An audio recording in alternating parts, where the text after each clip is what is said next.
What's up, 49er fans? It is draft night. And if you have not heard, you haven't been on social media, things are already starting out with a bang. You are hearing rumors about Deebo Samuel and or Brandon Ayuk being packaged with the 31st pick to move up near the top 10 from credible sources.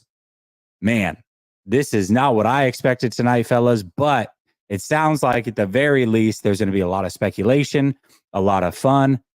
And ultimately, the 49ers will probably trade out of the first round, and we won't even make a pick today. But that being said, at least for now, it's a lot of drama. It's a lot of fun. We got to get this thing started, and we're going to do it right after this.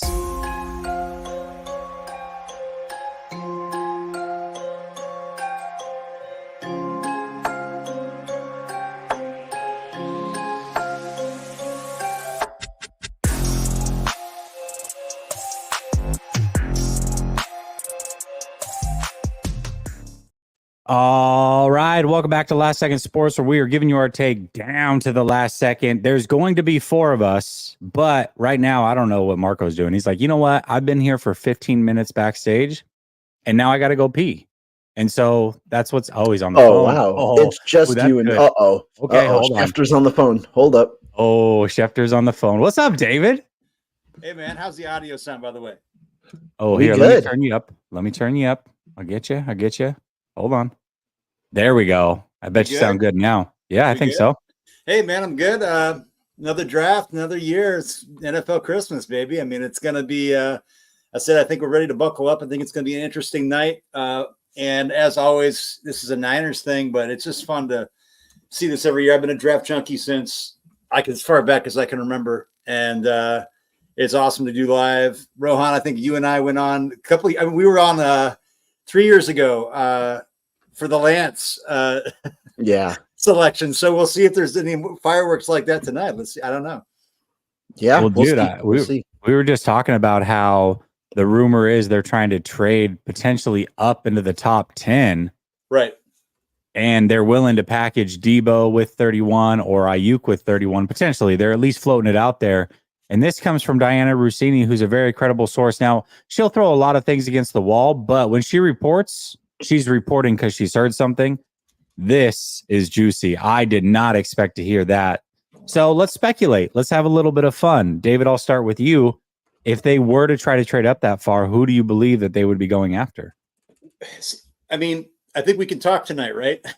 I think that a target that a lot of people haven't talked about is and people have been talking about receiver. Who does Kyle like? There's been talks about Ayuk possibly being on the move, and maybe this is a cost-cutting thing. Big talk that Kyle really likes Rome Odunze. This idea that, and I know that some people are lower on him than others. I told you, Jesse and Marco, a couple weeks ago that I unequivocally said Rome Odunze is my wide receiver one. And yes, that was over Harrison and Neighbors, and that is not slander on either of those players. I understand what people might have reservations about him, but that he is a guy that I've made my own evaluation on. I know that Kyle really does love him. And if this is something where they're really looking at paying Brock Purdy, whatever it's going to cost next year, and not being able to stomach doing that with BA, even though I think it's affordable, that could be a play. It could be a tackle. It could be another offensive weapon. It could get crazy. I don't know. But if they're going to the top 10, rest assured they're going for a guy that they don't think is going to fall beyond that. And I think that even though consensus mocks can be wrong, I think that it is that's who I think it would be. But it could be even crazier. I don't know. Absolutely. Rohan, what are your thoughts? If they do package Ayuk or Deebo plus 31, who are they moving up to try to get? So the package is the interesting part, right? Because if you're talking about a package to move up, you're not having 2 first-round picks. You're having 1 first-round pick that you're going up and getting a certain player. And so it's not packaging for a wide receiver and an offensive tackle. Like I said, you're going up for 1 player. I think that if you're going up that high, they have a player in mind. Obviously, it depends on the range. Deebo Samuel is not going to net you a significant trade. I expect if he is involved in a trade, it would only be to the mid-20s, early to mid-20s, somewhere in that category where a team might want a proven receiver to go with their core. That could be a trade up for a guy like Texas's Adonai Mitchell. my personal wide receiver 3 in this class. I think a guy who's really talented and a guy who would fit very well opposite of Brandon Ayuk in this system. Let's say, though, if it's Brandon Ayuk on the move, the 49ers then have a lot of options because you could go receiver. Let's say one of the top 3 falls in terms of the perceived top 3 by the consensus. Neighbors, Odunze, or Harrison. If one of the top 3 falls, that's probably the guy that you ultimately end up going for. If not, there are a bevy of offensive tackles that would be available in the early to mid teens of this class. The guy who I think I'm keeping an eye on is Troy Fautanu. I think that would be an intriguing candidate where you could play him at tackle or guard in year 1, and he could be the ultimate guy to replace Trent Williams down the line. Yeah, absolutely. All right. Well, hold on. Let me bring in Marco Schefter. He's off the phone, so I want to see what he's got. What's up, Marco Schefter? Rome wasn't built in a day, bro, but Rome might have built on top of gold. I mean, something like that. Rome Odunze, man. Niners really, really, really, really like Rome Odunze in the top 10. That's why I was just talking to you to see who they're trying to target, and that's kind of what I heard right now. So Rome Odunze, I don't like going up into the top 10 to get Rome Odunze. I'll be honest with you. I don't like it because you're giving up draft capital. But again, they're also trying to get up into the top 10. So I wouldn't roll out a quarterback either. As much as people know that we have Brock Purdy, don't roll out a quarterback. I had said to you guys, don't roll out Debo being traded. Rumors are Debo's being shopped. I do have draft capital on that. The most that the Niners have been offered for a Debo deal is a 4th rounder. So if we want to start out the show with a bang, Niners have been offered a 4th rounder for Debo Samuel. The most so far that they've been offered for Brandon Ayuk is a 2nd rounder. So there's that. I'm pretty sure teams are willing to give up closer to a 3rd than a 4th. So start out with a bang, baby. Let's go. Whew. Wow. All right. Here we go. That's kind of wild. Okay. So there's a lot of speculation, obviously. Either way, David, I'll go back to you. Yeah. Coming into tonight, what was your percentage of Brandon Ayuk being traded, and has that changed? Yeah, I think that we talked about this before off screen, but I was up at, I thought it was about a 35% chance that he gets traded, and I was higher than I think a lot of you guys were. I'm just not going to be surprised by anything. I think the only thing that puts me back on is that the 49ers, you don't want to get in the habit of trading away elite players. You also, though, I feel the 49ers have long been, aside from DeForest Buckner, been really iffy on striking while the iron is hot and not getting value and then waiting too long. And so, you know what I feel. BA is my favorite Niner. I also have been espousing this idea and just extolling the idea that receivers kind of becoming the new running back. There's so much talent every year in the draft. No, I do not think BA is immediately replaceable. I also think that if you're going to have to be paying him after Amon Ra hit, looks like A.J. Brown's going to get his extension. What's that number going to be? Do the 49ers want to pay it? I can see the financial prudence in restarting that rookie contract. That being said, I view BA as a top 10 receiver. I view him as a top 3 route runner, and he fits perfectly with what Kyle wants to do.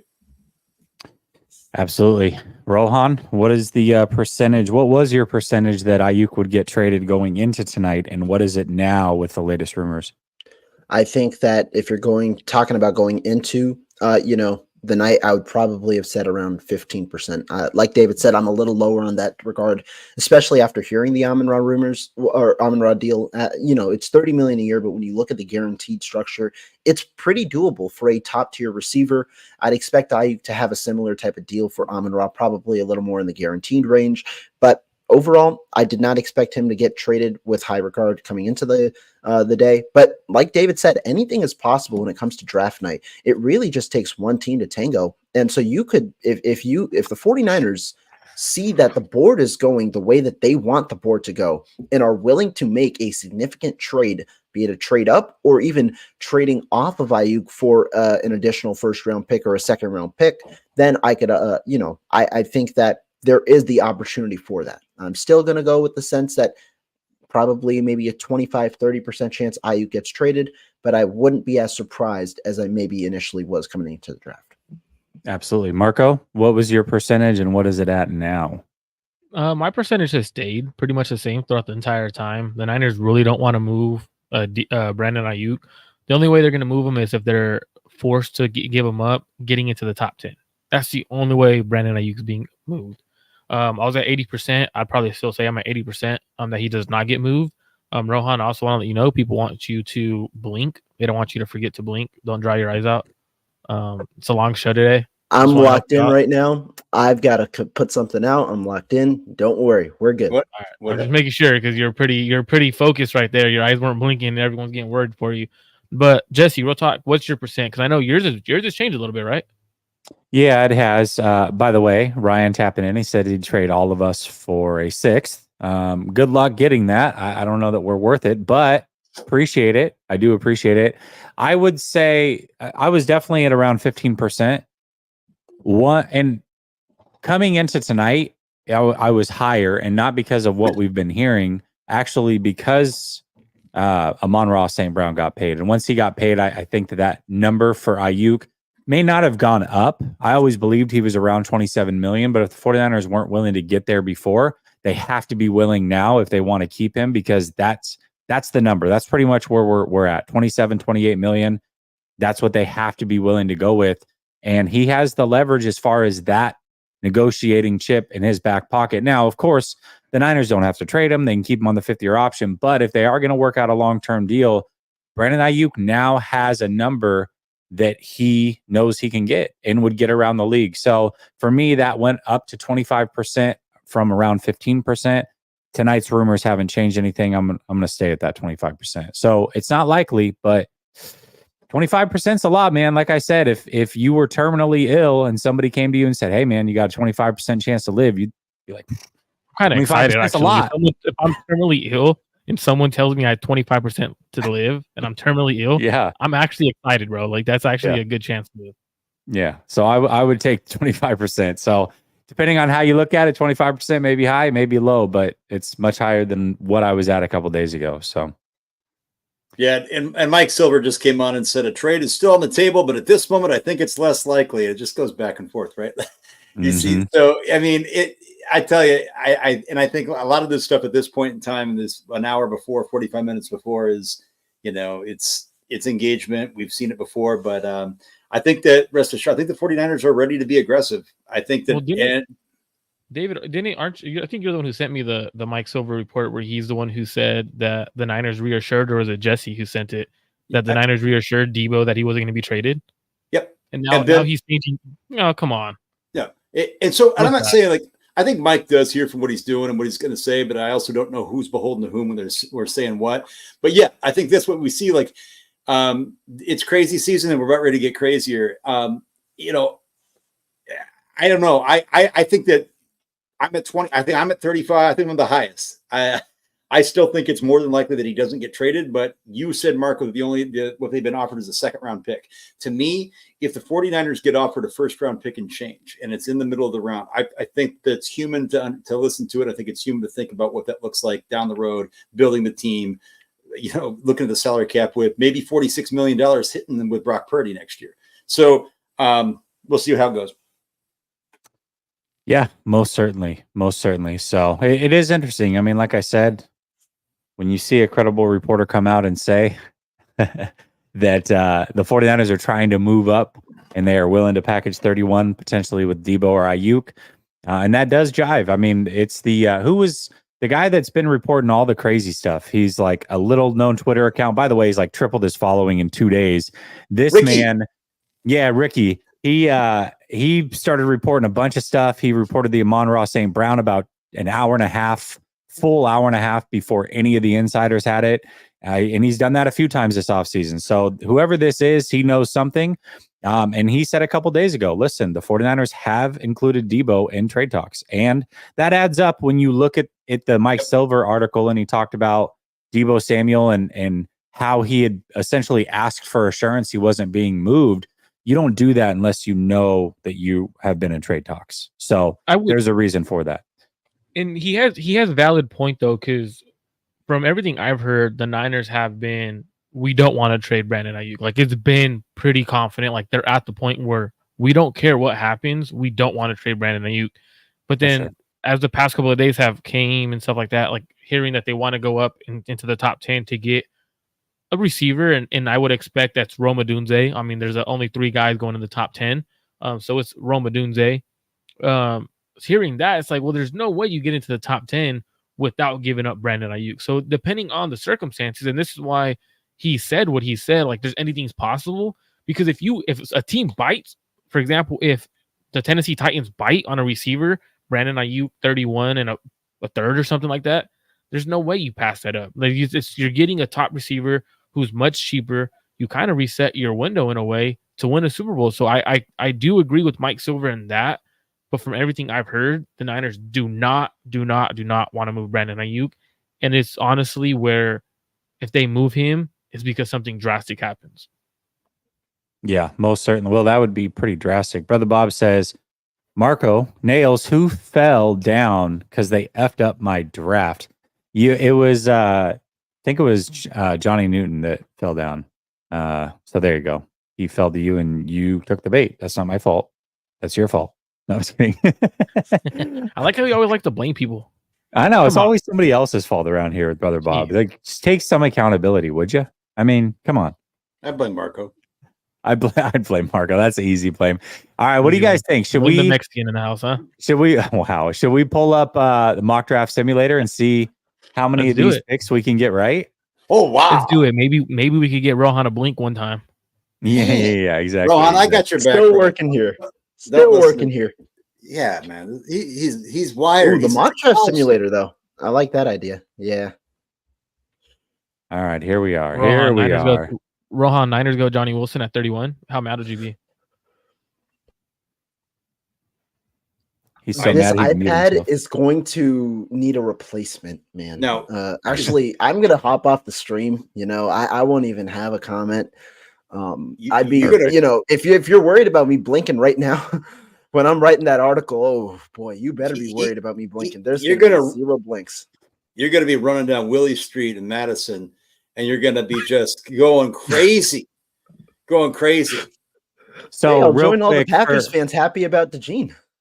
Yeah. Real quick, for those just joining, if you have not heard, we will recap just real quick.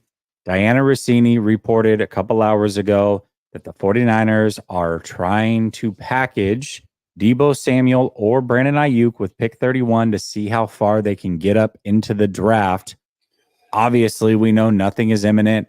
I think the panel here, we all still believe that at the end of the night, and really at the end of tomorrow is what you have to look out for ultimately, that Brandon Ayuk will be a 49er, but some interesting news coming out very late that the 49ers would be willing to package one of them with pick 31 to move up and ultimately probably get a receiver, which is absolutely crazy. So there you go. Diana Rossini. She is with The Athletic, has about 400,000 followers. She is definitely legit. So get your popcorn ready. Just for people to know how legit he is, she is the one who reported the Trent Williams contract. So there you go. So with that being said, that you are now all caught up with what is happening when it comes to the San Francisco 49ers, but we want to have a little bit of fun. We want to see how many of these draft picks we can get right. So we're going to do just that. We're going to go pick by pick and see how many we're going to get. Pick number 1, we're going Drake May, right? Marvin Harrison. Marvin Harrison. Yeah, that's a no-brainer, bro. Caleb Williams. Okay, now we've talked all week in a group chat. We're kind of on different spots here. Yeah. Now, well, at least we were. I don't know if we are now, how we feel about it. For me, I've been pretty clear. I think it's Jaden Daniels. You guys agree now, or do you still think that there's a chance for Drake May to go here? Go ahead, Marco. I mean, I haven't necessarily thought it was going to be Drake May. I've been more on the Jaden Daniels side just because of stuff that I've heard.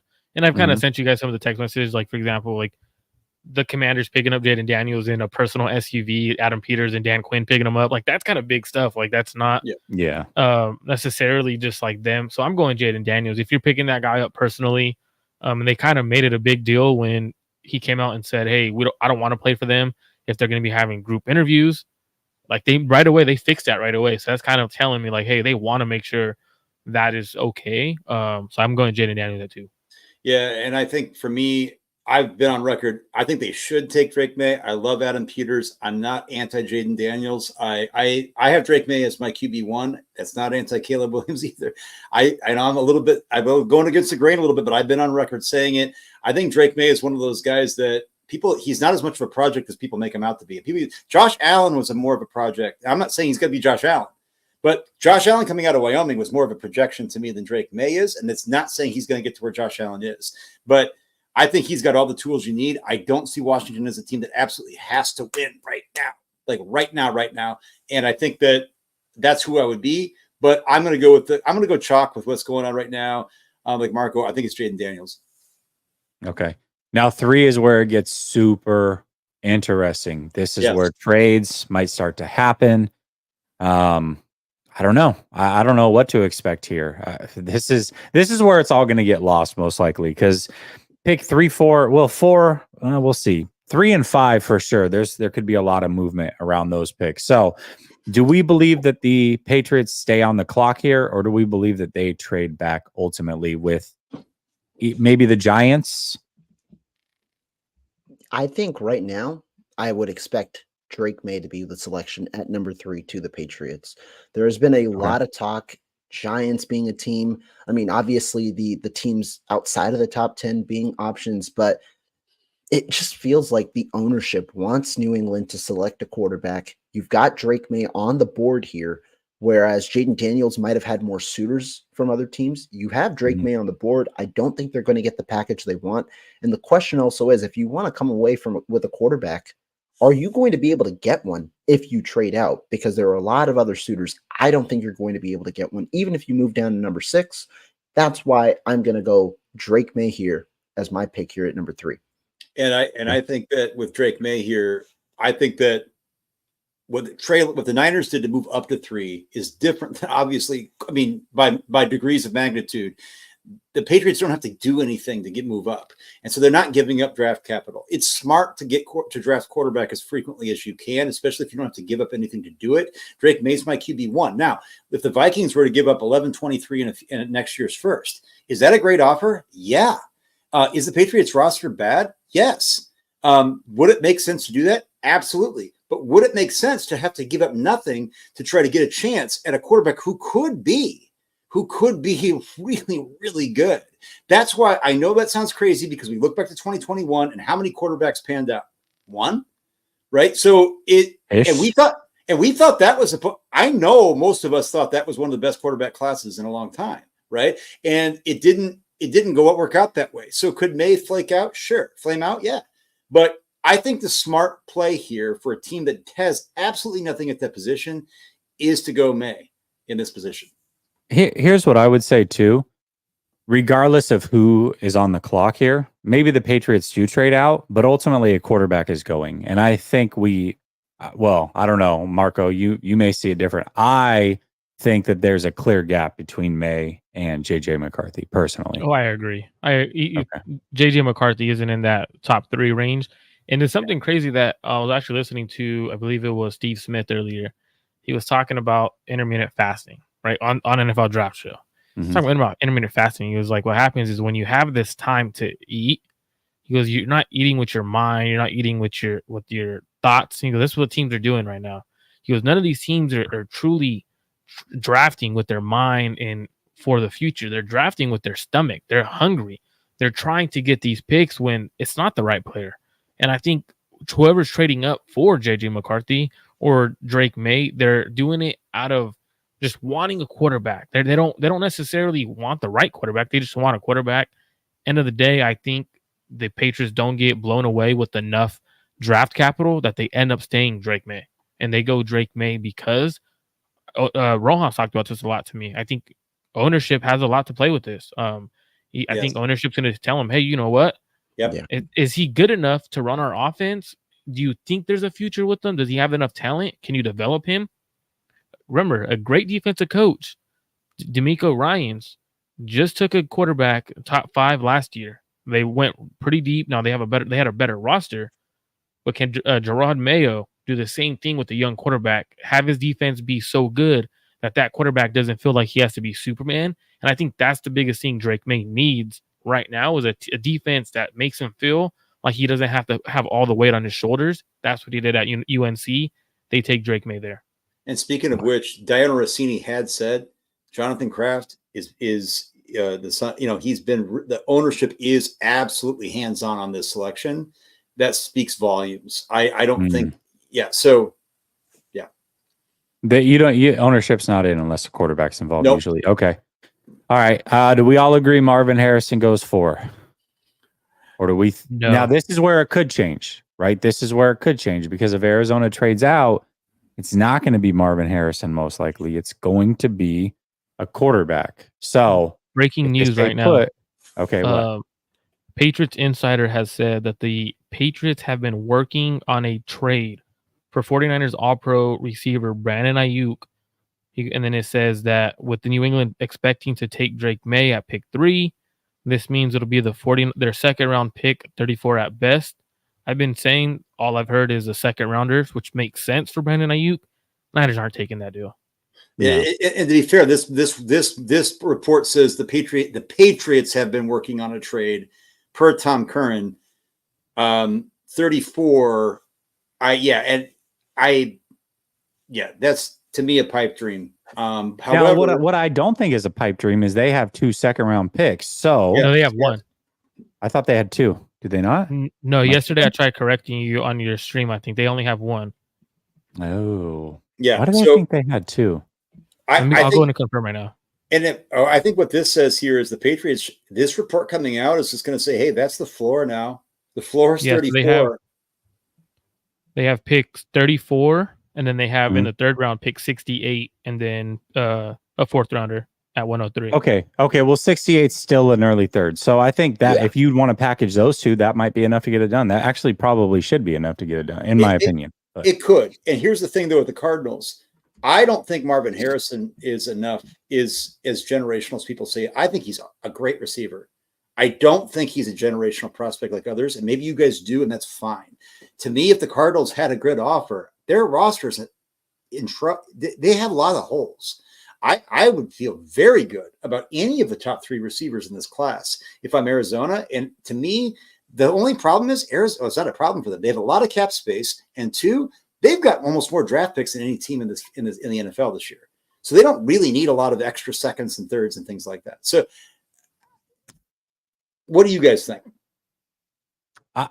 I think Arizona stays, and I think they take Marvin Harrison. I think the team that actually trades out is the Chargers, because I think if the Chargers are smart, it sounds like they don't want one of the receivers. They want a tackle. And there's 3 of them that if they were to trade back with, let's say, Minnesota, or even 1 pick back with the Giants so that the Giants could move up, they still could get one of those 3 tackles. And I think they're all roughly the same. Unless they really want one specifically, a trade with the Giants would still make sense. A trade with Minnesota probably wouldn't. But that's where I would expect the trade to come is pick 5 personally. But maybe I'm wrong. Which would make sense, though, because at the end of the day, the Chargers could still get their offensive lineman and a receiver with the Vikings. If they get pick 11 and 23, they get an O-line at 11, and then at 22, 23, they get a receiver. I mean, they'd win the draft if they do get that. For sure. I mean, that's it. That would be perfect. So to me, that makes a lot of sense, but I don't know. I don't know who they want necessarily. And if they're zoned in on one tackle in particular, and they don't view these guys as the same or roughly the same to where it's not worth trading back to 11, then, well, maybe they wouldn't. I don't know. So what do we want to do? Do we want to go Harrison or do we want to trade Arizona here? I want to go Harrison, but we can take. I would go Harrison as well. Yeah, it's a safe pick, and they have plenty of picks. Jesse, now, this is where I do vote to trade here. Yeah, I agree with you. Kind of my thoughts on the first 5 has been quarterback, receiver, trade out for the quarterback. I think LA especially makes sense because they don't have that many picks. They have a lot of holes. And while receiver with Malik Neighbors would be great to help Justin Herbert, you also have an option to get receiver, be it at 11 or at 23, or in a pretty good class. You can get receiver in the 2nd round. Plus, with the way that they're going, seems like tackle is on their mind. You should be able to get a top 3 tackle in the class at 11. Okay. What do you guys think? You want to trade here, or do you want to stand pat? Who's offering? I think it's going to be the Vikings. I think it's I think both it'd be those Vikings. first round picks. Yeah, here's where I think the Vikings make the move. If the Cardinals stand pat, this is where the Cardinals are the catbird seat. If the Cardinals take Harrison and stand pat, I know for a fact that KOC likes Drake May and JJ McCarthy. Okay, this is going to be one of those things where, and I think that I think JJ McCarthy is a guy who I'm higher on than a lot of people. I'm not saying he's going to be the next big thing. I did say that I think he's going to be able to start function in the NFL offense with KOC a lot quicker than some other people. I think, footwork wise, he's much better than Drake May is, but I think that's correctable. But he's not the prospect that Drake May is. I'd say 11 and 23. And then I would also, honestly, guys, I don't know if you screw around here. Like, you could offer 129. PFF is going to say they're going to block a trade, whatever. This might be, though, where it's for your quarterback. Jim Harbaugh might say, Ortiz might say, you're giving me 11-23, and you're giving me next year's first if you want your quarterback, or no dice. I'm going to deal with somebody else. Oof. But I think the thing, too, though, is does New York Giants trade up and force the Arizona Cardinals to trade down, right? Like, hey, you could still possibly get Marvin Harrison, because I don't see LA going receiver. Like, they want to fix their trenches, and if they go receiver, I don't think they go Marvin Harrison. I think they go Neighbors. I think that would be something they would do. No, I agree. I agree. I think if the Cardinals do trade, it is with the Giants, because I think they want Marvin Harrison, and if they go to 6, they believe they can still get him. And I also if a trade happens, that would be it. I don't think the Giants want JJ McCarthy. They have Daniel Jones. I think they want somebody with more upside. I don't think that they're going to trade up for JJ McCarthy. And that's where I think if this is the best case scenario, as crazy as it sounds for the Vikings, because they're crossing their fingers. The Patriots are going to stand pat draft to QB unless they're wowed. I think this is the Vikings trade. Yeah, I think so too. I think the Giants specifically want Drake May. And it doesn't matter what package you put in there. Just you can put something in there that lets it accept it. And I think they go in there. It's JJ McCarthy. You guys want to make the trade? Do it. Have a little fun. All right. Okay. So the Vikings are on the clock, and they're going to take JJ McCarthy. Michael Penix Jr. Okay. All right. So now this is where things get fun. Say neighbor. Yeah. Yeah, maybe. I mean, they do need a receiver, right? If they're not going to take, but they might go trenches. I don't know. This is where it's tough as well. I would say neighbors, but I could see them taking alt. I think this is also a position where the Jets are in win now mode. They have no idea how many. I'm not saying it's the number 6 pick, but it's coming up. And I think the Jets really want Brock Bowers or a receiver. And I think that in this range, this is where they want to jump up from 10. There's rumors out there that the Rams really, really, really want to get into the top 10. And the guy that they're looking at is Bowers. And I don't know what I can say here, so I'm going to keep it under wraps for now. But there's talk about movement that could be in line in this area for the Rams to move up and also include a player in that trade and be able to acquire another offensive playmaker to pair with Puka Nacua. There you go. It gets tough here. I don't know if I want to trade again, if I feel good about it, just because I don't know what that trade would be or what have you, but I don't know. I think it's neighbors in this situation. I think that if they don't find a trade partner, they need some electricity at receiver. They have to, they got to get, if you're rolling with Daniel Jones, and right now, I don't believe they have no other quarterback options here unless you're going for a Rattler guy, on day 2, things like that. They have to give Daniel Jones something. Yeah, I agree with that. What do you think, Marco? I'd go neighbors. I don't see them going trenches. I think they would try to get. I mean, you just paid that quarterback, what is it, $80 million, get him fully guaranteed or more. You got to get him a receiver. I don't see how ownership could let you even try to trade up. Like, how do you explain, hey, we just paid Daniel Jones, but now we need a quarterback? I think they stay pat and they go neighbors, and then Tennessee falls in love with Joe Alt and they go alt to protect Will Levis. Yeah, I could see Rome Odunze here too. Just to be crazy. It's like, hey, we've got 3 good receivers. we're going to give you all the weapons in the world. I think Alt is the safe pick, but I wouldn't be shocked if they went Rome. I would think the Titans, to me, is a team that should trade down if they can at this point. I agree. I don't think I think there's good players here.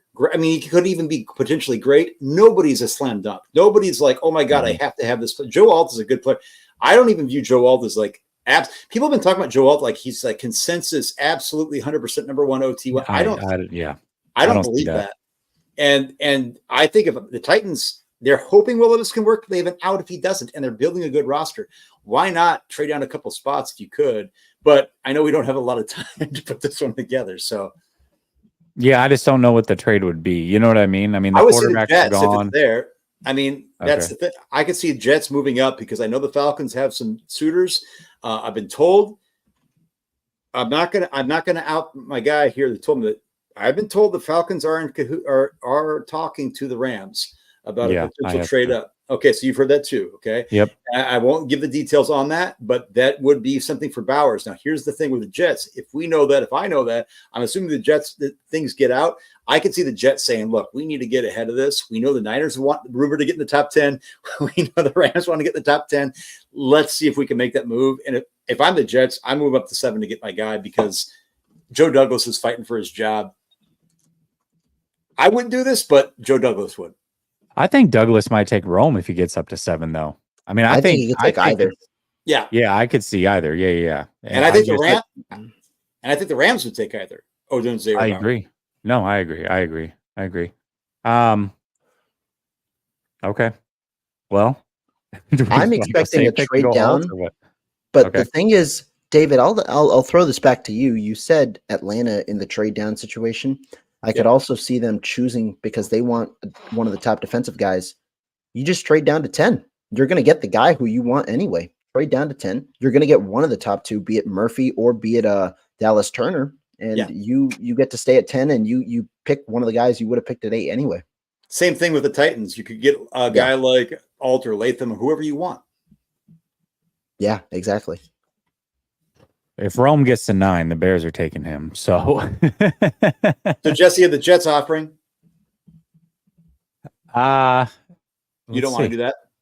No, I'm not opposed. I'm definitely not opposed. Oh, they're not. That's what they're not. Should we rapid fire? Should we rapid fire so we get through this first round? Because if not, if we all sit here and like, so like the next pick, just give it to one person. Like you pick a pick. How about we do that? So let's just go in order. We got 4 of us. Let's just like GM it and just do it. Just because if not, I don't think we'll make it like through to get to that first pick. Well, obviously we know who Caleb Williams going 1, but Jesse, start us off. You're in 7, and we'll just go in order. That's a good idea. Right. And we'll go top to bottom. Yep. Okay. I'm gonna stay put. I'm gonna take Alt here. Okay. All right. Is it me at 8? At 8, I'll go quick. Falcons trade down to the Jets, and the Jets end up taking Brock Bowers at 8. Ooh, let's see. Just out of curiosity. That's bold and I like it. Oh, the Jets are there. The Jets are offering. So there you go. It works out. You could just force these anyway. Yeah. I mean, it doesn't matter, right? We're just going to force it. Yeah. I mean, obviously it would be more, but we're just going to force it because we're only doing round 1 anyways. So there we go. You think they go Bowers over Rome? I'll say Bowers for now. Okay. And here's where the Bears, they've been making it very well known the last several hours. They want to trade down as well because they had no other picks in this draft. They got plenty next year, but they don't have any picks. I think this is the situation where I can see you already took Bowers. I can see this as being like where I don't know if the Rams would go up this high, but I could see where they're at there. Are the Rams available? No, they're not, but that doesn't matter. If you really think that's I'll have them stay pat just to have fun, and I'm going to have them draft. I know everybody's going to Odunze here, and I think that probably who it's going to be. I want to take Brian Murphy. I know they're high on him, but I'm going to go ahead and go Odunze to the Bears. I think if they don't find the partner that they want, they've got DJ Moore, they've got Keenan Allen, they've got Rome Odunze, you've got Caleb Williams, you've got Roshan Johnson, you've got DeAndre Swift, you've got Cole Kmet, who's whatever, but still, like you're kind of cooking with gas a little bit now. Yeah. God, dude, if they get Rome, that'd be wild. Okay, Marco, Falcons. Falcons are going Byron Murphy. Gonna be bold. My best. I'm gonna be bold. Best defensive player. I know it's. So what's gonna happen is they're gonna go best player available. And I think, their head coach just got hired. I cannot think of his name. Raheem Morris. But Raheem Morris, he's gonna see Byron Murphy as a Aaron Donald light in his defense, and that's what he has to go with him. Absolutely, completely agree, bro. What are you doing? Well, Byron Murphy, right? That's who we took. Falcons. Yep. Yeah. Okay. Yep. Okay. I mean, we've heard the rumors all day that they like Latham. So I feel like if there's smoke, there's fire. I think they should go Fuaga just because he's a natural right tackle. That's me personally, but they traded back. Alt's not there. I've heard Latham, so I'm going to stick with it. I'll go Latham. Perfect. Okay. I think this is a prime trade down spot here for Denver. I think there are two teams that really look to trade down.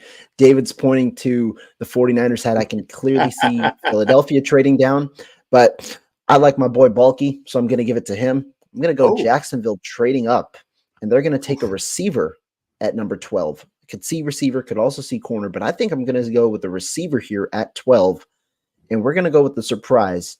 Brian Thomas all the way at 12, jumping the Indianapolis Colts at 15. That's a bulky pick for sure. Yes, it is. It's a bulky pick. It is 100% a bulky pick. And hey, I didn't end up putting Brian Thomas as high as I wanted to about a couple months back, but I've been on record saying, like, when I watch Brian Thomas play, I can remember, I know they're not the similar players, but I remember a couple years ago, nobody wanted to say Justin Jefferson was anywhere near the sphere of Jamar Chase. I am not going to be surprised if Brian Thomas happens to put it all together, that he isn't better than Malik Neighbors. I'm just going to say that right now. Now, is that going to happen? I'm not projecting that, but I like what he has. I think he's better than people give him credit for. I know, Mark, you talked about him a little stiff in the hips, but remember what DK Metcalf, they nitpicked the hell out of him. They nitpicked the hell out of him, and he fell to the second round. I'm not going to nitpick him that far. I think this is pretty high, but he's a first-round player all day long. Raiders. Now what do we do with the Raiders? God, we go Penix. I don't want to go Penix, and I don't buy it either. Tom Telesco also, we talked about, he's not a guy that usually trades up or down very far. They could go in on this. They've got your Gardner Minshew, you got Minshew Mania. This is a really tough spot for me. I think they're going to address the offensive line here, though. Or they're going to look at corner, but I think this is where they go to Troy Fautanu. I think this is where he comes off the board. I think he's got and they can move him inside if they need to. I know there's a lot of people that think he's tackle, but I think there's some, given his arm length and size, that there's some and his propensity too, where I've seen on tape a lot, lunge out. I think he's just a guy that makes a lot of sense. He's a safe pick. You're at 13. You want a starter? I think you can go in right now. I'm going to put Tano. Okay, I like it. What are we doing here with the Saints, Marco? Before I go, I want everyone in the comment AJ Brown, section. FYI, just got extended 3 years, $96 million. Who? AJ Brown, 3 years, $96 million, the highest for any receiver. So, that's 32. That's 32 mil. There goes total Ayuk's guarantee, price, baby. No, that doesn't. No, I don't think that skyrockets Ayuk though.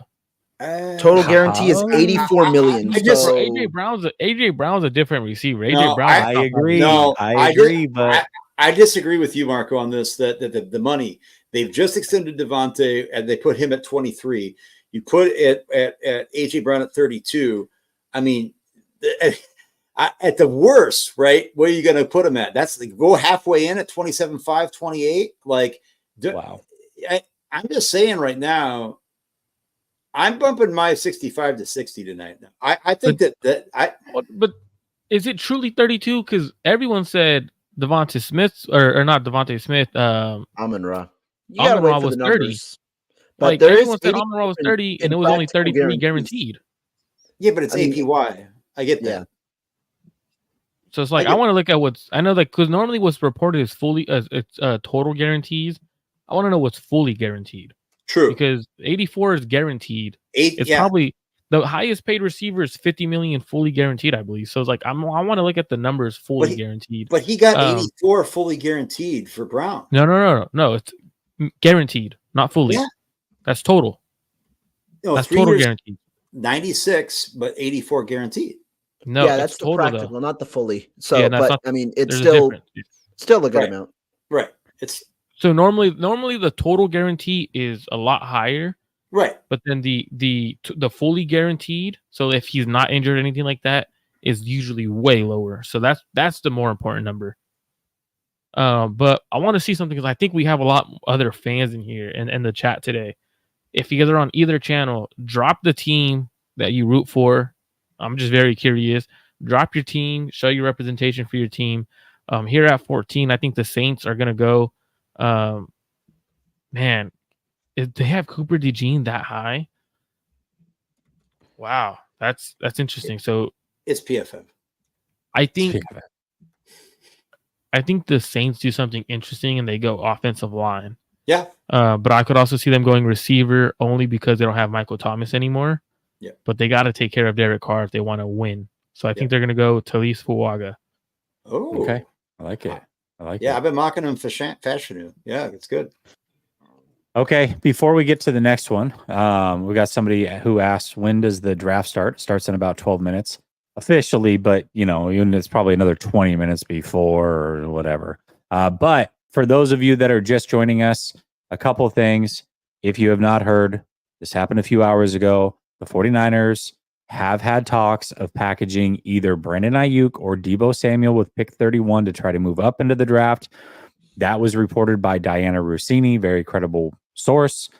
And AJ Brown just got extended for big time money, which means, that means that's not helping the 49ers case with Brandon Ayuk at the very least. So we'll leave it at that.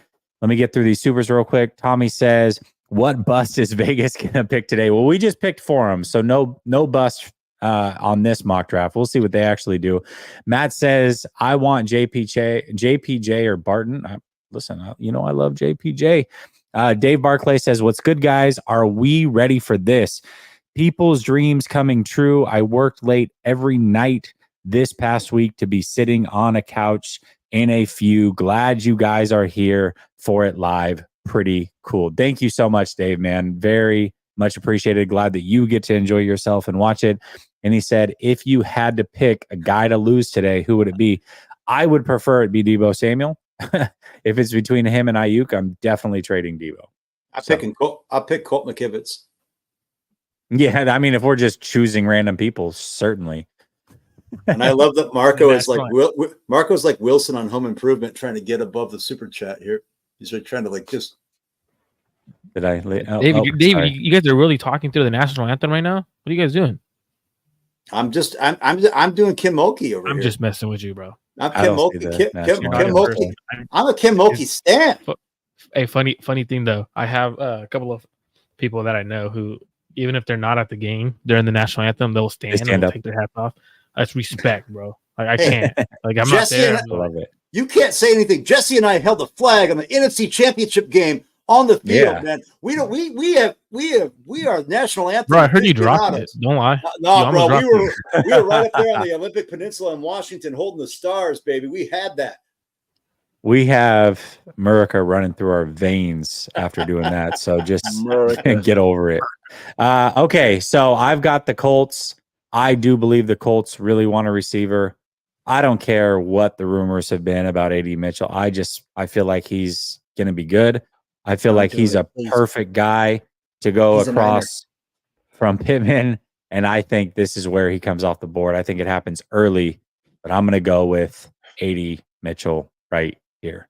All right, let's fire him off now. Let's go. Rapid fire, Rowan. So 16, Fontana's off the board. I still think it's going to be – screw that. I think it's going to be offensive line still. I think that they've got a lot of good value. Penix could be the pick. I just don't think it's at 16. I really don't see Penix going this early. I think offensive line is going to be there. And the one guy who's still there is Olu Fashanu, which to me is a complete surprise. I don't know why Olu Fashanu is still on the board. I could also see – I think the surprise pick here that I will say – I don't know if it'll happen. I think it might be early. Interior offensive line is a position that I feel is going to be gone by pick 20. There are two specific players. Jackson Powers Johnson is a guy who I think is extremely linked to Seattle. Graham Barton's a guy who I think is going to go earlier than a lot of people expect. I think he's off the board by pick 20 to Pittsburgh. And so I think it's between those three. Seattle, in my opinion, needs interior more than outside. I know you could project Fashanu to be, potentially on the interior. I'm, though, going to go with an interior offensive lineman. I'm going to go with Jackson Powers Johnson here, although I could very well see it being Graham Barton. Dude, if they got JPJ, I'd be pissed. Okay. Do the Broncos go quarterback, David? Maybe. And I was going to go with Graham Barton for the Seahawks. That's who I've been mocking, Graham Barton, Seahawks. I think it's a great pick by Rowan. Boy, I tell you what, there's a lot of good players here. I think they should go best case. I would not take Bo Nix. I wouldn't even take Bo Nix in the second round. That's just me. I'm not a Bo Nix fan. No offense. But to keep it simple, let's just go Bo Nix because we got to roll through this. And I think Broncos feel like they got to get somebody in the door. Okay. Bengals. Bengals. I think they're going to go defensive line. They're going to go Newton right here at 18. Ooh. Is Murphy off the board already? Yeah. Murphy, yeah. But I took Murphy for the Atlanta Falcons. Well, we got who's the defensive guy here, huh? Yeah, exactly. I really think, I don't know why, I've got a feeling, and I do not like this player at all for the 49ers, so I would be happy if he left. This might sound crazy. I feel like Chop Robinson might be the pick here for the Rams. I think that they're going to go edge, especially if Newton's off the board. I mean, they don't have any interior guys. I think Latu might fall out of the first round with his injury stuff, so I'm not even including him in my thought process here, to be real. And they shored up their offensive line. They definitely need something along the defensive line. I could see them taking a receiver even potentially, but we've taken all the ones that I would consider. So I'm going to go Chop Robinson right here at pick 19. And I'm happy he's off the board, so the 49ers don't have to take him. A random sleeper pick right there. Sorry about that, Ron. You better not poach my pick here, Ron. The Rams are gonna go receiver, and then in a couple of months, I think there's a good possibility that Cooper retires. I don't think he retires, but I could see receiver. Especially I could early. see him retiring either this year or next. I think the Rams could go receiver, but with what we've got off the board already, I don't think they would do it there. I have heard that Cooper Kupp may also not be a Ram that much longer. Interesting, but not through retirement. Yeah, that's if they trade up, though. Let's see. I think here, I alluded to it at 16. I think that's offensive line here. You've got interior, you've got tackle. I think both are in need.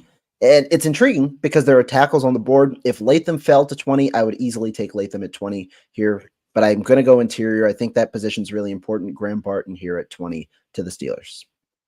All right, we got 5 minutes. You got 49ers South Beach. Go ahead. Yeah, I don't know who it's going to be. I was going to go Barton here. I was going to go Barton the Seahawks. This is crazy. Rohan just keeps reading my mind. I think the Dolphins here. Jalen Phillips has been hurt. I thought we took Shanahan. Hold on. Oh, Shanahan is still there. Wow. You messed this up. Dallas Turner is still there. Yeah, you did.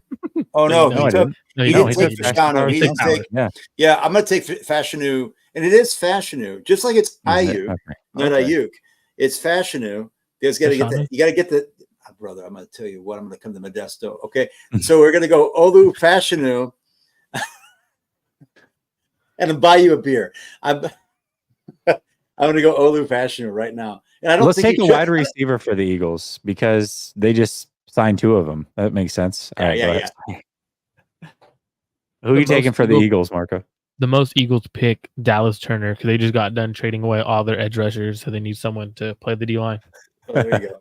Take it. Let's move it. Oh, you don't think Cooper, huh?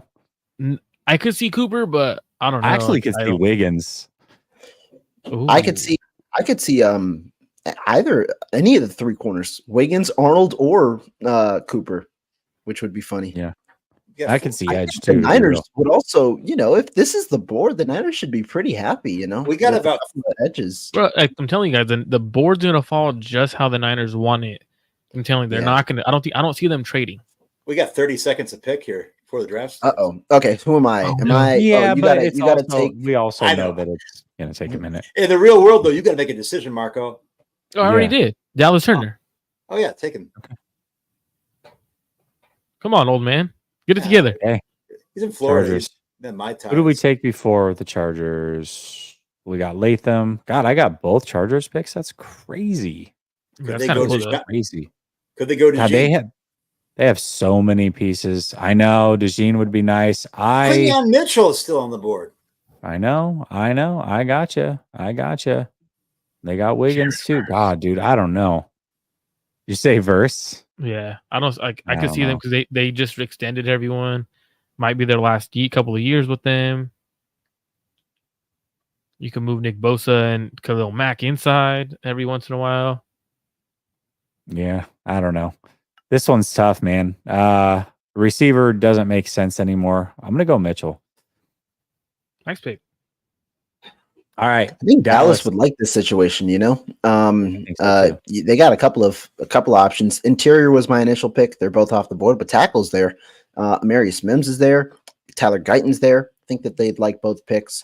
Of the two, I prefer Amarius Mims. I know he plays on the right side, but I think that Dallas would look for a tackle. And I think that he would be a guy who they definitely think about. Amarius Mims. He seems like a cowboy type pick, right? Like a guy that has a ton of athleticism and yeah. Also, the fact that you chose for the fact that you chose for the Cowboys tells me a lot about you right now. I would have let their clock run out. Yep. Jesus Christ. And I think the Packers have a lot of selections, and they have Cooper seems like the guy, dude. Yep. God, Yeah, if anybody's a Packer, it's Cooper DeJean. They have 2 second-round picks, and I was going to go tackle, but my wife's from Wisconsin. I've been to Lambeau. I'm going to go with the white cornerback for the Green Bay fans. There's not a fan base that's going to celebrate more about getting a white cornerback than the Packers. Hey, look, as I have white friends, okay, I can say that. The idea. Oh my God! And Rohan lives in Madison. He can attest to this. My mouth is shut. I ain't saying nothing. My mouth is shut. Well, you're trying to get Rohan killed. Hold on. Rohan, I got your back, brother. You're trying to get him killed. He's gonna get killed. I will say though, a lot of people that I've talked to want DeJean here. I will say that. Look, if you go on Packers Twitter, it's a scary place to be. You got people like Aaron Nagler on there. That guy's insane. Okay, but they'll say they want Cooper DeJean. Like they would disown their mother to get Cooper DeJean. I'm going to draft him. I'm going to give it to him, and they're going to go out and crack a whole case of Old Milwaukee Beast Light, bunch of Natty Ice, some Bush, right? Yeah, baby, go. All right, who are you going for the Bucks? Bucks, Jared Verse. Boom. Thanks for taking Chop Robinson because it's either Chop Robinson or Verse. Yeah, for sure. All right, well, we already got the receiver. I think they really need offensive line help here. Golly, dude, this could be tough. I think Guyton's going to go earlier than people think, and I'm going to go with Guyton right here. Okay. To what, Arizona? We got 28 Arizona, then. yeah. It's got to be receiver here, and I think the board falls pretty good. You got a couple of options. I know Mitchell's off the board. Thomas is off the board. So all top 5 guys are off the board. I think here, though, they could go a couple of different ways. I think the guy who might pick up steam is Leggett at the end, but I think Xavier Worthy is also a really intriguing option. I'm going to end up going Worthy, but I also would not be surprised if Leggett ends up being a first-round pick. I'm going to go with my guy, 49ers. He's the best. Who's the best man at my wedding? He has now. To be fair, I have known AD to get some stuff. Okay, we grew up together, just playing home run derby in the vacant lot behind the nursing home. Okay, dude, the fact that you even came up with that story is way too wild for me, bro. Honestly, I'm kind of questioning things. Is David really 49ers right now? Like, dude, yeah. Hey. It's like, where was I on January 6th? But here's the thing. Oh, shit. But the BA to New England is on the 5-yard line, and is what he's saying. Now, he had shared some things with me. I'm just saying, BA, he's saying it. I'm going to hold him to it now. He's saying BA to New England is on the 5-yard line. That was a text message. Now, I'm going to the Lions, and I'm going to throw some things up here. I like where I'm at corner. The Lions need help at corner. I also am super high on Christian Haynes. I can see the Lions being like, we need that to fix that hole in our offensive line. I think Christian Haynes is an absolute beast. He's a little bit old. Who cares? I'm still going here. Nate Wiggins to the Detroit Lions. I think that's a great pick. I think this team is kind of this is the team. This is the competitor in the NFC to me. The Eagles are fine, but this is the team you got to worry about. I agree. All right. Who are you going with here? Mako. I mean, you can't even see me, so does this really matter? No, just kidding. I'm just kidding. Sorry, my bad, dude. Jeez. I'm not that person. Does it matter? I'm not that I important. didn't know because I don't even have it up. I've got the mock draft up. Chill up. Chill up. You don't. Yeah, dude. You know what? We don't. You're right. We don't care. You're not right, surprised. Not surprised. Like I said, I'm the only Mexican guy in here. Doesn't matter. But the Ravens here. Can you scroll up to the top? Who's the best available? Ugh. Latu. They really need offense. They need guards, man. They need guards in a bad way. Wait, we're letting old man Jesse pick for the damn freaking 49ers? No, I'm not picking. God damn. Yeah, the 49ers. No. Everyone's picking for the Niners. Not Jesus. Oh, no. Okay. Yeah. No. I'm picking Michael not Penix. old man Go ahead. Jesse. Here's my Michael bold, Penix. my bold prediction is Jesse. the Niners are not drafting at 31 tonight. You can bookmark it. Jesse, everything I've said about you, Jesse, if you take my Penix right now, I take it all back. Everything I said about you negative. We're not taking any Oregon Ducks. Okay. I'm not. And I love Eugene. I'm going there this summer to see my buddy, one of my best friends. His wife works at the university. But I don't like Jesse enough to give him a duck for the Niners. All right. I'm gonna go. Is it my pick or your pick? Yeah, it's your pick. Come on. Oh, it's your pick. For the Ravens. No. For the Ravens. Kool-Aid. Yeah. Kool-Aid. Yeah. I feel like they would go best player on their board, and I feel like they would go Kool-Aid or Terrion Arnold. So I feel like those are the one of the Alabama cornerbacks if they're on the board at this point. Okay. Here we go. 49ers, the worst possible draft board ever. Good thing Penix is still there, so they can trade back with the Raiders. But do we want to make a pick, or do we want to trade out of the first? A long snapper. They need a long snapper. They went punter. I think there's one player on the board right now that really stands out, or two. Who, Newman or Frazier? Arnold. Frazier is one, and Arnold is the other. Okay. If you want corner, if you want an impact player year one, you go with Arnold. I mean, I think Frazier is going to be one as well, though. I would take Kingsley Suamataia. I don't understand. Like, I get that they want to. Kingsley is on the board. He's so far down. I don't even see him. PFF has him at 66. Everybody else has him in the 30s. I don't really care. I mean, PFF's board is so wild. They had Andy Isabella as a future Hall of Famer coming out. JJ Arcega-Whiteside was supposed to be, the next like Megatron, and that never happened either. So I don't really care about PFF's grades. I personally here would go. I could see them going like a Mike Sainristil. I could see them going for like Leatu Latu is the second best defensive player in this draft, but I don't trust his medicals. I don't think he's going to be able to play. So Terrion Arnold, I like a lot too. I like TJ Tampa. I like, but to me, if you're going to go tackle your guys here, we've been talking about it forever. Why wait here? Why not just go and get a guy that you like? I would go with Kingsley here. And I think Kingsley might go before this. Honestly, I'm not gonna lie. I've heard Kingsley connected to the Ravens. I've heard Kingsley connected to the Dallas Cowboys. Cowboys. And the Lions. The Lions. So Marco, I told you though, coming out of the combine, if you wanted him or a tackle, you was gonna have to trade up. I still believe that. I believe if you want to tackle, you're gonna have to trade up. I've been high on Kingsley, but no one's high on him, so I don't really care anymore. I really don't. Like I'm at the point where bring me 80 Mitchell. I heard the Packers. I heard the Packers were also not low on Kingsley at all. So I think he'll go in the 20s. Jeez, that would be crazy. Okay. But he's here now. So what are we doing? Are we taking Kingsley? I'm down with it. Yeah. Marco, Marco's been on the biggest Kingsley bandwagon ever. And if you sit I'm here, not going Kingsley here. Oh, I'm not doing it. Why? I'm going to pull Why? receipts. I'm going to pull receipts on my brother. No, I'm super high on Kingsley, but I'm not doing it because I'm not going to jinx my pick. Okay. Oh. No, man. He's one of those. Okay, I'm taking Kingsley. You want to go Kingsley, David? Boy, I'm out of here. You guys are those guys. No, I would go Kingsley. If he's on the board, I'm going Kingsley 100%. Jinx there's the no pick. better Take there's Kingsley no so there's we can no, there's no jinx the better pick. tackle. It makes too much sense. There's no receivers on the board. There's no corners on the board at this point. Like, it would make too much sense to go for a guy who the Niners talk about building for the future. All right, well, if you're building for the now and the future, he could play right guard. He could play right tackle for you. He is probably your future left tackle, right tackle, wherever you want to put him. Just give him a whole freaking offseason to train, and he's going to be a really good offensive tackle for you. The question is do we go with Leggett or Ladd McConkey to the Chiefs? Leggett. I agree. Okay, there we go. There's our draft. I would go Troy Franklin, but Troy Franklin duck.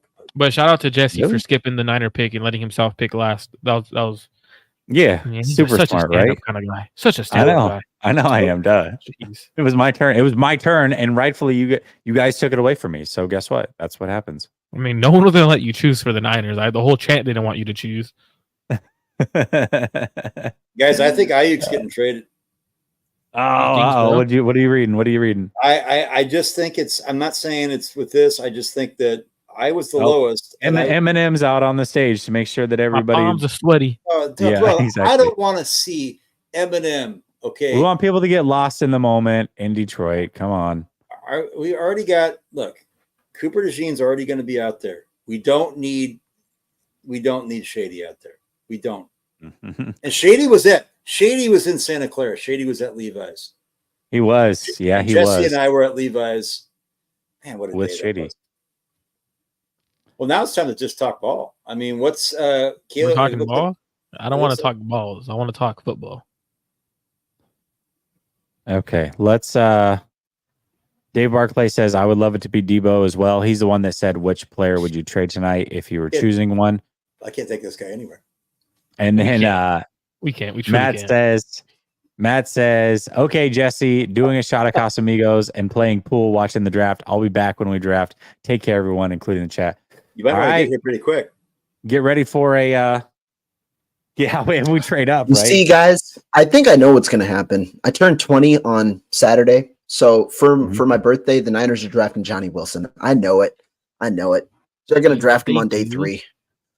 Dude, if they do, I'm sorry for your birthday because that would be a pretty terrible way to turn 20. Yeah. I mean, I'm not going to advocate for it because I am underage, but what's being said on the board might have to happen just like, out of misery. But it's all right. Yeah. Perfect. God, they're getting everybody from Detroit on the stage now. Look at them. It's so happy. Yeah. And it looks like right now. Do you have your leaks that you normally have so we can be ahead of the game here? I got some leaks, but what I'm hearing from my guy, Terrier in a Giants hat, Ricky the dog, he had been saying, hey, maybe McCarthy. He's saying, no, like I was a fraud. It's going to be May. It looks like it's going to stay chalk for what people had thought recently. Unless there's a complete surprise, it looks like Williams, Daniels, May going 1, 2, 3. Okay. We'll see what happens, but. Man, hey, isn't that if you're watching the draft at home and you see all the guys on the TV right now, just pay attention. Those are the dudes who lost to the 49ers in the NFC Championship. That's right. And they were all there. Even Barry was there. He watched it happen. So did Eminem. It was great. And Aiden Hutchinson has a horrible suit on right now. And I'm not like exactly a fashion aficionado, but what are you doing over here? It looks like something that you took out of a dressing room on stage in the 1990s in Iowa high school. What is that? Look, what is that? He was a baller. And Jared Goff's pumping people up. Man, this is real vanilla up there tonight. we got. Okay. I wish Jared Goff would have came out in the picture, because of the picture that went viral of him like looking like he was like trying to swag out. You know the picture I'm talking about? I wish he would have came out looking like that. I'll throw a question out there. Right. With the trade ups, with McCarthy likely being potentially a top 5 pick, do the Vikings have to trade both of their first round picks? Is there going to be enough suitors? Do they have to trade both first round picks? I think as a follow up, would the Chargers ask for the 2025 one instead of 23? I think that for the thing where the Vikings are in the situation is, even if it's the 4th quarterback taken, which it looks like it's going to have to be, they still are in a position where you have your back against the wall, because those teams can say we can choose, and there are other players that people want to move into that area to get the guy that they want. And to me, beggars can't be choosers, but like I think they do. I think the price for moving up from 12 to 3 was 3 firsts. I think the price to move up from 11 to 5 might be similar, but it's only spread out over 2 drafts. That being said, next year, if they trade their first next year, the Vikings don't have a 2nd round pick next year either. So, because they trade, I don't know. That's a good question. They've been trying to move up without giving up 23 is what people have said. The draft has officially started, ladies and gentlemen. The draft has officially Honestly, when the draft starts, I kind of get tears in my eyes. It's one of my favorite days of the year. Thank you for this day. That's really powerful, man. I'm really when happy. Roger Goodell stepped on the stage. Hey, who's gonna break Roger Goodell's back when they give him a hug, even though he just had surgery 3 weeks ago? No. Hey. Let's pause there. Yeah. No, like with the hug. What do you? No, Marco. Come on, bro. Marco, Marco's wild. Marco's wild in the night. It's okay. No, I'm being serious. Like his international bro hug during draft day is always like one of the biggest hugs. I'll say who it is. Like, it's going to be Byron Murphy. That dude is a beast. Is he that's true. He cleans more than Travis Frederick. But is he there though? Because that's like the biggest thing. Ooh, I think he is. I don't know. It's who's there. I don't even know who's there. By the way, Byron Murphy is might be my favorite player in the draft, period. I mean, I'm not saying he's the best player, but I do believe he's the best defensive player in the draft. And it's going to be offensive heavy. They were going to talk about the over-under. That's a question I would ask you guys. If I said over-under, I think the most offensive players that have ever been taken in the first round is 19. If I said over-under of 21.5. You want to see how many we took? Yeah. We took 1, 2, 3, 4, 5, 6, 7, 8, 9, 10, 11, 12, 13, 14, 15. Jeez, man. 16, 17, 18, 19, 20, 21, 22, 23. We took 23 offensive players in our mock draft. Makes sense. So I said 21.5. I think it's going to be 22. I think that's the magic number. That's where I kind of put that over-under line. I mean, do you think it's going to be 22 plus? Personally, I don't know. I don't think so. I don't think so, just because I think some of the corners go a little earlier, and you might see some extra defensive linemen. One guy I was going to ask about for y'all, a guy who we didn't select, Darius Robinson. Do you expect him to be a first-round pick with the recent buzz he's gotten? Yeah, maybe. I mean, yeah. But see, but the thing is like with the Latu news, I could see him falling out. We also didn't take Penix, which who knows, right? Like he could somebody could trade up and take him. We obviously didn't get everybody right, but I feel like I'm going to go over 21.5. Alden, you got to go downstairs. Who are you yelling at like that? Did you hear? You hear that? You didn't mute yourself, brother. Oh yeah, no, we definitely heard that. Oh yeah. Come on. Can you hear me now? Yeah, sure can. Oh, I told my son to go downstairs. I have this thing muted. That's kind of jacked up. Are you talking through the mic or are you talking through something else? I'll have to check. Speaking of the mic, David. Yeah. I'm glad I just said but I just talked to my son. I said, "Oh, you got to go downstairs," so that's okay. That's my son. I'm just messing with you. No, but I can't believe. So you guys want to know who the Bears are picking? I know there's still 6 minutes on the clock or whatever. It's so stupid, dude. You guys want to know? Dumb. Oh my god. It's Malik Neighbors. Marvin Harrison Jr. Okay, let's talk about the first overall pick though. Do you believe he's a can't miss prospect? I know what your guys' answer is, David and Marco, and I'm still going to ask for the show's purpose. But Rohan, I don't know your answer. Do you think Caleb Williams is a can't miss prospect the way some people believe?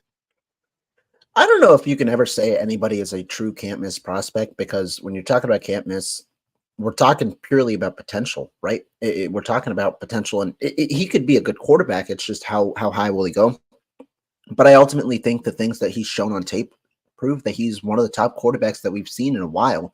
And I think he's going to be good. I'm really high on Drake May as well. I think that those two are the top quarterbacks in the class. Could see him interchangeable as 1 and 2.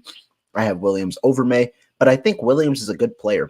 And I think some of the issues that you saw in college can be fixed in the NFL with a better system, with better people around him, better offensive line, and things like that. But there are also a lot of things that, certain things that you do want to see him improved.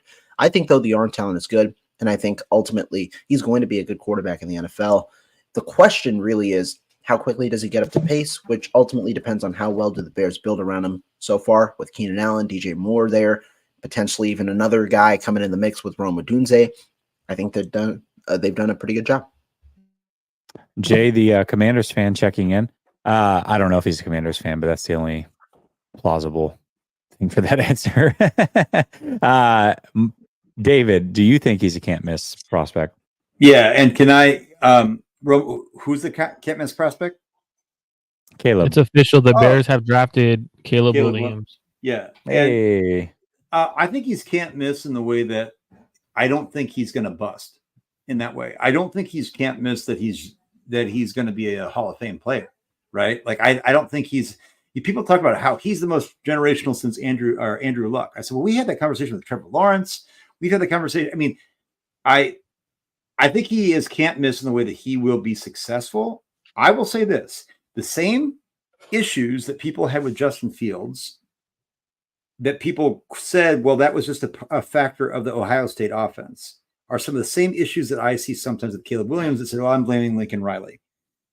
And then then Justin Fields got to the NFL and had the same problems.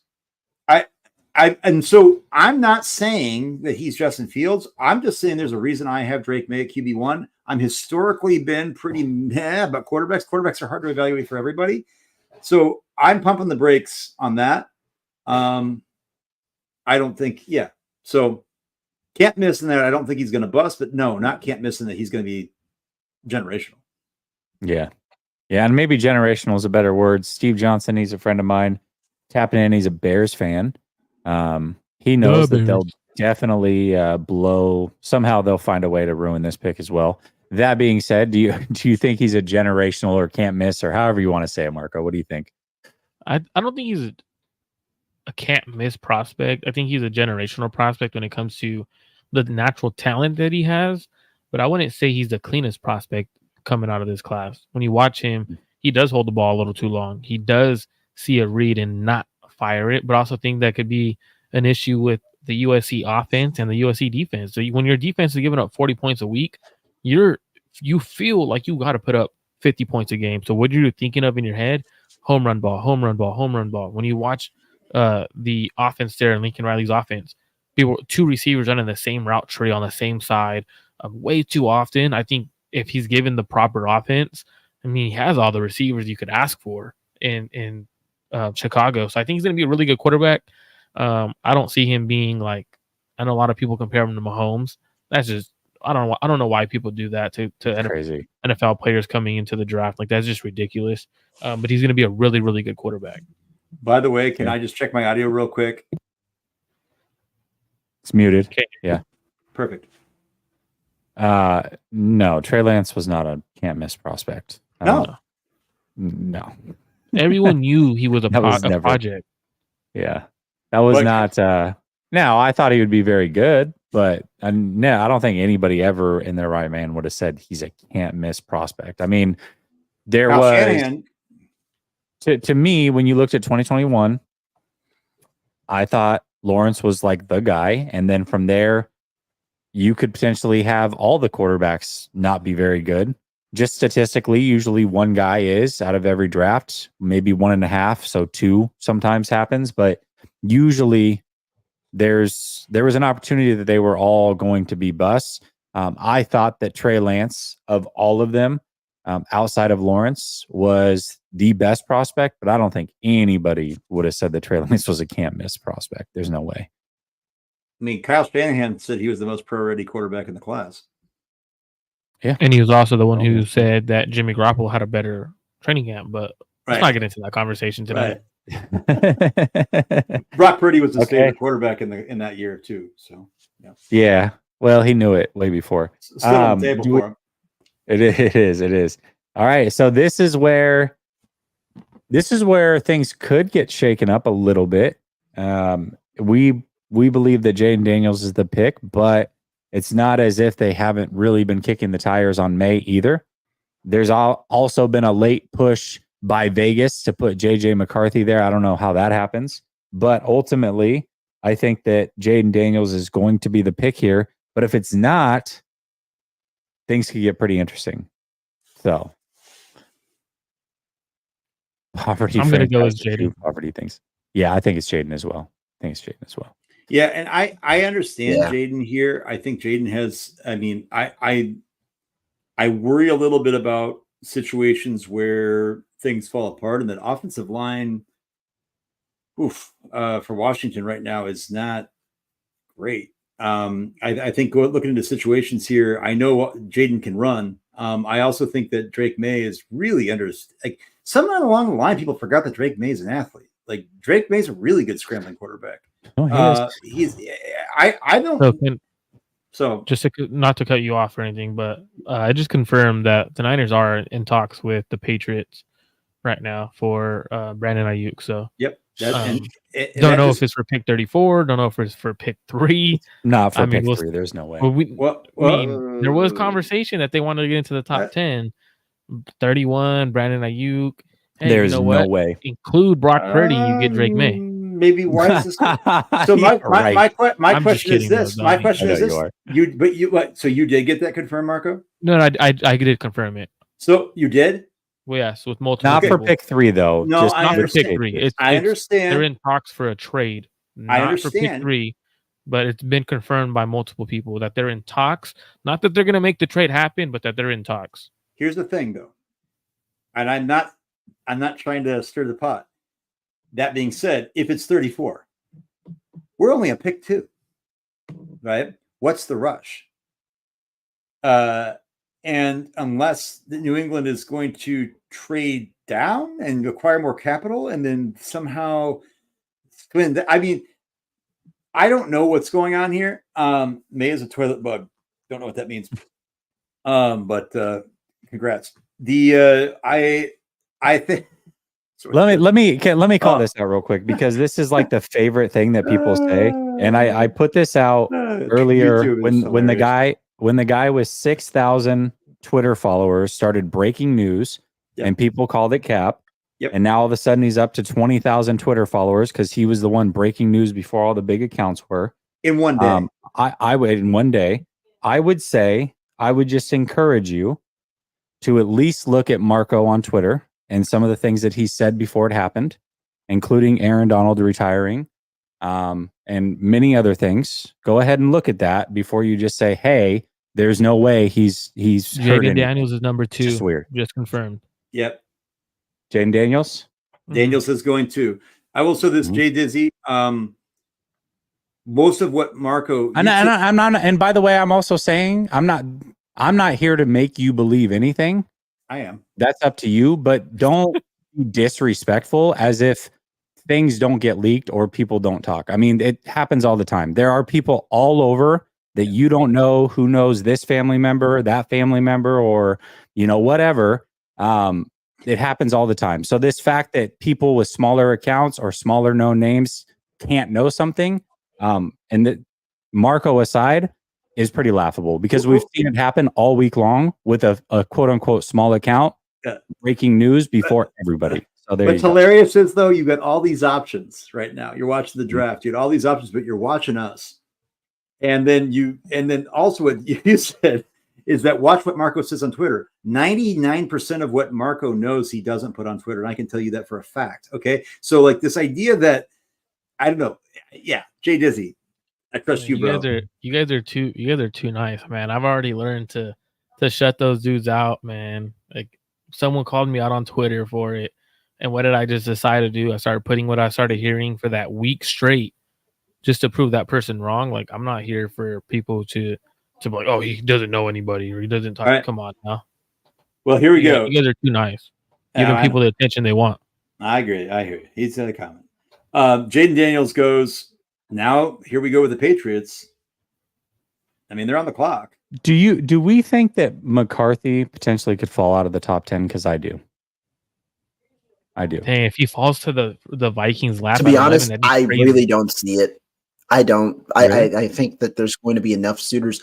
If he's there at like 8, I would anticipate Denver even looking to move up. The issue with Denver is they don't have capital. I just think that there are going to be enough teams. Denver, Vegas, the Vikings. I don't think the Vikings, are going to risk missing out on a quarterback after making such that trade to get up to 23. Because if you don't get a quarterback and you made that move to 23, it'll be a pretty bad reflection right now.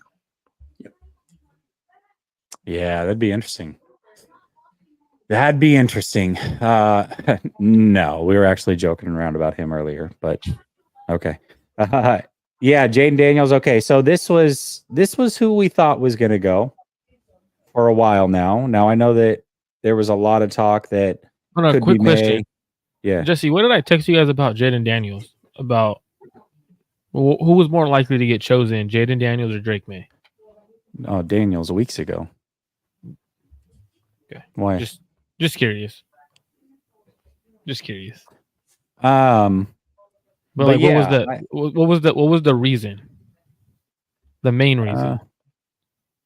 Well, I don't know if you want remember me to say the main reason, or do you? Go ahead, say it. Well, I can't say the main reason. No, not the main, not the main. I was like, hold on, that's like I'm not gonna put that out there. No, I'm not putting that the out main there. reason, not the main reason. Go ahead. But what did I text you guys? Was the biggest reason for them taking Jaden Daniels?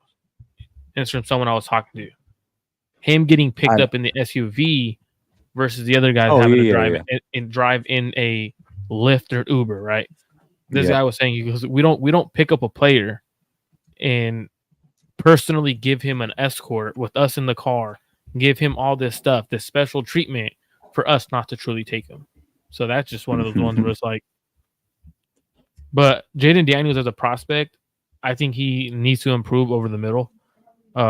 Great deep ball accuracy, not as accurate over the middle as people want to give credit for. Yeah, Drake May. It's May. Yep.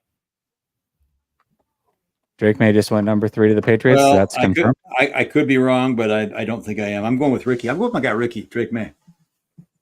Okay. I have not seen Drake May yet. From everything I have not. I've seen it. Schefter just said that there's a 0% chance that they trade the number 3 pick. It's going to be a quarterback. It's going to be. But the expectation is that Drake May is the guy. From what I've heard, Drake May should be the guy here. I'm going with Ricky the dog. Surprising. Ricky the dog got him on St. Brown. Jared Goff. Schefter said it's not imminent. They didn't say it's imminent. And then Jared Goff just came up on stage with his guys who just got extensions. Schefter. But we should listen to Marco Schefter. It's confirmed. Drake May is the guy. There we go. Ricky the dog. Yep. Ricky the dog. Ricky the dog. How many followers is he up to now? Dude, I don't even know. 19.7 thousand. He was at 6,000 before the St. Brown thing. That was wild to me how he just blew up. Man, shout out to Adam Peters, though. Adam Peters went out and got his quarterback, a guy that he truly likes. So, hey, hopefully he can succeed over there. Let's see what he does the rest of the draft. Yeah, I expect them to trade back up for an offensive tackle, though. Yes. And shout out to the New England Patriots for doing the right thing here, too. I know the Vikings were calling them. And I think that in this situation, you already are a bad team. I get you getting the fill in your roster, but you have years to try to figure this out. And just like the Cardinals did, right, with Sam Rosen, and then they all of a sudden they had the next year going with Kyler Murray, right? Mm-hmm. Like Josh Rosen. Josh Rosen. I'm thinking I had a college roommate named Sam Darnold, Sam Rosen, the same guy. I had a college friend named Sam Rosen. So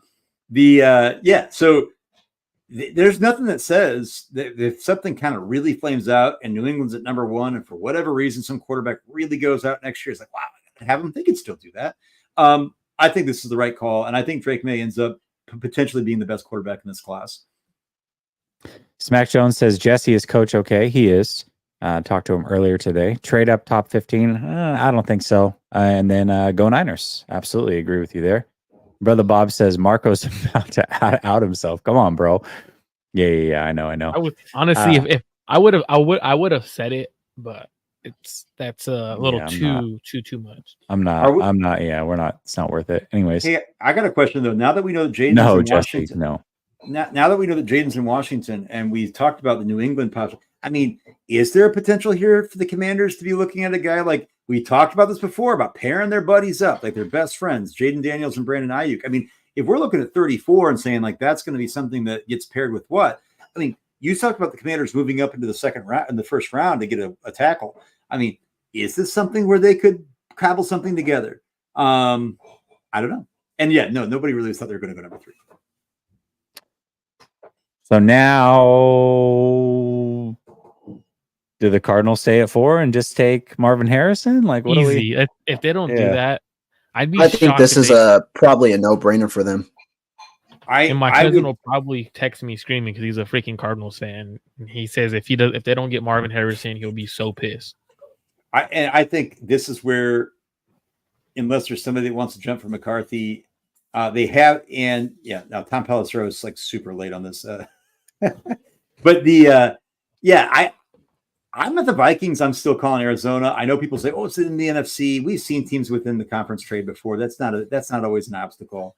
I'd still calling Arizona to see if they move down. If I'm Arizona, I'm thinking about it, but I don't know.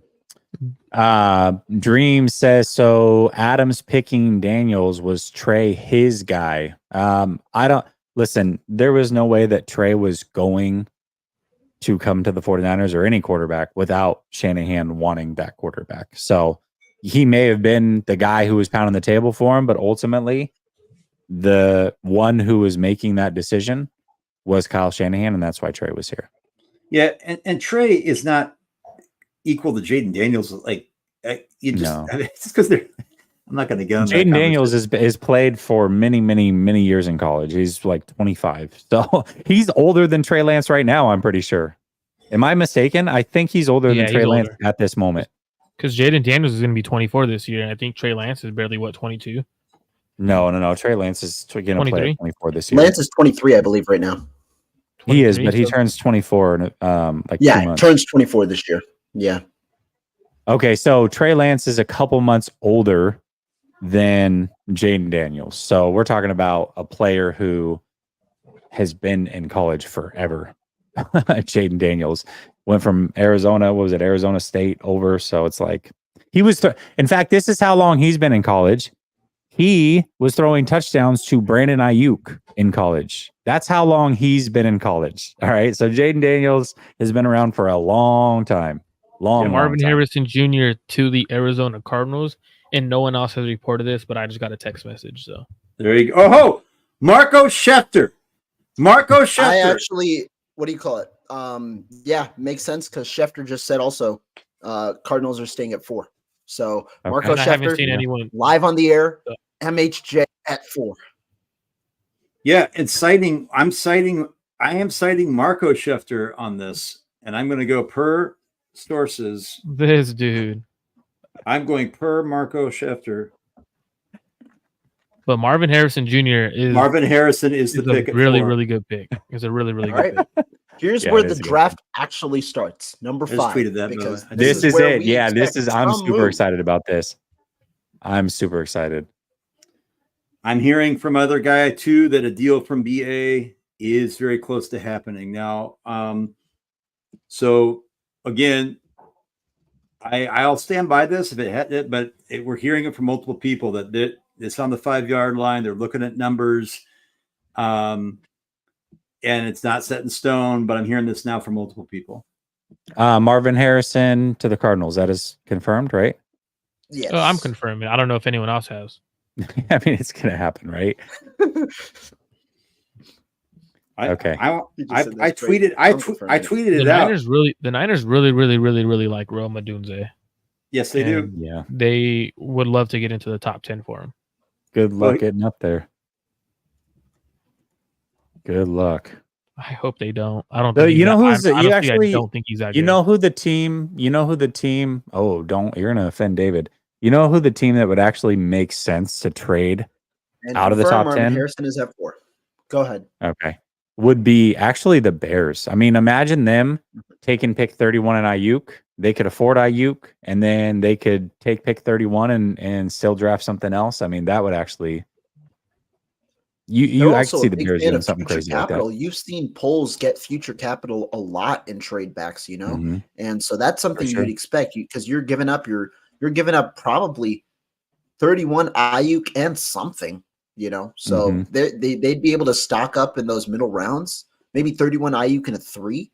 If it ultimately ends up being there, obviously it's pure speculation, not expecting that. No, to happen, I but don't think it's going to happen at all. No, it's not going to happen. I'm just saying the Bears. I can see the Bears possibly trading back if the opportunity presented itself and just picking up more capital. Poles has been fantastic. Dude, that trade with the Panthers was so good, so good. You're got to be. Remember, you're dealing with David Tepper. Man, people might get mad if from what George Kittle's name's being thrown around.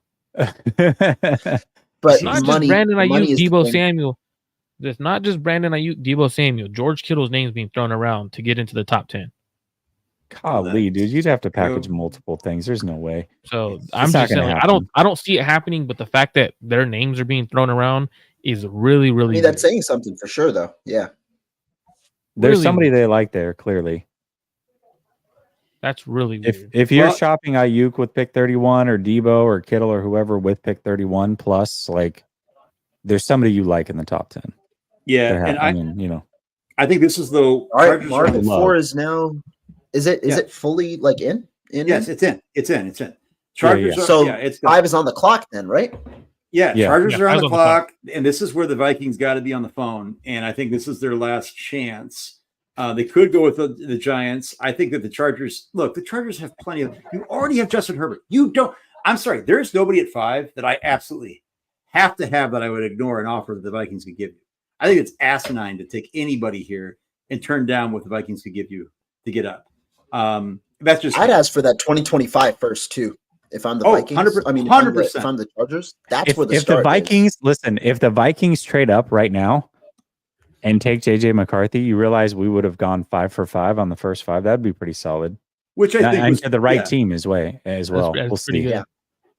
But I really do think McCarthy might fall out of the top 10. I said that a few days ago. That was my bold draft prediction. I could see that happening as well. I don't see that because I don't think the Giants will take him. I really don't. No. And then we know the Falcons won't. We know that. We know Broncos, that. Who Tennessee won't. So it's like, yeah, dude.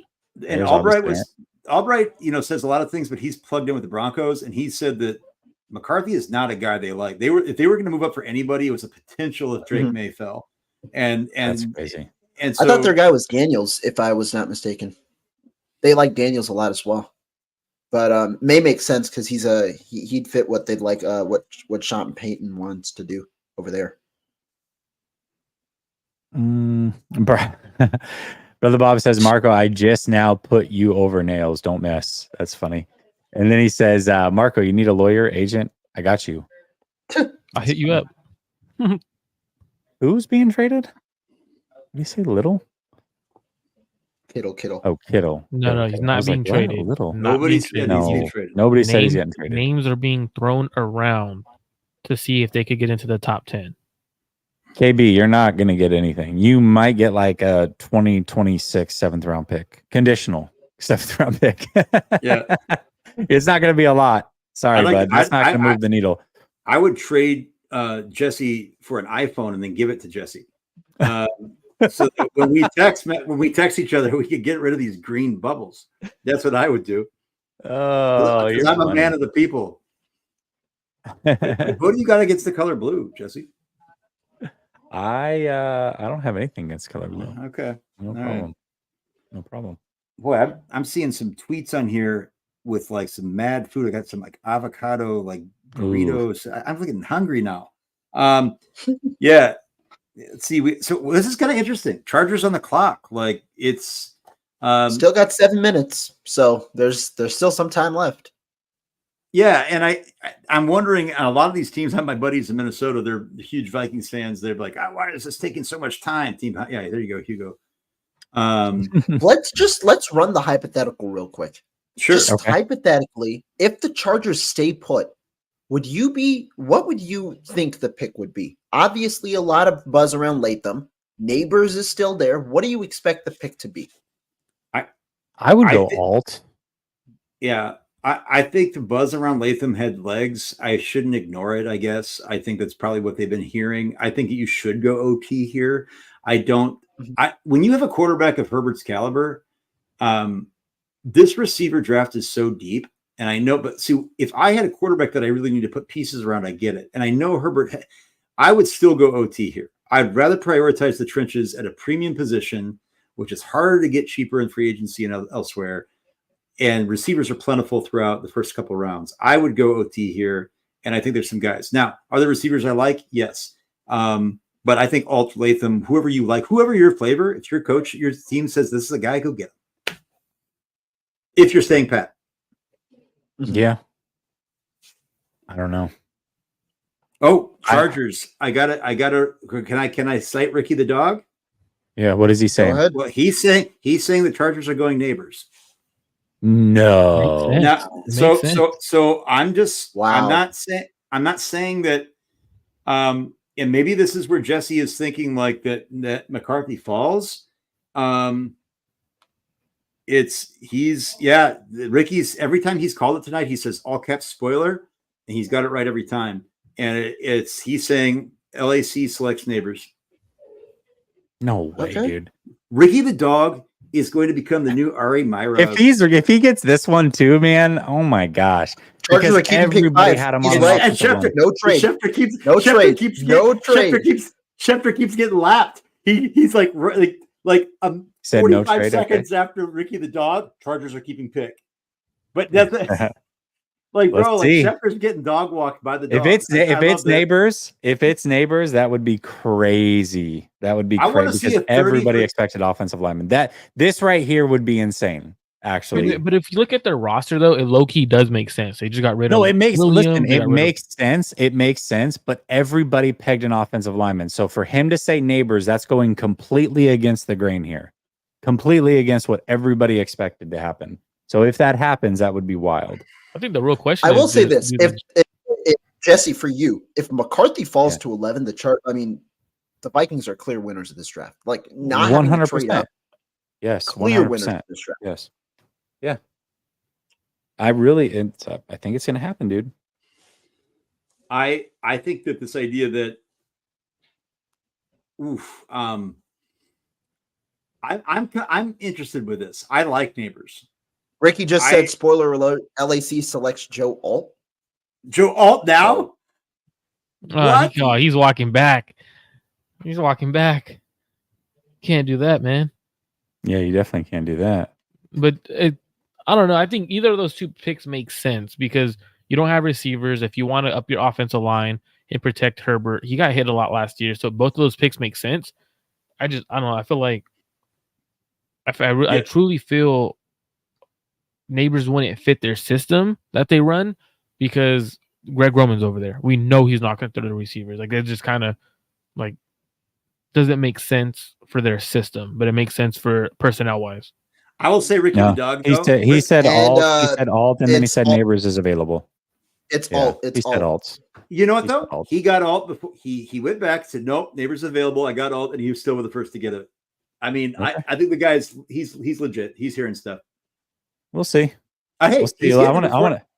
No. Listen. You don't say that. You don't come out a day before, say that a receiver is going to be the highest paid receiver before the draft, and then say it's a cat team. We all thought it was the Bengals, right? They have 2 receivers they could pay, and then a full 90 minutes before, say Amon-Ra St. Brown, record-breaking deal, highest paid receiver, whatever. It's way. He clearly had that one. But the question is like, how much does he actually know, right? Because I think some people, especially smaller accounts, I think sometimes they might hear things and then they start selling it as, hey, this is factual because they did have something factual. So I'm going to keep my eye on it. I'm curious to see what he says all night. If he gets like the next couple right, then we'll agree. But he He was got the first one. Alt I must have agree. been He was really the first high, one. though. Yeah. Alt must have been really high on their board because he wasn't going to make it past 7, it seems. They didn't probably want to trade back and lose him. It seems like Alt must have been pretty high on their board for them not to wanting to trade back here. Do you guys have a scouting report on him? Because I'll give mine if you guys don't. Go ahead. Well, no, I just wanted to say, I mean, they're picking him to play right tackle, I would assume. Is that even like just assuming that this guy can play right tackle? Is that a good assumption? Rough. It's rough, right? I did not see him as a right tackle. Like that's what's like. Well, I would assume confusing. now. Okay, obviously they picked a left tackle. What was that?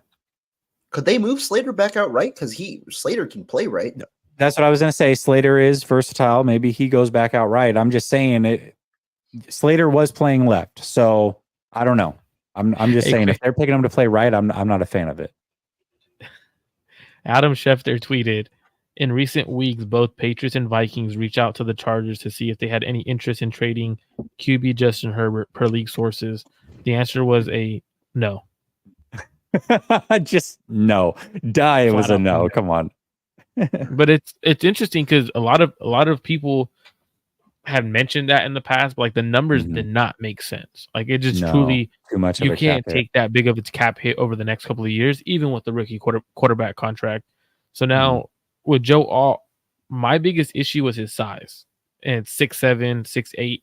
There was too many times where I felt like he wasn't athletic enough against a more athletic edge rusher, and this for me where it becomes an issue because he's like 6'8", 6'9", like true size in cleats. I do like his fit for zone more than gap. I feel like he lacks power. He's a big giant who in the run game isn't, how do you explain it? Like he doesn't finish blocks. And I think that was my biggest issue with him. And that's why I had Fashanu, or David, how do you say it? Fashanu. I had Fashanu over him because Joe Alt's my biggest concerns were his waist bending. That's, you know who bend at the waist? Mike McGlinchey. It's Mike guys McGlinchey, like that. exactly. Mike McGlinchey. Yeah, the balance when he's in pass pro wasn't great, and when his hands, when he would shoot his hands, he's always wide. That leads to a lot of holding calls. Hopefully, the Chargers could develop him a little bit better in those aspects. But for me, he wasn't the best tackle in his draft class, and it gave too much of Mike McGlinchey on the left side. Yeah. Now it's 6. Are we all expecting neighbors here? Man, with JJ McCarthy on the board, do they go JJ or do they go a receiver? I don't think they go JJ. I don't think they like it. Show me that, Jay Dizzy, because here's what I see. Despite offers from other teams, this was yesterday, I'm still hearing the Patriots are going to stay at 3 and they take May after Washington takes Jaden Daniels. He also said that, as stated previously, this was 6 hours ago, Giants are all in on Drake May. That's not saying they're trading for him.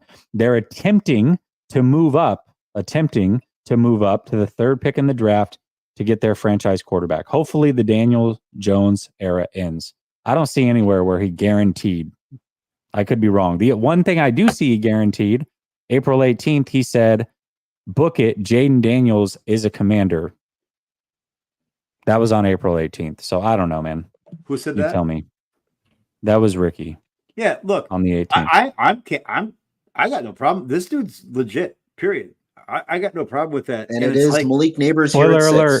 He said, spoiler alert, 2 minutes ago, New York Giants select Neighbors. This was 2 minutes ago. Did anybody else tweet it out before him? Or was he first? 1 minute. 1 minute is what I'm seeing. So 1 minute is what you're seeing. So again, he's now 6 for 6. You got 2. Yeah. I'm saying from Ricky 2 minutes ago. He's getting it before every single big blue chip. Every single person, exactly. So again, even if he got one thing wrong, the dude clearly knows something, man. He corrected it before anybody else got it. That's not wrong, man. That's just That's No. like, I'm not saying he got. I'm saying if he was wrong on the Giants thing, I'm just saying he had Neighbors again before everybody. He's had 100%. all before everybody. He had everybody. He's had all these picks before everybody. He was the first one to tweet him, dude. He obviously knows something. So here's the thing. You're right. And Jesse said McCarthy might fall out of the top 10. Well, we're at 7 now. Yep. And, you know, this is the Titans here. Joe Alt is gone. And here's the thing. All of Albert Breers and all the people that started putting Latham in the mocks. And so then we started following that. You see what happens? Like, you start believing people because like they are established credibility that they must know. So it must be Latham, and it wasn't, right? So I've always said, like, if Pete Schrager knows all these, I've been on all these phone calls. Yet last year he got 1 pick out of 32 right, and the only one was Bryce Young. So I'm just with these getting Neighbors at 6 is a great pick for the Giants. It's a great pick for the Giants. Great pick. Like, you just paid your quarterback $80 million. You have an offensive coordinator who could scheme it up. Probably one of the best route runners in this draft class, the most explosive, great body control, great hands, like big play. A big play waiting to happen every time he's on the field. For him to go 6, it's low key them getting Odell Beckham all over again, in my opinion. Yeah. Like, you're getting that explosive route running, great athletic receiver. Now, hopefully, their quarterback is able to get on the ball, because if that's a big issue, Neighbors could definitely be pulling an OBJ in terms of, in the next few years, we can see him on the move real fast. Now, I will ask this: all off the board at 6 or at 5, that presumably was the guy for Tennessee. Do you think they stay put, or is it Fashanu here at 7? Because I think they're going to draft. On the board. You got you got a couple of people wanting to trade up. I could see them going to Dunze. I wouldn't be shocked if they went to Dunze, but I do think that they're going to draft. I do, yeah. I do. But we'll see. I think Jets could easily trade up. Is David talking to us, or is he talking to who's he talking to? I'm seeing the comments on here. I'm seeing the comments. Like, what exactly is so wrong? I'm not saying Joe Alt's like, Anthony Munoz, but this idea that, like, they didn't have to draft a receiver. Like, this draft is deep with receivers. Justin Herbert is an elite quarterback, and now you have Rashawn Slater and Joe Alt.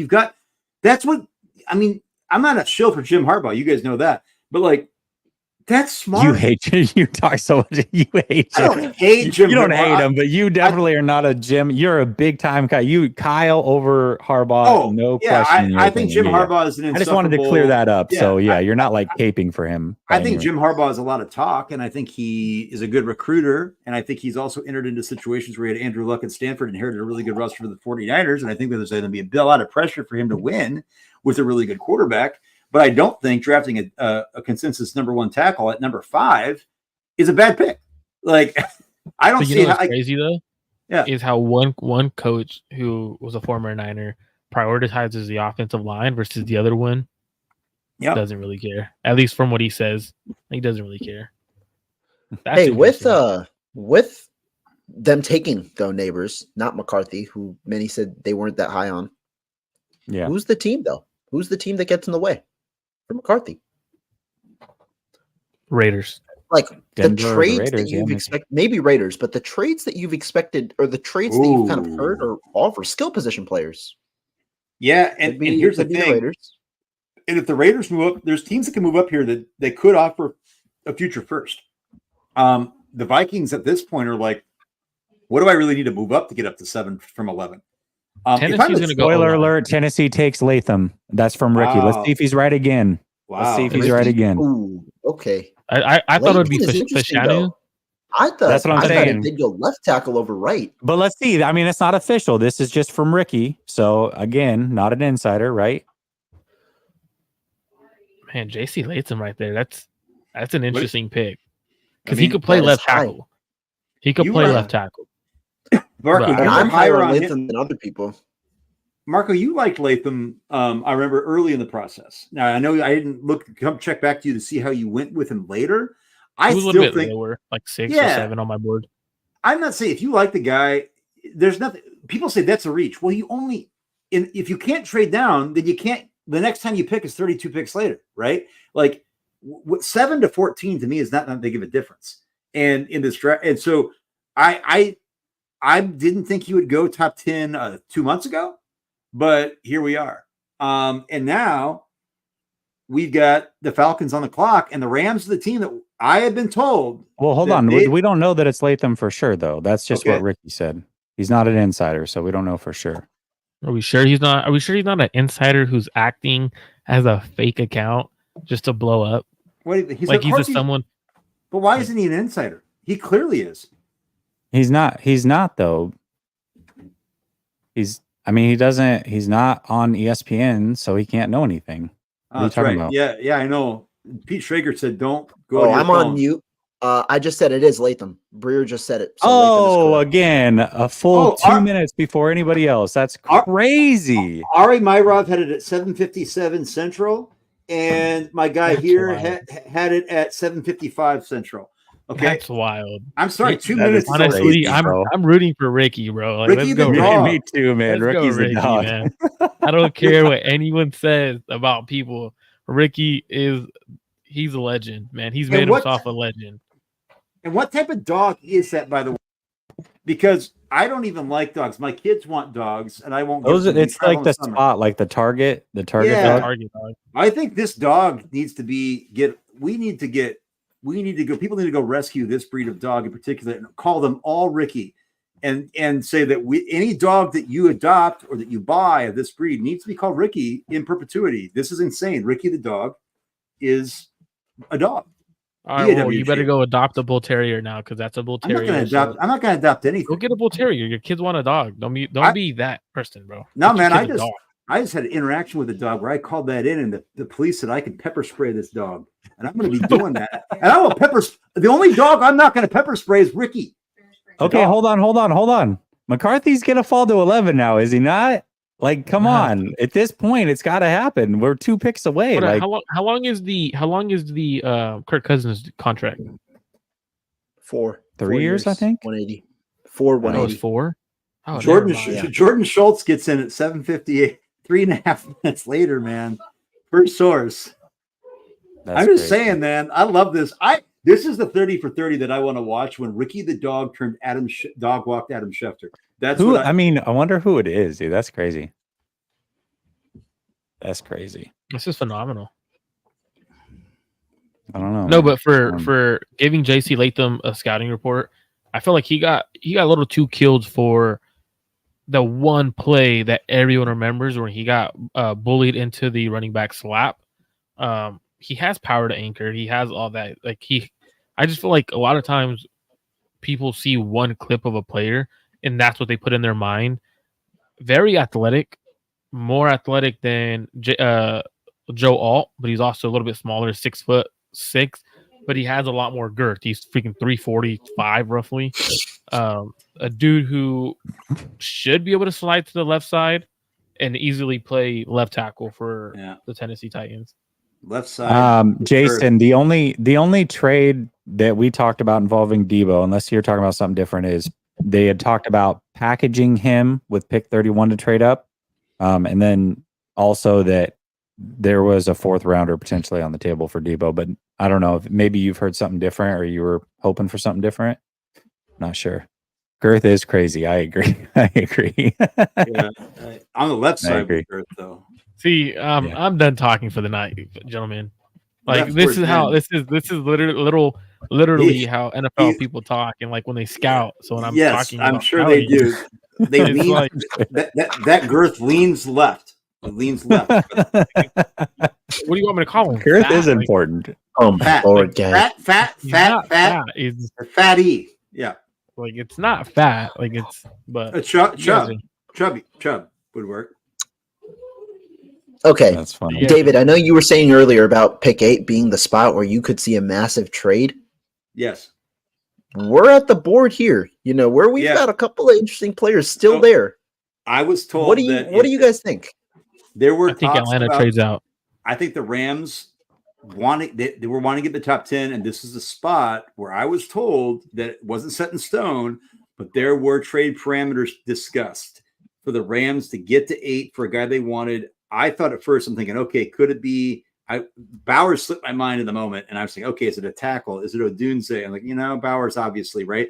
So the Jets, well known that they like Bowers, or at least speculated. I think this could be a spot where there's a trade here. And if the Falcons stand pat, if I'm the Falcons, I draft Byron Murphy. I think Byron Murphy is special. Like, I think he's undersized by height, but he's one of the strongest defensive tackles in this draft, and he is the best run stopper, and he is a plus pass rusher. He can occupy tackles, but he has speed and his power in his hips. Is like also just unbelievable. And if I stay here, I'm going Byron Murphy, but I think they should trade. If there's a good offer here, and this is where if I'm the Vikings, man, I want McCarthy. You got to think they've been trying to get up, and maybe they don't like McCarthy as much as maybe we thought.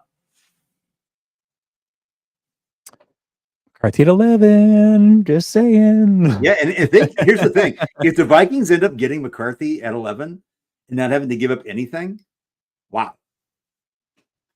Because the fact that they traded early with the Houston Texans to get pick 23 or 22 was pretty crazy. Like, I thought that was a pretty intense. Oh, dang. Falcons taking Michael Penix Jr. Wow. No. Yeah, I wow. just mentioned Jordan Schultz.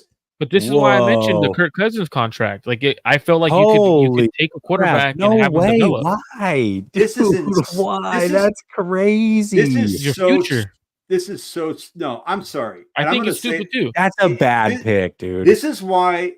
Is Terry Fontenot still the GM?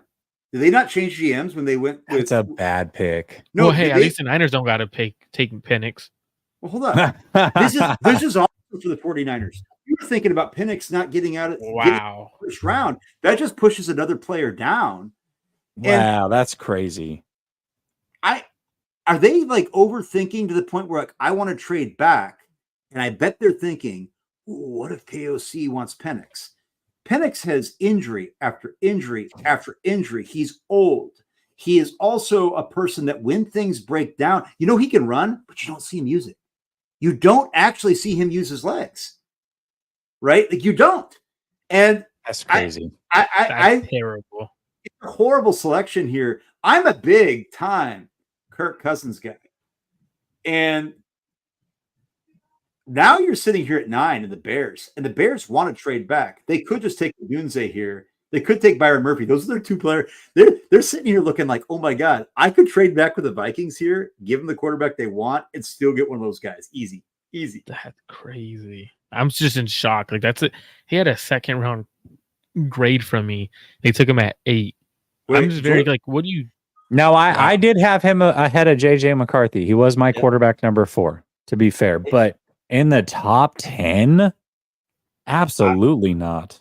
Well, Ricky the dog did get leaped by Ari. Ari stole it from Schultz, but the Ari steals everything. But the Ricky the dog did get jumped there. I think he needs to go back to the dog. He's about a minute late. He needs to quit. He needs to retire. Get some Purina, Ralston Puppy Chow, and get. Yeah. I'm very curious.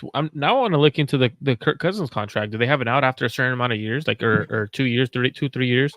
Here's the thing, though. Do you want to bring Rohan back in so he can react on Penix at? Oh yeah. But here's the thing, though, about Penix is that I don't understand. Yes, he is out. He's already 20. He's already 24 years old. It's like 30. So what are you going to do? Set him. Kirk Cousins could play. When's he going to start? 27 to be Steve Young. Oh, it is super loud there, Marco. Is it? Is that me or is that? I mean, not Marco. Rohan. Oh, let me get the audio fixed. My bad. Yeah, super loud. See, Rohan's having a party. It's Madison, man. I mean, I'm telling you, the beer runs in the streets there. I lived there for a couple months. My wife's from that area. We had to get out of there. They evacuated us. Right? We went to Minnesota. They were Penix. I'm still in shock. Guys, what the hell is going on, bro? Penix. What like what? Are you freaking kidding me? What is going? Regardless of the player, the damn team, they just paid Kirk Cousins $100 million. There's 3 years of guaranteed money on that deal. Michael Penix is 24. What the heck? And here's the thing. I said the Falcons were primed. I believe in Raheem Morris. This is clear that Raheem Morris does not have a say, and he's not Kyle Shanahan. He is not top of the totem pole. This is they have Drake London, whoever is he's a bust. No, it's called Arthur Smith being an idiot. You have Bijan Robinson. You have Kyle Pitts. Opposite of Drake London, I'm drawing a blank here. Nothing's. Somebody fill me in. Anyway, you got. Is Kirk going to retire before this contract? They cannot get out of this in the first 3 years. They legitimately it's really hard. And they have an underrated offensive line. They have an underrated offensive line. Does he have a no trade? Yeah, I think so. I don't even care. I thought he did. So I don't even care if he didn't. Like this is idea that you make this big move. And here's the other thing, guys. The Falcons are going to get their wrist slapped harder than any other team, if reports are accurate, that wasn't going to go this year.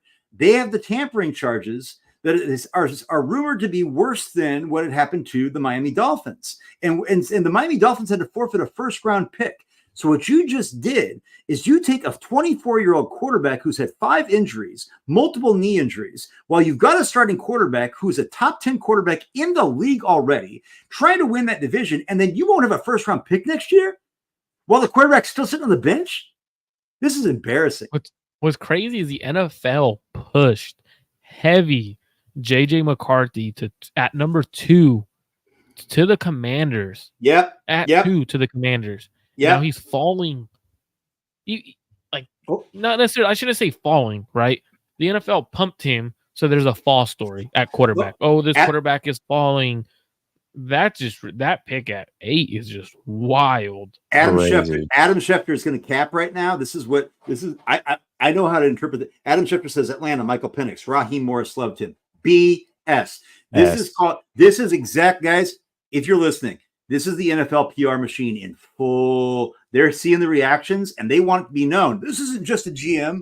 This isn't just – I guarantee you Raheem Morris didn't come to Atlanta to say, I want to go move for Kirk Cousins and draft at least the 5th worst quarterback in this class in the top 10 for him to sit for 3 or 4 years. And he'll be 30 when he starts. Crazy. That's crazy. Like I said, I had Penix ahead of McCarthy, so I'm not – it's fine. Not crazy to me that he went ahead of McCarthy, but dude. But the thing is, with Michael Penix, though, even with Michael Penix, like he could be better than as a prospect, but you're also a little bit older than the other guy. So it's like that also plays 25. A factor. He plays a huge factor in when drafting a guy in the first round. He might be one of the older quarterbacks. No. I think now that I think about this, I'm just trying to grasp why he would go this early. There must have been serious buzz. No, but there must have been serious buzz about Las Vegas taking Penix at 13 because there's no way you don't trade back and take Penix. I know, but regardless, I don't understand why you take him this early. So why pick Cousins? Like you've got a new coach. Bears are going Rome, so the Niners aren't coming back into the top 10. That was their target.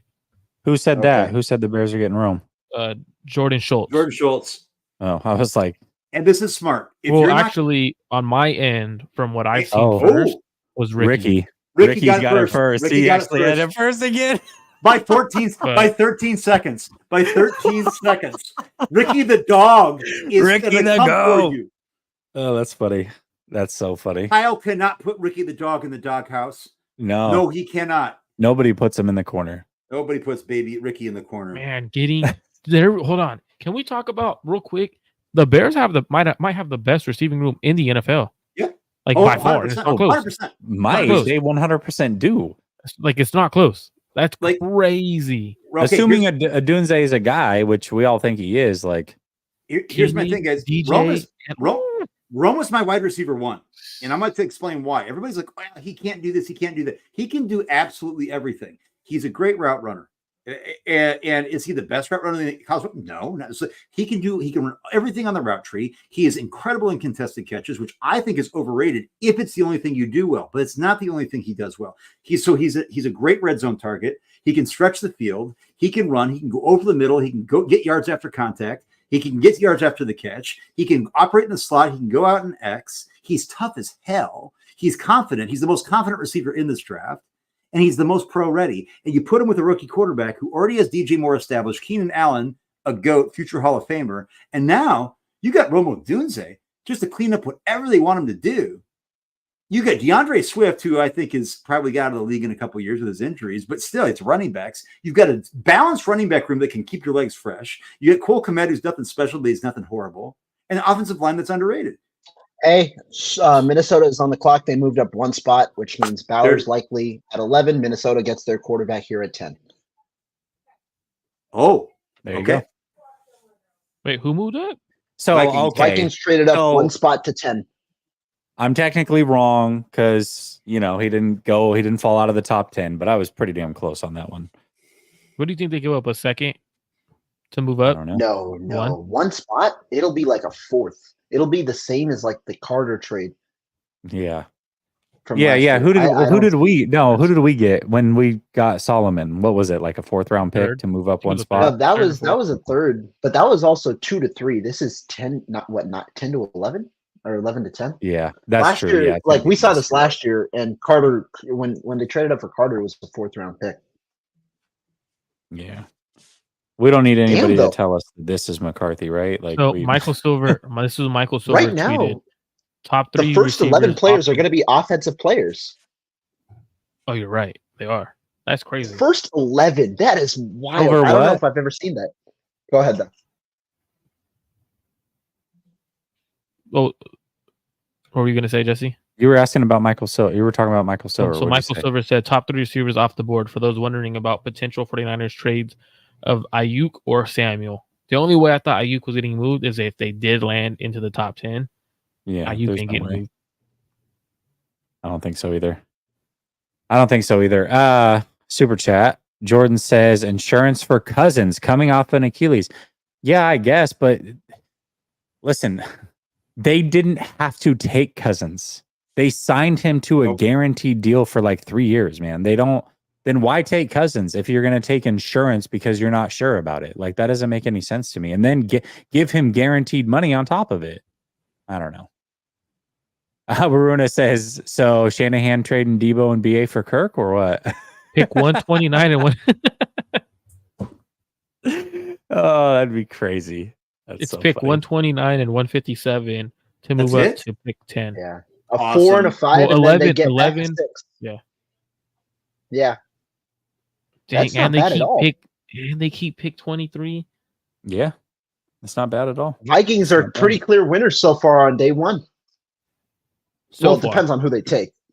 It depends on the who quarterback has to be good too, though.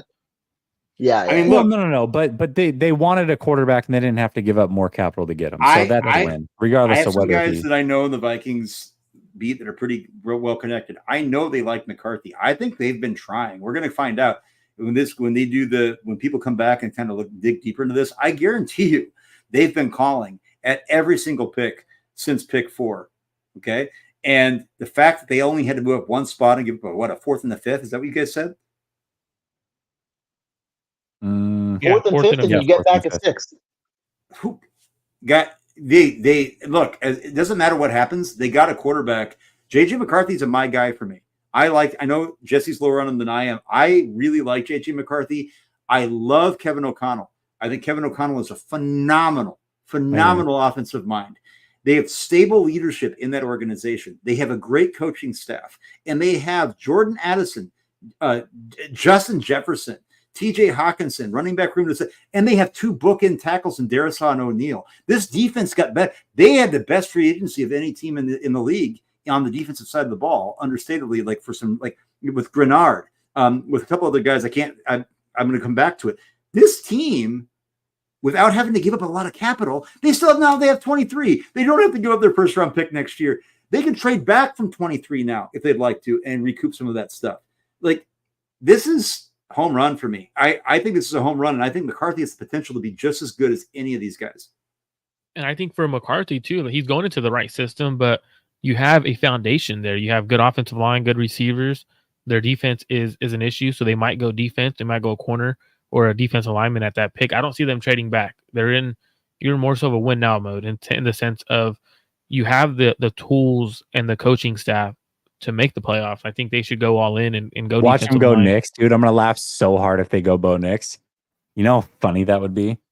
Oh, it's just so you know that ML football account, the one with like 135,000 followers. About 5 minutes after you were talking about it to us, with the 49ers talking about IU to potentially the Patriots for 34, he said the same thing. So, just FYI. And Benjamin Albright is reporting. Vikings. Yeah, McCarthy's the guy that Albright says, as was confirmed before, that he talked about. McCarthy was not a top 3 QB on the Broncos board, which isn't exactly breaking news. But yeah, I think he was top. I don't think he was top 4. No, so here they're pretty high on Knicks, yeah. But I want to take a minute to make sure that we all rag Jesse. Jesse said he could fall out of the top 10. He did not. He did not fall out of the top 10.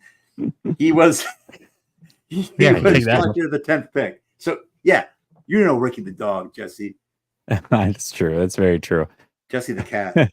Mine was off a gut feeling, though. It had nothing to do with anything. But honestly, I'm going to give you that one though, because that's pretty damn accurate in the sense of you said JJ's going to fall out of the top 10. It was my bold prediction on Tuesday with Sunil that he'd fall out of the top 10. What it could have, should have. I give you that one. No, I give you that one. He fell out of the top. Horseshoes and hand grenades. Horseshoes and hand grenades. The only reason why the Vikings traded up was to 100% guarantee someone didn't jump them. He's out of the top 10, bro. Yeah, it says Jets need a QB. That's actually not a lie. They definitely do. Jordan says BA is the best receiver on the board now. I think a trade is more likely, especially with Brown getting fat deal. Wide receiver market is crazy. That's a very good point, right? As these receivers get taken, all of a sudden BA becomes more and more valuable to some of these teams in the teens. You know what I mean? And if they look at it and they're like, hey, I'm not sold on any of these guys, like now all of a sudden I wasn't willing to give up a first for BA, but I am now. That's a very, very good point by you. Very good point. So far, we only I still don't think it happens, but or is it 3? Huh? So far, 2 or 3 O-line that have gone. Tackles. 2. I don't know. Alton Latham. Yeah. 2. And then Jets are on the board, probably going tight end. Here's where I expect the run, not at 11, but I expect the run to start, in this next intermediate range where you expect Fashanu, Fatanu, you expect some of these guys to start going off the board. And here's the thing, guys. I'm going to be honest. From 5 all the way through here, as much as I like McCarthy, there's better players that haven't been drafted than a lot of these guys. To me, like Odunze is my wide receiver 1. I like Neighbors a lot. Obviously Harrison, but if I look at Joe Alton, Latham, I have no problem with those picks. But I'm not I was never bullish on either of those guys as just bona fide studs. The Penix thing, what have you? Like Neighbors, I look at Bowers, I look at guys like Byron Murphy, I look at some of these other receivers who I think can be just as good. There's a lot of offensive line with Fautanu go on down the line. Like there's a lot of talent here in this draft at the top here. And I think you can find, and that's why I said 7-14 to me isn't that big of a difference. Bowers would be the worst kept secret if he goes here, right? To the Jets. Yeah. Everybody was talking about that one for 2 weeks. I know it's the worst kept secret. Would you prefer though Bowers, or would you prefer an offensive lineman since Fashanu and Fatanu are still on the board? What would you guys? I would go offensive line. I think the Jets are going to go Bowers, but I would go offensive line.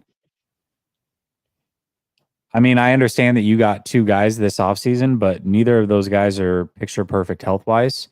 And if you lose one of them, you're screwed this year. So I would go. Well, even if you go Fuaga, he could play guard for a year. He has the ability to play. I do think that they have their 5 guys that they paid that are kind of penciled in starters.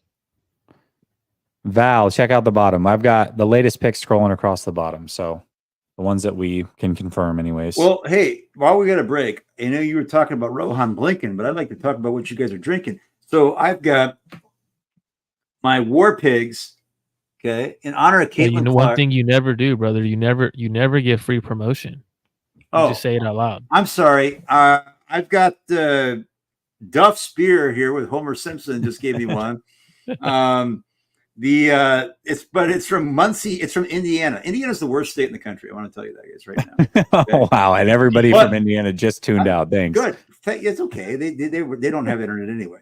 It's like, Vernon Maxwell talks about people in Utah. It's how I talk about people in Indiana. Okay. Oh my gosh. Hey, like, I might not look like much, but I'm a snob and I don't like Indiana. But I like Caitlin Clark. And she's on the Indiana Fever. And I like this beer that comes from Indiana. It's one of the best breweries in the country. And I'm drinking it in a snifter, because I'm a snob, from Toppling Goliath, which is the best brewery in the country, and it's in Iowa, where I'm from, which is no coincidence. Okay. And I'm pouring it into my glass. Look at this. Look at this color. Look at this. Look at this. Now, what are we drinking tonight, gentlemen? I know Marco said that he had the quality H2O. Quality H2O. You know what? I've got that too, because I'm hydrating and I'm back. I'm doing 4 to 5 liters of water a day again. I'm back because I'm an old man. If I don't do that, my hamstrings start going crazy.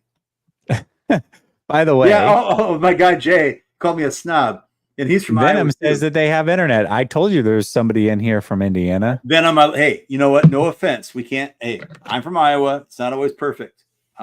Jokes aside, I'm glad that you updated me on that, because I did not know. I really didn't. I thought you guys did not. So stupid. Jets are selecting at pick 11. Yeah, of course. Reported by Ian Rappaport. Oh, so cool. I think it is a tight end. Somebody asked if we would rather have Bowers or Mims. I would rather have Bowers. I'm not a big Mims. It's not that Mims doesn't have talent, but it's Fashanu at 11. I'll be back in a minute. Fashanu at 11. Fashanu 11. Yep. Fashanu. Yep. There it is. Fashanu. Wow. They did go tackle. Okay. Good for them, dude. I love this. Good for them. I love this because it's so like smart. It proves that Ricky the dog's out here getting information, and all these dudes that were having this convinced that it was going to be that. I'm sorry, guys. Remember, NFL rumors. I'm just throw this out there. NFL rumors that account that has 400,000 subscribers or followers, whatever they're called. He had tweeted 4 minutes ago that the Jets were going to go Brock Bowers. Yeah. Now here's the Ricky had it 5 seconds before Mirov. Here's the thing about Fashanu is that I think he has the highest ceiling of any of the tackles to me at the top of the first round. Oh my God, my wife. Oh, I'm sorry. Look at this. I got wine too. I'm double fisting. He's gonna be ham. You're not going. Now look at this. I got Rose Nyland, and she's not from Indiana. She's from Minnesota, just like I am. And it says sometimes life just isn't fair, kiddo. And I know we talked about a trade up. I know we talked about a Rams trade up from 19 to 8. Yes. What about one from 19 to 12 for Brock Bowers? Yes. Who's still on the board? Makes a lot of sense. And the Broncos were wanting to trade down because they have no capital this year. It's 12 and then goes to 76. So, and they're not. If they draft Bo Nix, I'm going to do a lap around my neighborhood, and you guys can we'll see where I go. Okay. And I'll be like, what the is going on? Jeff says, Mr. Iowa, you don't have a football team. Go Colts. I do have a football team. You know what it is? It's the Brock Purdy-led Iowa State Cyclones, baby. He lifted the culture there. He took a bottom feeder, and now he's your hero. I'm dead. Brother. He gave you the. It's like, baby, Jack Trice Stadium. You know what? Don't you tell Brock Purdy he's selling John Deere tractors. You tell me I don't have a football team. Which Samoan name do you want to? What's the Samoan name you want to know? Oh, for a Samoan name for Brock Purdy? No. No, the guy in the chat, 808 Niner. Oh, I don't know. Is it Soya Mataya? He's part of the. I think he's part of Jesse's Nails. Is that your membership names, right? The Nails. Oh boy. No. What's your members' names? You don't have a name Just for them? supporters. Just supporters. Yeah, I don't have a. Everyone's like. I have to say this. I think that Joe Douglas did the right thing. Should I change him to I don't know. I think Rusty Nails. The Rusty Nails. we have a bar called the Rusty Nail here in town. Rusty trombone. It's pretty cool. Jeez. There's trombones that's you stay out in the rain, you oxidize. It's called science. Hold on, no. What pick are we at right now? Pick 12? Yes. Okay. Here's the over under. You ready? Here's the over under. You guys in the chat, let me know. over under pick 17.5. Vegas has us at 17.5. That David is 3 sheets to the wind. I'm fine. No, I know, but we're still 5 picks away before Vegas's number, 17.5. That's the pick. I'm gonna go over. What's Vegas is 17.5 for who? David. For David to be 3 sheets to the wind, pick 17.5. Oh God, no, brother. Look, because you gotta remember that's like 50 He said, "Oh God, no, brother." Oh boy. Oh boy. Smash the over. Smash the over. Because Jay, look, my guy Jay knows we're from Iowa. We're not going to sit here be 3 sheets to the wind. Oh, he said that. Oh, bring up Jace. He said that. You said that guy knows I'm from Iowa, but then he says that you're a lightweight. So I don't know about that one. Oh, look at that. Come to my house and say, you know, I'm looking at the camera right now, Jay. Come up to Grand Marais, Minnesota, and tell me that I'm a lightweight. Now, listen, guys. Let's be honest here, though. I love Jay. Jay's my guy. Jay actually knows Seth freaking Rollins. I don't know if he wants me telling him that, but he knows Seth freaking Rollins is an amazing wrestler, my son's favorite. I think that the fact that Joe Douglas went for Fashanu over Bowers, people were speculating like, oh my God, Joe Douglas is trying to save his job. Oh my God, they're 1 year in. But they were one injury away from the Teron Smith, and then they have Carter Warren, who's a young player. He's not horrible, but he's not great. Like one of those guys goes down, all of a sudden you're screwed, right? And so I think this is a smart selection to go for a high upside tackle that doesn't have to start right away, probably will. And instead of like absolutely thinking you have to go with Bowers. And guys, I'm not as high on Bowers as everybody else. I don't know. Can we get a temperature in the room here? Like I'm not anti-Bowers, but I'm not. Guys, I never thought about. I don't want to interrupt you. Bo Nix to what? the Broncos. Let's go, Bo Nix to the Broncos. That was Okay, the guys. most What is going quarterback on, dude? within the first 12 I gotta go run a lap around the neighborhood. Sorry. I mean, you did bet. You better. It'll sober you up, partner. But that's crazy. The most unkept secret in all of the draft, in my opinion, was JJ McCarthy and Bo Nix to the. Oh my, that's Dude. Okay. I'm sorry. That's worse than the Michael Penix pick. Sean Payton That's is crazy. I'm going to speak unequivocally here. Sean Payton is the most toxic presence on any NFL team. He was a toxic presence on the New Orleans Saints. He lucked out with Drew Brees, and he is a situation where he is sitting here saying he's got to have this. They have no capital. That roster is horrible. They have 60 picks, 64 picks, a full 2 rounds of picks before they can get anything. And they have no capital to move up. And you go with a guy who I don't even have in my top 50. Golly, dude. This is awesome for the 49ers, guys.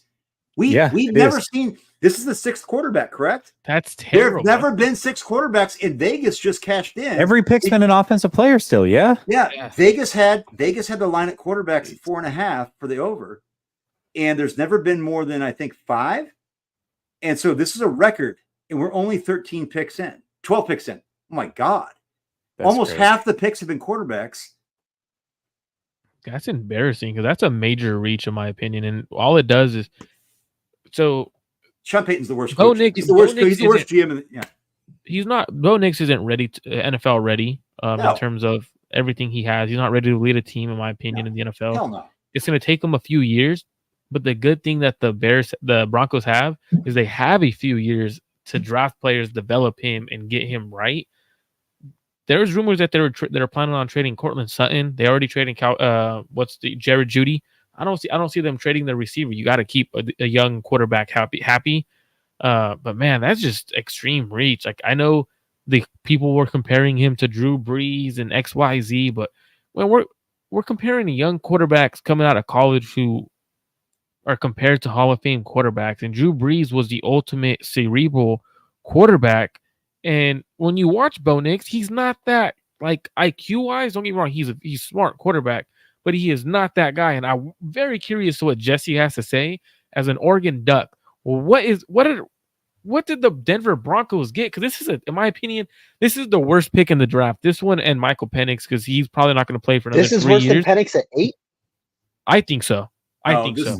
I think because Nix is starting day 1. Yeah, he shouldn't be.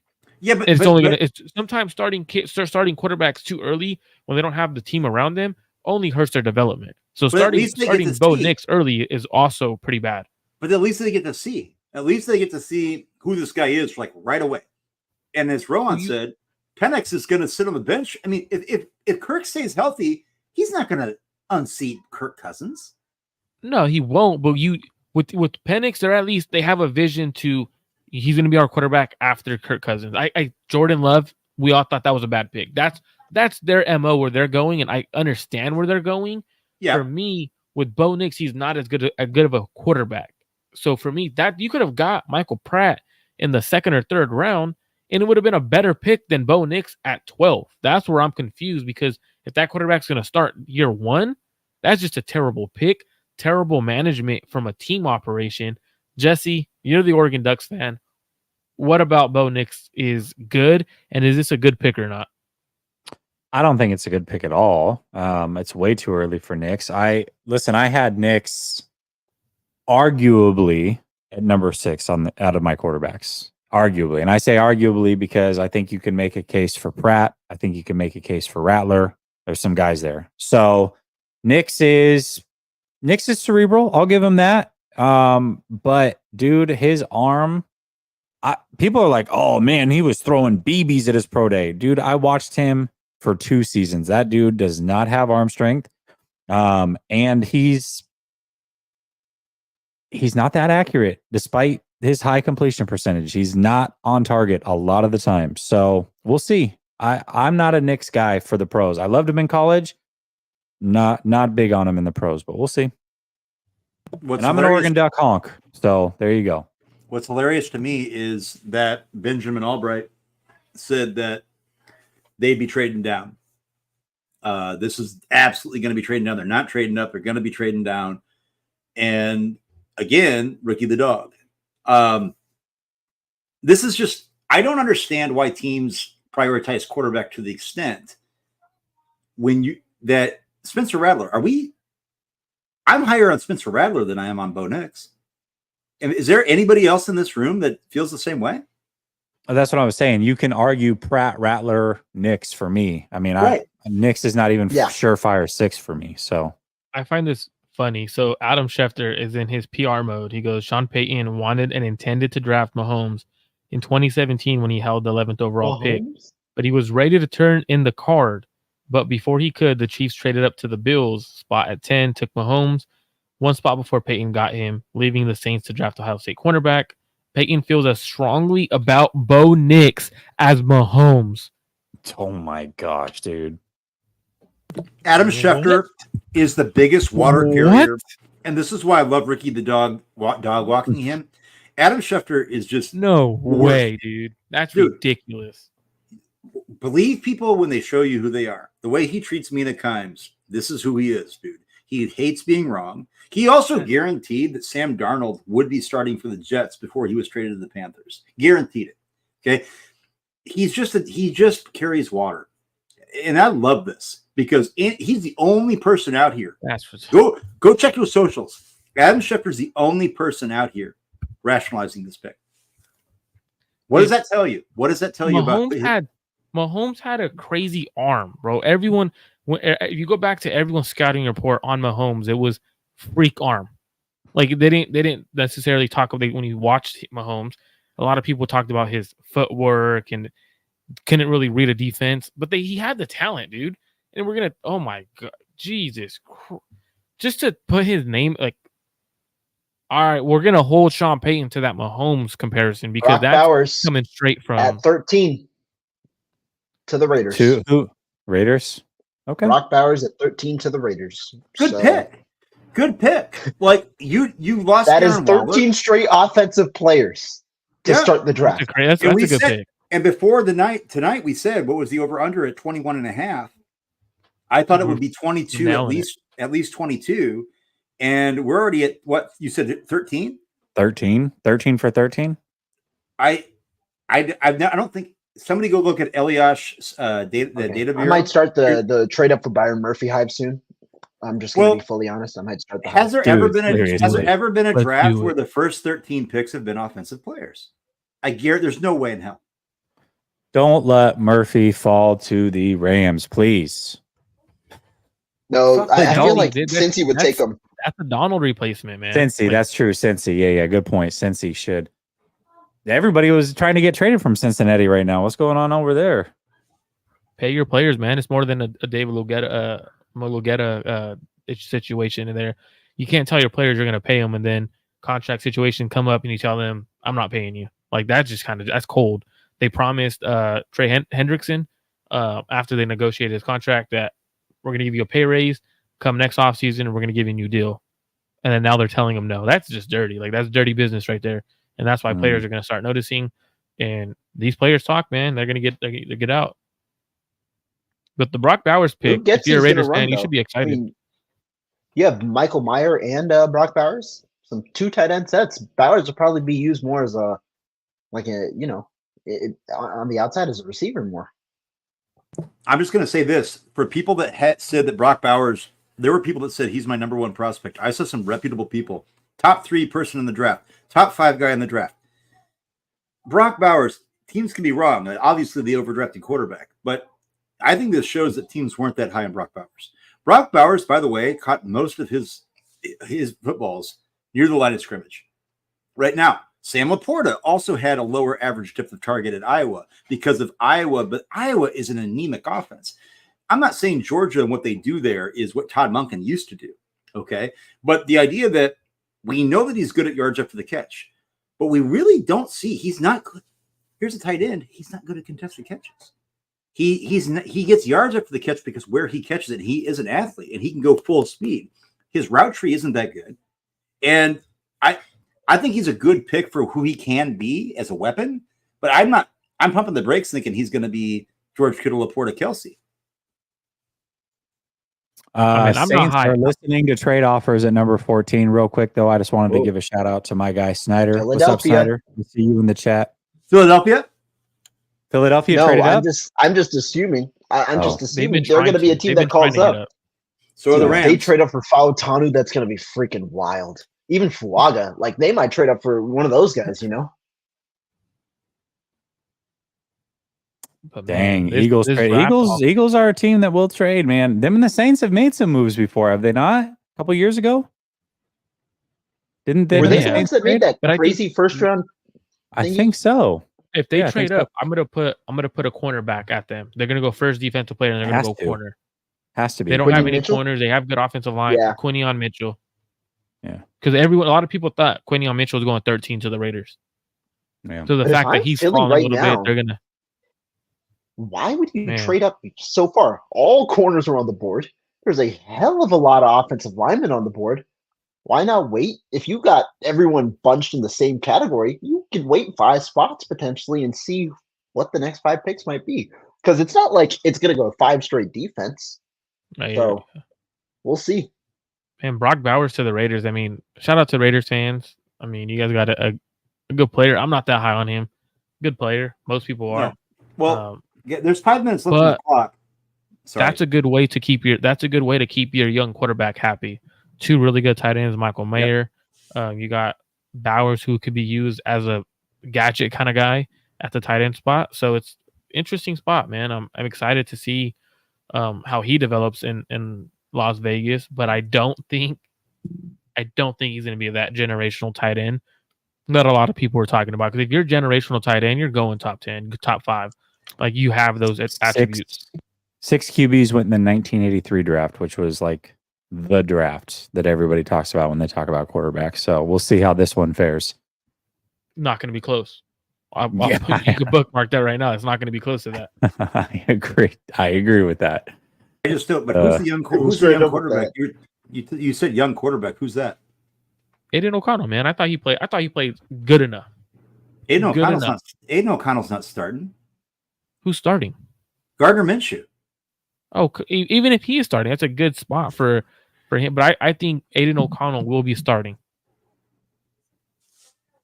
I'd rather have the real AOC starting than AOC. Saints are picking at 14. Rappaport just said. Yeah, so you thinking, what are you guys thinking? I'm thinking, honestly, offensive line. And this might be a 14th straight guy. Yeah. I agree. Offensive line here. Who said Saints are taking it? Who said they were staying at 14, though? Rappaport, I think. I don't Okay. know. Yeah. Gotcha. Yeah, Rappaport. So Saints have been trying to trade back, but I don't think they found a partner. I also could see them going defensive line here as well. But I agree. I think the Oregon State kid, it makes a lot of sense here. But either one of them, I guess. And then I could see Murphy going here as well. I mean, at some point, like the best defender is the best defender, and you're 100%. 14 picks in. You know what I mean? It's not a bad pick at this point. So not a bad pick. Dave Barclay says Jordan's not wrong. I don't even remember what that was. Junior says crossing my fingers. It's Byron Murphy, dude. If he, that'd be crazy. Dariush guy says, would you rather have Brock Bowers than Mims? Yeah, I answered that one.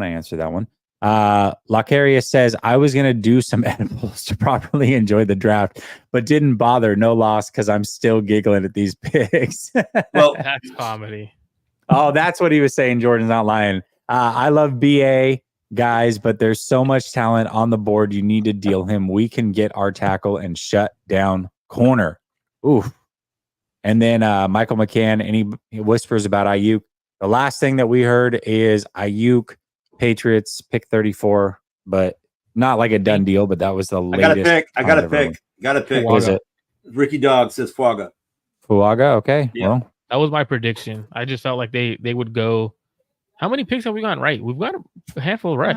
We're in the. I mean, nobody thought. I had in my crazy mock the Broncos trading way down and drafting Bo Nix in the late 20s, but this is nobody else to report it yet. A lot of people had Pautanu going earlier. People say, oh, he's going to go way early. I thought Byron Murphy. I was on record. I said bookmark it that he'd go top 10. I'm shocked by that. I don't know. I'm shocked he's not good. I'm shocked he has not gone. He's by far the best defensive player in this draft. There's no medicals on Byron Murphy. It's just, whoa, he's 6'1". Who cares? There we go. Marov just came a full minute behind him. Yep. No, Ricky the dog is definitely my new spirit animal. Do you think the NFL is going to try to figure out who this guy is? They tried for leaking every pick. He's argued. Sure. Ricky the dog came out and said that he had felt like his account was shut down because there was some discontent with how much he knew. Now, I don't know how true that is, but like, I don't know. I believe Ricky the dog. You know who Ricky the dog is? 80 49ers? No, it's Gruden. John Gruden, bro. That would be. He's got a bone to pick. Bro, that's such a dad joke. Guys, have we only seen one trade so far? Dad joke. I give only you one trade, right? Through 14 picks? Yeah. Me and Rowan didn't even blink. Yeah. Marco laughed because he doesn't know what comedy is. Bro. Yeah, that wasn't good. That was a solid dad joke. It was pretty good. Come on. David's mad because he's the dad who didn't get the joke. Didn't get the joke? No, didn't give the joke. You didn't give the joke. He said give the joke. Give. I'll make a joke about a bone later. How about that? Whoa, pause. Jeez. Jesus Christ. Jesus Christ. I was talking about my femur. My femur. Jesus Christ. No. Pause. No Diddy, bro. Ulna, radius, tibia, fibula. Jeez. You know how many bones who's even on the board right now? I forget. Who's I can tell you right now. So there's Dallas Turner, Byron Murphy. Every defensive freaking player on the damn place. Yeah. Oh yeah. We forgot. That's the number that's in the 14 offensive picks in a row. Oh, Colts. I had AD Mitchell going to the Colts. That was my pick. Adonai, I call him AD. AD just He's went. Real AD. Do you think? But Marco, do you think with this board, with Quinyon still on the board, do you think it's Quinyon or Adonai? Honestly, you know what I would do if I'm the Colts? Imagine putting Byron Murphy right next to DeForest Buckner. More teams have to start going BPA. I do not understand reaching for position in the first round. And so far we've seen this quite a bit. Like Taliesin Fuaga. I like Fuaga. I don't even know if he's a tackle. Marco, what's your thoughts on that? Is he a tackle? Adam Schefter doesn't even know a 14th pick has been made yet, and it's been 5 freaking minutes, dude. He literally just tweeted 13 picks in and not a defensive player has been drafted. Dude, 14 picks have been there. Come on, Chef. Jeez, man. Guys, per Daniel Jeremiah, the Atlanta Falcons did not tell Kirk Cousins that they were taking Michael Penix Jr. Of course you they don't didn't. have to tell him. He's getting they paid. didn't. I know, but it's still Kirk Cousins an is interesting way that they're going about the business. He's got $100 million guaranteed on that contract. Hold on. You know a quarterback that loved playing with two tight ends? Tom Brady? Tom Brady. Yeah, what about Does he come and play for the Raiders? Oh, dude. Oh. That would be wild. He mentioned it while he was getting a haircut. Like he threw the Raiders out there and said, I don't know if they would let an owner play. We got to pick. Latu to the Colts. Ricky the dog. We thought he'd fall out of the first round with the medicals. His medicals are not good. No, and I know, Marco, you told this is tell the story. That's a bad pick, I think. I'll medical wise, it's a horrible pick. And I said Latu was the second best defender in the draft next to Murphy, but his medicals had me. He's off my board. I told Jesse that the other day. He's completely off my board. Completely. I have a family member who is on the team at UCLA. Yep. And essentially, every time he played, every time he practiced, there was a high risk of potentially being his last snap with that neck injury. So that just says a lot about UCLA's like medical staff in terms of just letting him play and everything like that. I'm surprised the Colts, who normally they run business pretty well in terms of medicals and stuff like that, not getting a good corner there, a defensive tackle there is very, very interesting. They also passed up Jared Verse, Byron Murphy for an injured player. That's very interesting. Here's the thing to watch, though. Now we are now at 16, correct? So the Seahawks. I was told that if the Jaguars go without trading, obviously the BA stuff, then it's New England or nothing. New England, they're not moving him for a second. I'm telling you right now, they're not. Right. I've been saying this, and I'm going to stick to what I've heard. They're not moving him for any second pick. A second plus what, though? That's the question. Even doesn't second. Okay. They wanted a first, and let's see. Well, I mean, hold on. The Jags are about to be on the board. Let's see if the Jags rumors were real. Remember all the Jags stuff early on? Now it died off, but we're about to find out if it was potentially real, right? Wouldn't the trade happen here to the Jags if it was going to be a first, or Steelers? I guess those would have been the two that everybody was talking about, right? I don't think it's Pittsburgh. I don't see Pittsburgh being the team. But right now, I mean, let's be honest, this board is really pretty good for the 49ers right now. Rohan, remember when we were talking about the board falling? The edges are falling? I mean, the only thing is literally nobody else has reported Latu, and it's been 2 minutes. But the receivers are falling too. I think if you said that. Receiver, Mitchell and Thomas, You haven't had the top. We thought the top 3 would go top 10. We thought Bowers would go top 10. But here's my thing, man. I'm going to say this right now. I love Byron Murphy so much. And I know about a month ago, Marco and I did a mock. And for some reason, Byron Murphy was still available at 31. And I unequivocally didn't even think, right? If there's a handful of players that I would trade up for. Fautanu, I thought he was going. I heard a lot of people say he's a lock to go top 12.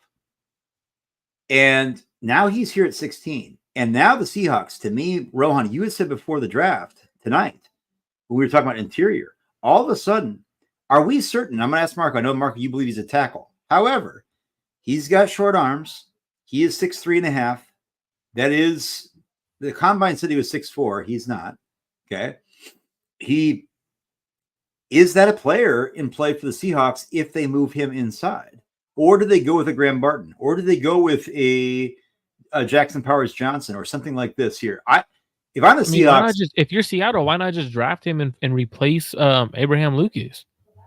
Like Abraham Lucas had a serious injury last year, and that's true. It. So it's like you could draft him and see where you want to play him later, because you have so many options. Because I mean, he's the best player on the board, arguably right now. At least on their board, he might be the best player. So, and it is true. Latu, Albert Breer just tweeted. Holy 4 minutes later, dude. A full 4 minutes later. That is crazy. I love Ricky the dog so much. Bro. Honestly, what if Ricky the dog? Because you know how Adam Schefter has like a guy who walks around with him at all times and has his phone. Mm-hmm. What if it's that guy? What if it's that guy? That'd be the craziest thing ever. Ricky the dog created the meme, the Photoshop of him Ricky the dog walking as an anthropomorphic dog with Schefter by the underwear, like wedgie style. Like that is a classic. I'm going to spam, and I'm going to go to school tomorrow and say, guys, when you grow up, you could be like aspire to be Ricky the dog. You could be like Adam Schefter over here and just be a shill for all these GMs and agents, or you could be a grown man posing as a dog with a Giants hat, and you could just tip every pick and make all the Pete Schrager's mad. Watch NFL Network, watch ESPN, get off your phones, give us money. Or you could be Ricky the dog and getting everything before everybody else. That's crazy. Gizmo Maltese says, what 2 free agents would you get with $30 million this year to spend? Dude, I haven't even honestly been looking at who's still a free agent. There's no free agent that you're spending $30 million on. No. 2. He said 2, any 2. Yeah, there's not at this point. It'd be really, really hard. Really, really hard. Bro, Ricky the dog got 5 minutes on Jordan Schultz. I think for me, that's crazy. I truly think the Jags, I don't think they go receiver here, man. Like, how do you pass up Dallas corner. Turner? How do you pass up Kenyon Mitchell, Byron Murphy? Like, how do you pass? Who are we talking about? This is bulky. Talent. He's going to go with the trades. Kenyon Mitchell just seems like a Jaguar. Well, we'll see, but the Seahawks go first here, right? Oh, if as long as he makes it there, in my opinion. I feel like Kenyon Mitchell is going to be the pick at 17 there. I mean, you could pair Dallas Turner and Josh Allen together. That's true. Stud duo. KB, I've got it rolling across the bottom. So we're ahead of whatever anybody would be watching on TV for sure. I also think that Kenyon Mitchell, there might be some reasonable, I think at that position, at the premium position like cornerback, I think you got to scout the player, not the production, also the competition. But I think when you're investing a lot of money in an outside corner that you're thinking it could be a top 10 caliber player, I think it's absolutely reasonable to say, hey, how well are we able to gauge what you're able to do? I know your traits, your athletic numbers, things like that. Does it always translate, at the next level against stiffer competition? And I'm not saying the MAC is going to be like, you can't go and look at a guy like, it's slipping my mind. I'm like Khalil Mack, right? From Buffalo. Obviously that translated, but Ricky has Seattle taken Byron Murphy. Oh my goodness. Hell of a pick, dude. You've got to be kidding me. That's a steal. That's a great pick. McDonald is cooking, man. McDonald, bro, that's a hell of a pick. Well, McDonald, he's not. That's the Matabwike. I wouldn't even say it's like you're right, Rowan. He's cooking, but like it's not cooking. Like I say, like I don't give credit to the 49ers for drafting Nick Bosa when he fell when you're at 2, right? I mean, you're sitting here at 16. And the best defensive, Adu got way before, but the best defensive player in the draft falls to you at 16. Yeah, but you're also passing up. But the thing is, though, is where I'll give them the credit is you're passing up a top corner, a top edge rusher for a top defensive tackle. So that's and where a top offensive lineman. Fautano is still there. Right. Dallas Turner is still there. Jared Verse is still there. Fautano is still there. You know what's interesting? Yep. The if you go to NFL draft like on ESPN or whatever, like the people who are ranking them, usually they ask NFL teams what position they have them at and stuff like that. They have Fautanu at guard, and I think that's why he's falling. Yes. I think teams truly see him as guard. I said this to my guy Jake. I know you guys know Jake Marco, and I believe what he does. And when I saw tape, like there'd be like, that's a great rep. Sometimes against better competition, he gets, like that idea of asset that. His feet get back and he gets like ahead of it. I think you talked about this too. He gets used to it, like, oh, the quarterback stepped up in the pocket. Well, that's not necessarily because you did your job. And there are some times because of his arm length, he feels like he's got to get his feet back to give him more leverage. And in the NFL, I don't know if he's going to be able to do that on the outside. And I do actually believe that Fautanu is really more of an interior player. And I think that's we can talk about it in a minute, but we just had somebody in our division take Byron Murphy. Yeah. This is a big deal, man. We also had somebody in our division take Marvin Harrison. Yeah, Avery Thomas is going to cover him. So how do you expect that to work out? Yeah, but I'm not too worried about Arizona right now. Seattle is a little bit higher on the pecking order. Who did the Rams haven't picked? They're going to be here in a couple. They are going to get a good freaking player. Man, with the board right now, they're going to get a good freaking player. which is Man, the pretty Byron Murphy you know. pick, that's my favorite pick so far of this draft class. Holy moly. Albright just said the Broncos had Jaden and Caleb ahead of Nix at quarterback, and that's it. And Albright doesn't carry water. But can I give a scouting report on Byron Murphy? Yeah, go ahead. Go ahead. His first step is probably one of the best I've seen from a defensive tackle in a long, long time. Like, that's when I noticed watching him. That was the first thing I fell in love with. Like, wow, for a defensive tackle, takes on double teams really, really well. Like, for being 6'1", everyone's complaining about his height or whatever. I'm not worried about his height. Aaron Donald was 6'1". I mean, I get it. Not everybody's Aaron Donald. I got it, but plays with great pad level. Like, he's constantly the lower man. I feel like he's schematically, he could play 3-tech. He could play the nose tackle. Like, he could play anywhere inside. I even think you could potentially put him outside in certain situations to get a matched up one-on-one, like the Rams did with Aaron Donald on tackles. One thing I would say that worried me sometimes is he is very. I'm gonna compare it to, because there's a lot of 49er fans here. Hargrave, you know, Hargrave likes to get upfield so fast, and he would just take himself out of the play at times. Byron Murphy does that as well, but I think with McDonald understanding, because he just had a great defensive tackle in Baltimore who did the same thing coming out. So if he could get him to, hey, look, you could relax. You don't got to get upfield so fast. He is going to be a great player, man. Byron Murphy at 15 or 16 right there at 16, steal. I personally would have taken him in the top 10. Here's the thing. We're not expecting him to be Aaron Donald, but if he's Metabike good, which is top 5 defensive tackle good, then, and you've got a defensive coordinator who, by the way, they have 2 very good corners still over there, young corners.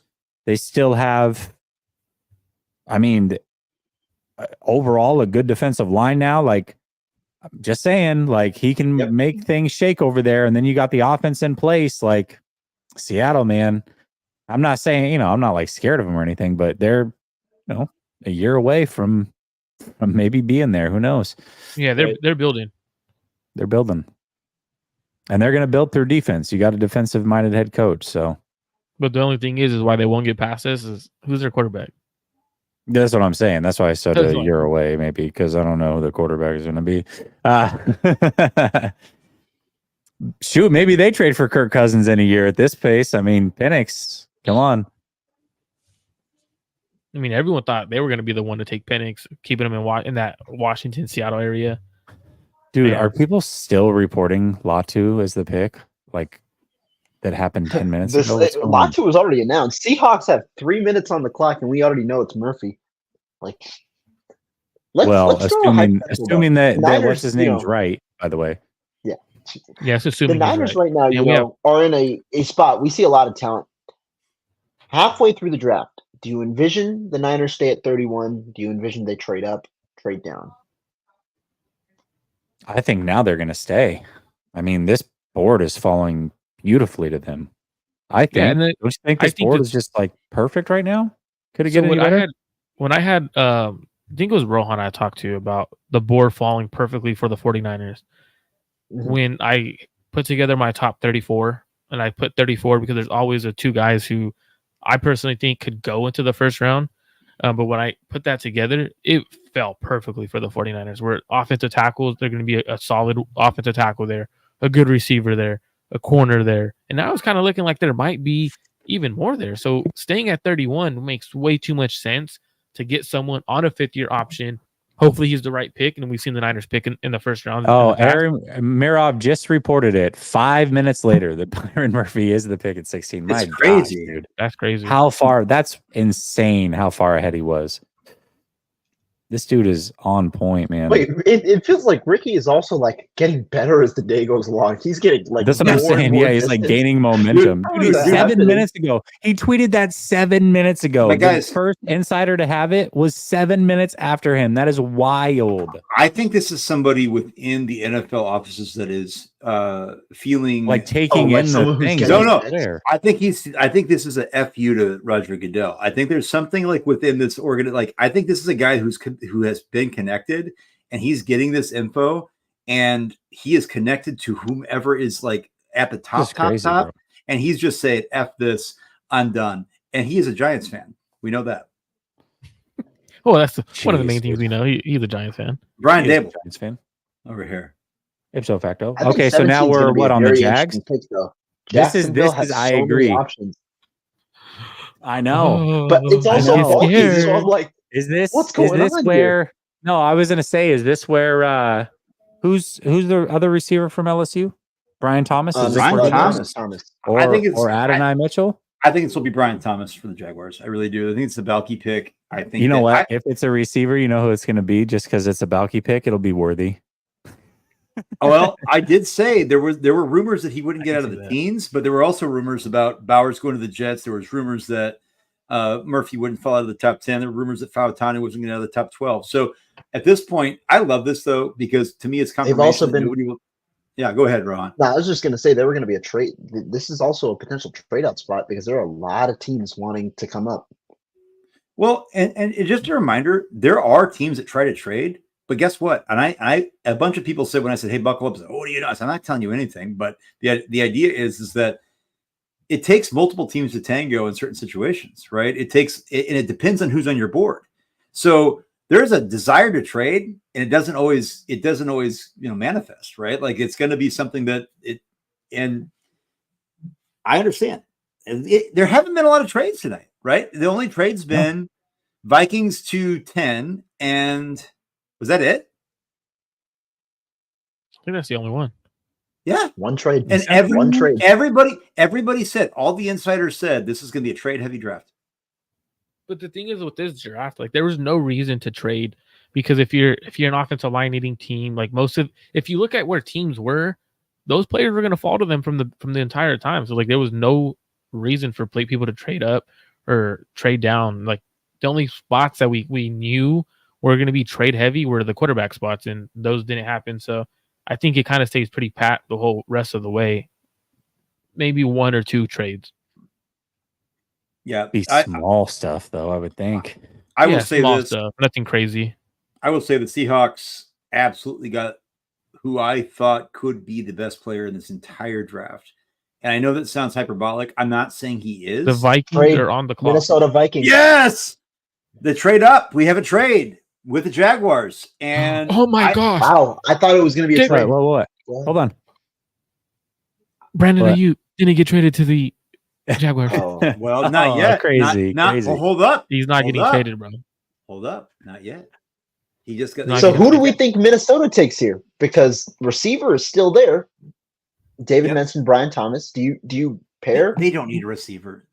I would say, and then just trade Justin Jefferson. Offensive line. I think this is gonna be Graham Barton. I think this is Graham Barton or Fautanu, or I think this is gonna be Barton or Fautanu. I really do. Or they could be looking at corner here in Quinyon Mitchell. I think they go corner. Yeah, or edge rusher. Edge rusher. They didn't trade anything. They traded guys. Ian Rappaport just tweeted. It's pick number 16. Seattle's taking Byron Murphy. We can now all believe it's true. Okay, you're right though. I can't believe I blanked on this. Edge is a huge need for edge rusher. It's going to be. I think it's going to be Dallas Turner. Oh, Turner. I'm going to go Jared. I'm going to go Jared Verse. That's the guy I'm going to go. I like you. Went to, how about Jared Fogle? Jefferson for a you trade. Guys, the trade we've had it across the bottom for 7 minutes. See, anybody who wants to know the picks, they're across the bottom. If you don't want a spoiler alert, then go back to 1998. I mean, if you don't want a spoiler, you could 5 minutes, I guess. If you don't want a spoiler, you could also just not watch this. Rohan, you're not. I think my show's a little behind, from what I've heard. So, well, I think anybody who's watching this doesn't care. I mean, I hope not. I hope everyone's watching. Subscribe to Cledging Sports. Subscribe to Rohan Chakravarty's personal channel. So that is subscribed to the Jesse Naylor's podcast. The last second. No, don't do the last one. Don't do the last one. By the way, while I've been doing this, I've been getting permits. Dallas Turner at 17. Dallas Turner. And they gave up a 5th round pick. They gave up 167 to move up 6 spots for Dallas Turner. That's nothing. In this week class too. A 5th round pick for Dallas Turner? Quasi, and KOC. I'm just gonna say this. I'm going to the Vikings game again. It's at US Bank Stadium. I don't know when it's going to. By the way, the schedule release is coming out soon, so counting down the days. But all of a sudden, that team is going to be this fan base. I live in Minnesota. They have reason to be excited. JJ McCarthy, I'll say this: that dude is a competitor. He is a confident guy. He doesn't get over his skis. He's not a guy that like goes out of structure, but he's also a guy that can do like this team is going to be fun to watch. They have pieces, and this defense is getting better. Like this is not all of a sudden everybody's like overcrowding the Packers. Oh, the Bears have Caleb Williams. Just keep an eye on this Minnesota team. I think that, and the Lions. This is the best division in the NFL.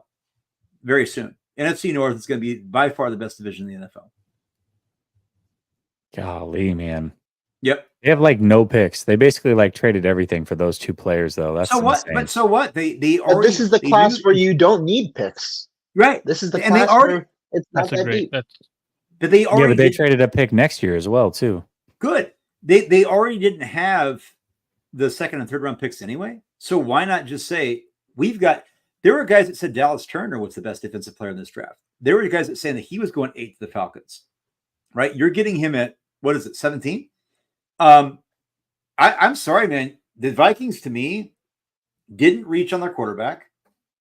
Like you could say maybe some other teams did. Oh, we know they did, right? And then they got maybe the second best or best defensive player in the draft at 17. Vikings fans, I guarantee you right now, I'm going to go to school tomorrow and see all my kids that are Vikings fans. They're going to be super stoked. I think they nailed it. This is a really, really good draft for Minnesota. Really yes. good draft for Minnesota. Wow. That was damn. That's pretty good for them. Pretty good for them. Hey, I see a comment. It ain't wrong. Jaguars still in play for Brandon Ayuk at 23 now? Yeah, fair enough, I guess. Fair enough. That's funny. Hey, 23, it's a late first. Maybe that's a little more appealing. But to be fair, guys, yeah, the Niners weren't going to be, if they were looking to trade up, we talked about being receiver, being a position they were lucky, even if BA stays, right? And so right now, I don't think the Niners ever thought a guy like Byron Murphy would fall as far as he did. The board's still setting up, and there's some really good players. Quinyon Mitchell, Terry and Arnold. There hasn't been a single corner taken. A single one. Cooper That's DeJean. Insane. That white man can jump, but the Graham Barton, Jared Verse, Fautanu. I know. I know. I was told that Fautanu was the most athletic specimen ever at the combine as an offensive lineman. Did you hear that? I did. I hear that. I know. He is a. Oh, are you saying in the drills? Fautanu looked really good in the drills. I was there. He looked really, really good in the drills. No, it was a joke, but yes, he was. I agree. I thought Fautanu, Bortolini. Oh wait, never mind. Dallas. I mean, Minnesota also traded 2025 3 and 2025 4. So they traded a 3, a 4, and a 5. That is what Pelissero just said. That is actually a ton, dude. That's a lot. Oh my god, that's a lot. And by the way, Amarius Mims is going at 18 to Cincinnati. Good pick. That's a terrible pick. I don't agree with that at all. You guys don't like Mims. I like Mims. And this is where I love. We don't always have to agree. And I love when we're on a show where I'm with my guys, and it's like, oh, you guys just say all the same thing. I think Mims had limited tape, but I think Mims at this selection is somebody that I think can transcend the value you get with a guy like Alton Latham. And it doesn't mean it's going to happen, but I think that I would bet on that at this position. And if he can stay healthy, I have no problem with his selection. And Cincinnati doesn't need him to step in right away. So I don't think this is a bad selection. So for me, I think it is so I'm gonna go back to Dallas Turner first. So I do think Dallas Turner is a good pick. I don't like the capital they gave up for him. You are getting a smaller edge rusher who has extreme burst off the edge with great length, and he has an extreme motor. So you're getting a guy who could potentially, in my opinion, his ceiling is a guy like Brian Burns, who was drafted in the top 10, just got mega paid. They don't have any edge rushers. Now, what you truly are getting is great bend. Now, for Mims, I thought Mims wasn't good at all watching his film. I thought, like, yes, he did have great blocks every once in a while, but when you're 6'8", you're that athletic, and you're never healthy, that's a high risk, especially when you have other offensive tackles on the board who, in my opinion, are better. I think you still have a guy like Troy Fatano who could play tackle. You still have Troy Tyler Guyton. I don't know why I was thinking Troy. Tyler Guyton on the board, who I think is better than Mims. That's a weird pick there. I mean, I understand it because they want to keep Joe Burrow healthy, but why wouldn't you just have taken Penny Sewell, who was a much better player, to keep Joe Burrow healthy? And now you could have had in multiple drafts high picks where you could have gotten a receiver for Joe Burrow. It just, to me, doesn't make sense in terms of roster building, because now you're getting a less talented player at Mims to protect your quarterback. And if he's healthy, we don't know what the upside is because we've only seen 8 games, but he's rarely healthy. Jordan Matthews says, why wouldn't we trade BA for 34 with all this talent left? There's a lot of talent. See, that's the thing is the 49ers have 22 first-round grades. Yep. Who are those players? Because clearly things are different for everybody. I think it's a great comment, to be quite honest. I think it's a great comment to be a conversation starter, because I had intimated at the top of the draft that there were players that have been taken ahead, reached, things like that. There is a lot of talent. I mean, I'm looking at I hate the ESPN technology, but I've got it up on my tablet for best available. There is a ton of talent here. And 34 right now, you might have a very good possibility that one of those 22, what was it, Jesse, 22 first round grades? Mm-hmm. 22, yeah. I'll bet you top dollar that there are going to be somebody at 34 that's in their top 22. I bet there will be. Probably. And they're doing the math right now. Go ahead. Diana Rossini said, and I didn't see this earlier, maybe you guys did, Falcons called Kirk Cousins when they were on the clock to let him know. From what I learned, Cousins understood a QB would be considered, but he did not believe his successor would be taken in the first round. I'm told he is a bit stunned. What's he stunned about? He's up there in age. Like, this quarterback isn't the guy that's going to take your job. They're saying your successor. It's like, hey, you have a 4-year deal. You're going to play it out and you're done. Like, you're 35 years old. Do you really think you're going to play longer than 4 years? Like, you're going to be 39. You've had a big injury with your Achilles injury. How do you truly bounce back? Like, I get taking the pick. I do agree. I just think it was a year or two early for taking Penix, because now what do you do when you can't move Kirk Cousins in 3 years and you have to eat a lot of dead cap? Do you bench him? Do you cut him? Like, there's a lot of things that go on. It's just, I get sitting quarterbacks where people are like, oh, well, we've seen quarterbacks sit in the past, Jordan Love, but they didn't sit there full 4 years. Like, that's a long time to sit. Like, that's truly, like, if game reps are the only way you get better. And if you're not getting those game reps, I don't know how much better he can get or how ready he could be for the NFL, because we saw Jordan Love go through first couple of games, look good. After that, started declining, and then he picked it back up after those game reps. So I think game reps are way more important than sitting a quarterback, because you have it or you don't. Rams are on the clock, guys, at 19. That's what I know. A lot of people thought they might go for an offensive lineman, Troy Fautanu. He's here freaking at 19. I'm concerned that Jackson Powers or Graham Barton. I think they're going to go with Jared Verse, or a Chop Robinson or Quinyon Mitchell. I think they're going to go on the defensive side of the ball. Newton's still there. They need hold on. Every pick that goes by and Chop Robinson isn't picked, I get more and more worried that he's about to be a 49er. I'm going to be hot. You know my opinion on him too, so I'd be there sitting with you in the corner of misery. I can't stand Chop. I mean, look, Chop he doesn't have length. He also he has the first step. They say first step. It's like, well, yeah, he's fast. But PFF hands out pressures like they're candy. And so a pressure, just because you beat the tackle, well, if the tackle is content with letting you go beyond the pocket, that's not a pressure. But PFF calls that a pressure. And then the quarterback steps up and you don't touch him. Well, so what? That doesn't even mean that it wasn't a completion, that it wasn't a positive play. Like it just, I don't know what Chop does other than speed. Yeah, Chop gets eaten up by real good tackles, and in the NFL, you're usually going up against good tackles. You're not going up against dudes you could beat with your athleticism. And I think at that point, if you don't have a counter move, you don't have anything to go with your speed. Now he converts his speed to power here and there, but that's not going to work in the NFL. Like you got to be able to be consistent with that speed to power. And when you do, what do you have to counter off of it? Can you fight with your hands? Doesn't have the length to do that. Moment he goes to fight with his hands, he's going to get eaten up. And then two, his spin move that he tries to do inside is so predictable.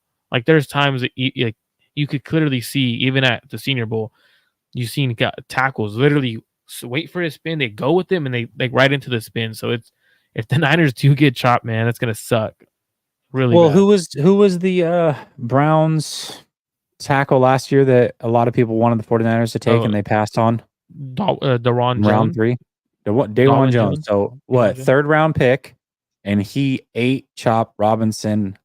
He took his lunch every single freaking rep, man. He put him in the ground, just abused him that whole game. So it's like, dude, I don't know, man. We'll see. I'm not acting as if the pick's already made, but gosh, I'm starting to get worried that Chop Robinson might be the guy. That would not be good. Not be good. Wouldn't be a fan of that. That was one thing that I tweeted earlier. I said midget wrestling. KB Toys watching midget wrestling. That's crazy. I think that's what he means. Midget mud wrestling. He said, yeah. I was like, what? Crazy. And he's watching us, so I feel kind of honored he's watching us. But you're watching midget wrestling. That is crazy. No, mud wrestling. Mud wrestling, man. That's projection for you. Midget. No, I think Guys, he's replacing Adonai Mitchell, if he falls at 31, I think we're gonna have a party here. David's gonna have to pull out whatever his 50 million. I would be fine with that. 80 was my guy. I had my guys at receiver have been Odunze, AD Mitchell, and Malik Washington. Those were my. I'm not saying that's my 1, 2, 3, but those were my guys. I like Brian Thomas. Do we have a spoiler yet or no? What's going on? We don't. No. So they might be shopping, or Wait, who's on the clock at 19? The Rams. Yeah, Rams. I think they're having a good lengthy debate. Either Quinion Mitchell, Terrion Arnold. I can see them go receiver too. I can see them trading back. They could trade back. I mean, they could go like. There's so many good players on the board: corner, receiver, offensive line, even edge. Like there's so many players that you could see. Look at teams at the top of the second that want to get back in the first. We know the Commanders want to get back in the first. This is where you're going to start looking at, and then maybe they're thinking, this is too early. But I don't know how much it takes. Rams took Verse. Yeah, see, that was the conversation they were having. Verse or the corners. I'm fine with that. I like Verse, but I'm not. I think it's a good pick. It's solid, and I'm not gonna throw him a parade for it. No, that's actually it's a really good pick. It's a solid pick. It's a really good pick. It's nothing. It's better than Chop. It's better than them getting Byron Murphy. That's way better than getting Byron Murphy. Yeah, that's true. Yeah. It's a smart use of of pick 19. Yeah. And they just sign a couple of corners? They did, yes. Yes. So that makes yes. I'm a big believer in volume drafting corners and receivers. And so and first round isn't necessarily the place where you volume draft, but I think that given the quality that's here, the corner draft isn't, the safety draft isn't great, but the corner draft is better. Yeah. You know where Kyle is probably smiling as he sees the Rams take Jared Verse? The fact that Jared Verse struggles against the run. The fact that he can't diagnose it as well against run block. Like that's where he's going to be when Kyle goes to attack him in the run game and they go play action against him. That's where he's going to get Jared Verse. And that's for 49er fans. If you like Kyle running the ball, he can't get off of blocks in the run game. And he does not have good gap integrity. So that's where the Niners are going to be successful against playing a guy like Jared Verse. Besides that, as a pass rusher, he's versatile, good bend, good athleticism, strength is there. But so it's a good pick at 19. So it's But look- not like it's Yep. terrible. But look at the Seahawks, what they struggle with against the run, and look with who they drafted. Yeah. So I just look, Marvin Harrison, Jared Burton. There's not a single pick in the NFC West that we're like sitting here even remotely panning, right? No. And granted, it is oftentimes in the first round we find positive things to say about players that we might consider as draftable, and we know that not all of them work out. I would argue, though, that all three of these teams have acquitted themselves fairly well. Ooh, really? Bold prediction. I would say of any of those teams, no, but yeah. I mean, their offense is very lethal. I will say that. Ty says at this point, who would you guys want at 31? Man, there's a lot of. But there's a lot of players I would not be. Kool-Aid, I'd be fine with at 31. I'm a Kool-Aid guy. I'll drink the Kool-Aid. I'm very curious where Fautanu goes. If it's not 20, because it feels they might go interior here. But so we get Fautanu could play that. So we get Steelers, Dolphins, Eagles, right? I mean, yeah. Steelers wanted receiver, and they wanted. Fautanu goes at 22 would be wild.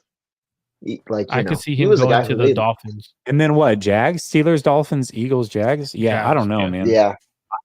Boy, I was told Fautanu, no way he gets to 20, and here he is. So, they have options. Look, there's a lot of players here that I like that I had higher on my board than have been drafted. So, I'm looking at, for the Steelers in particular, lots of good options there. Graham Barton, I think, would be a home run. Fautanu, I think, would be a home run wherever you want to play them, and they have needs. I would say Johnny Newton. The thing about Johnny Newton, I'd be fine with Johnny Newton.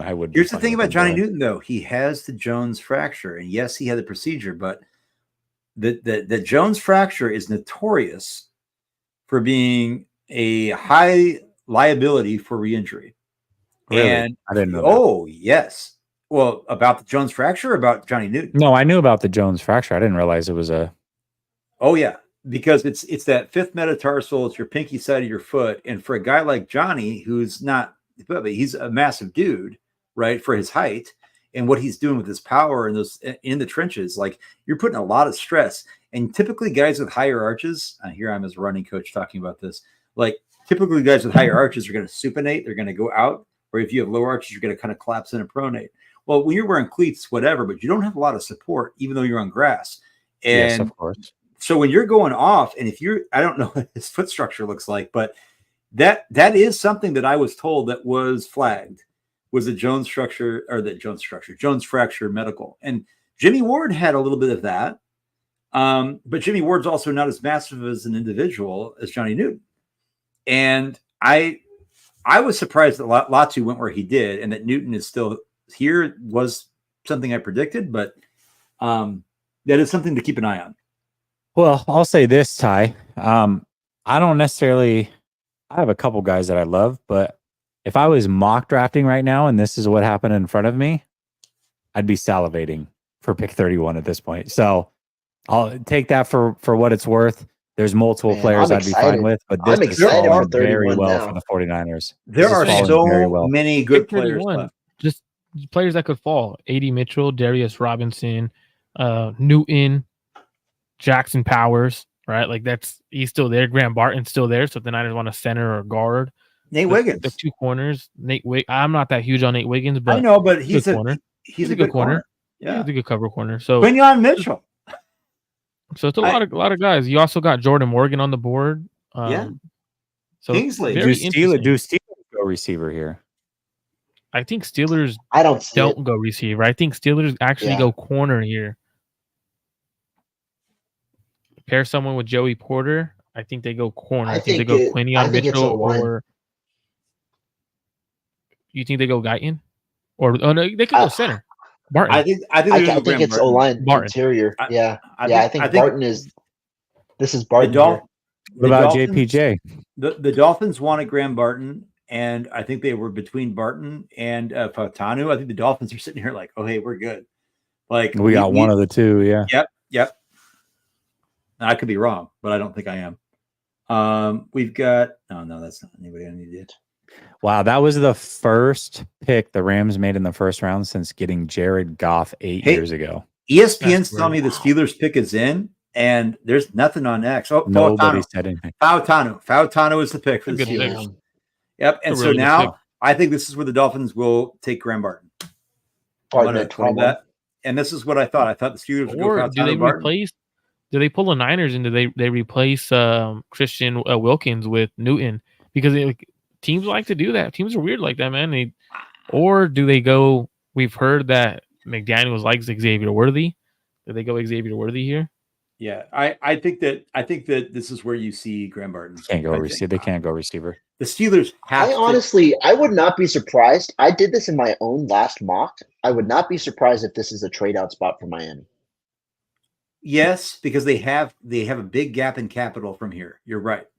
But I heard from somebody that I trust that this is something where they really wanted to shore up. Don't be surprised if they go receiver because, who is it other than Braxton Berrios? You've got, well, obviously Tyreek and Waddle, but it's not necessarily a place where they'd shy away from strengthening a strength.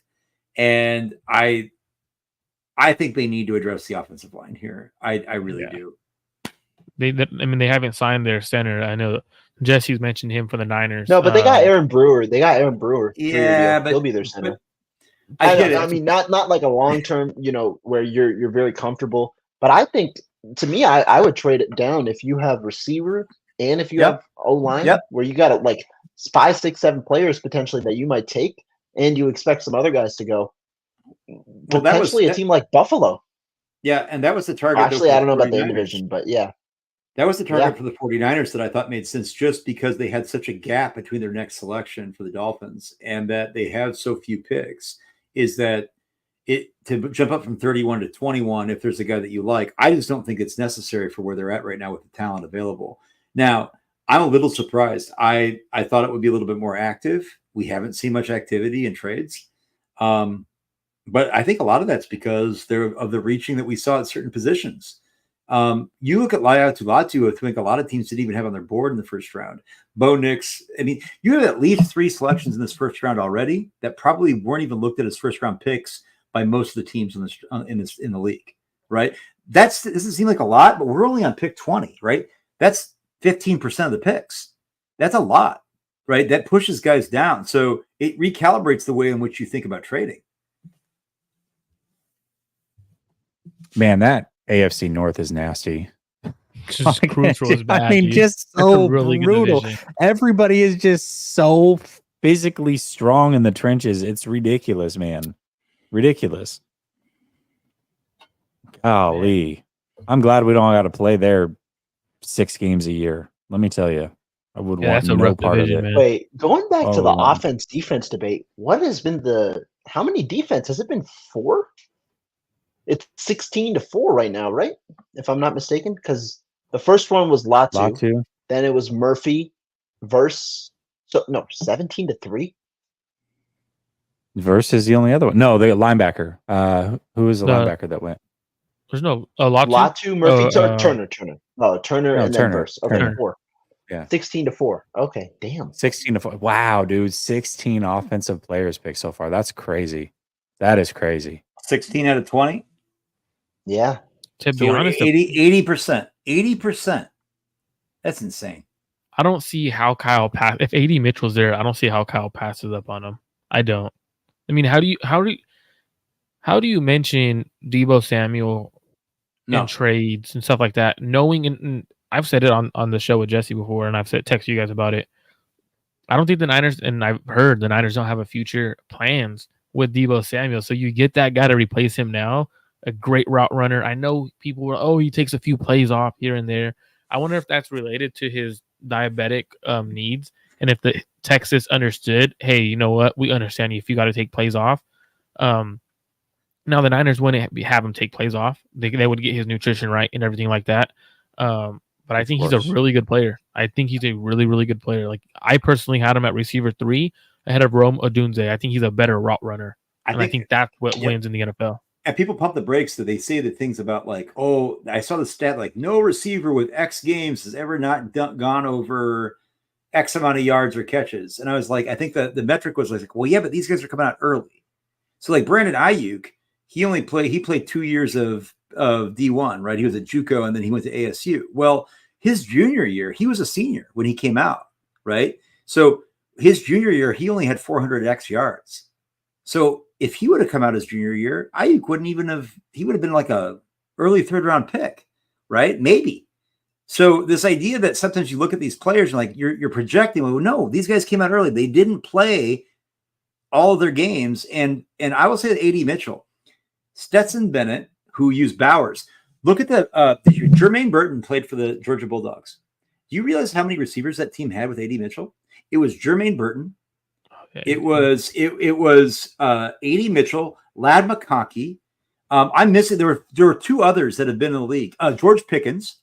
Okay, so that year that he was with Georgia, he had all these other mouths to feed, and they were all equal. And then Bowers had the lion's share because he's catching balls at 5 yards from the line of scrimmage. And they're like, this guy doesn't have any yards. He's with 5 other NFL players on the team. It's like the UConn Huskies in women's basketball. Like. I don't think people understand this, and it's a valid point. I honestly haven't even thought about this. Like, you got to stop looking at like box score stats and say that defines a player, and look at the actual context of what a player is doing. And then you look at Quinn Ewers, who, good God, turn the tape on Quinn. Quinn Ewers is dog water. He's not good. Yeah, he's not starting this year. By the way, he's going to lose his job. You think he loses it to Arch? Yes, sir. Yes, sir. Hey, I'll tell you another one here. Wouldn't be happy with this one either. Yeah, I would pass. Him or Chop? No thanks. Truthfully, they're not taking Chop. That's not the 49ers MO. That's not on this regime. I could see that under. I could see this. It doesn't make any sense.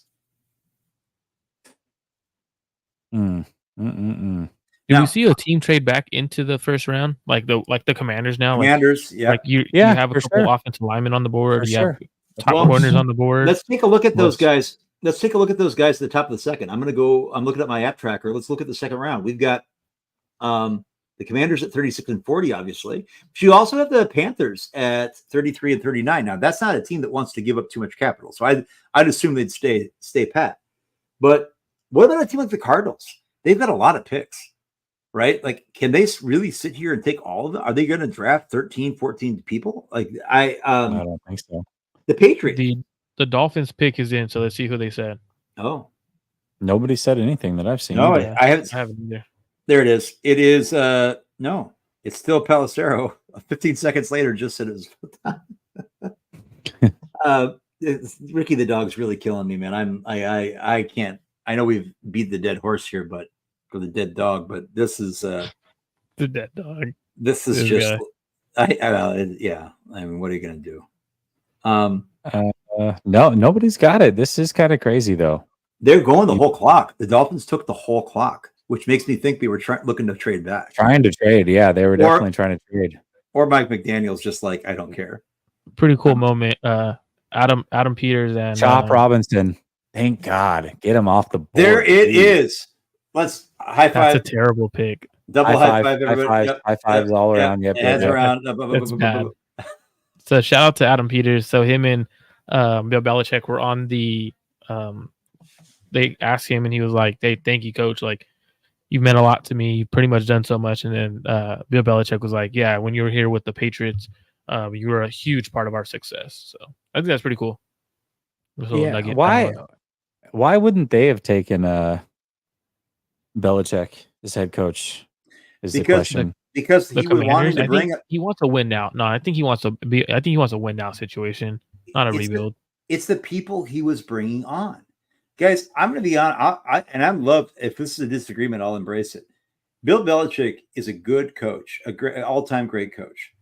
we have to also be able to separate, like, it is reasonable to even to speculate about Tom Brady's role, and that's fine. And it gives you the luxury of being able to sell high, things that I've criticized the 49ers for. When you have the GOAT, it's easier to sell high on better players in free agency and then not let them get there when you know that you've got the best player in the game.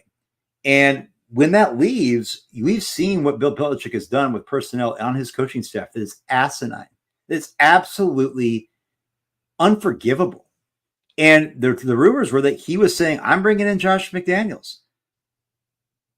As an OC, McDaniels isn't bad though. Yeah. As an OC, he's not. Okay. We've seen him as an OC. He's not bad. As a head coach, he's terrible. Yeah, but he's not going to say I'm not the GM because, well, you're not the GM. Yeah, right. Like Bill, he knows he's a GM. But we saw this with Bill Parcells. We saw this with good coaches before, and they faded. Look what's happened to Sean Payton right now. Oh, he's a god. They gave up a second-round pick for Sean Payton. What a joke. Like, seriously. That team is a laughing stock. That Broncos team is going to be they are in competition for the number 1 pick next year. Guaranteed. Who, the Patriots? The Broncos.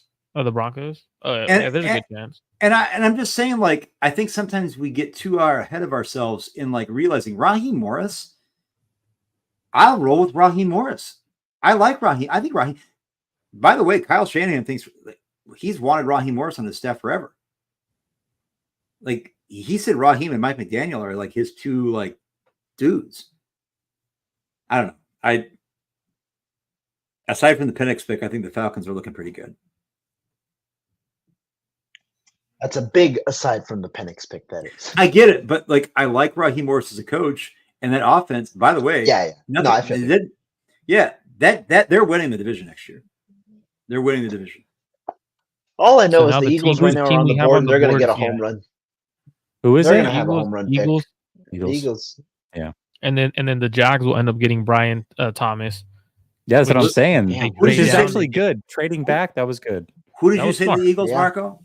No, I'm saying the Jaguars. They'll get Brian Thomas, a receiver, which they wanted a receiver. Nothing was going to happen with Brandon Ayuk. I don't know. Some weird guy said that on the show earlier, that they weren't going to trade Brandon Ayuk. But they don't get Brandon Ayuk. They get Brian Thomas, not the best receiver on the board, in my opinion. But they need a receiver, and I think they're going for the trait guy. They're going for a guy who's 6'3", runs really fast, deep threat. At 23, I'm not mad. I wouldn't be mad at it. You know? No, because you're going upside. It's a high upside pick, so it's a solid pick. The Eagles are going to go corner. They're going to go defensive back. They're going corner. They got to go corner. 100%. And the thing is, all the reports where they wanted to trade up, and now, has there been a single defensive back taken? No. So Howie Roseman, and I don't like to, I know Ari Myra just like loses his shit about Howie Roseman. I just think that the idea that he was ready to move up for a defensive back and now can just sit here at 22.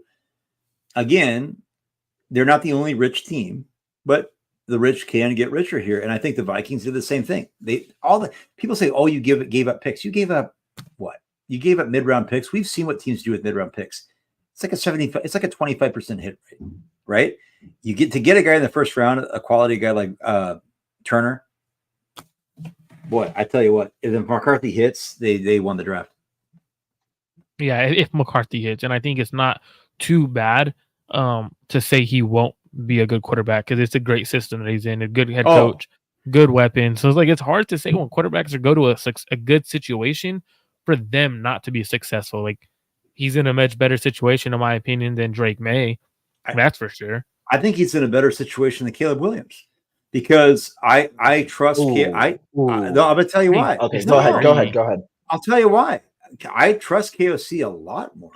And you're telling me, like, what, a running back? The Bears running back room, fill in the blank. We could get a carousel of running backs. You can fill in I don't care about that. You're telling me Addison and Jefferson? Now, look, you guys talked about the trio of Keenan Allen, Odunze, and DJ Moore. I'm sorry. Jefferson and Addison are going to this year. Now, granted, they don't have an all-pro quarterback, right? Neither do the Bears yet. And I think that Jefferson and Addison are like could be the best duo in the NFL.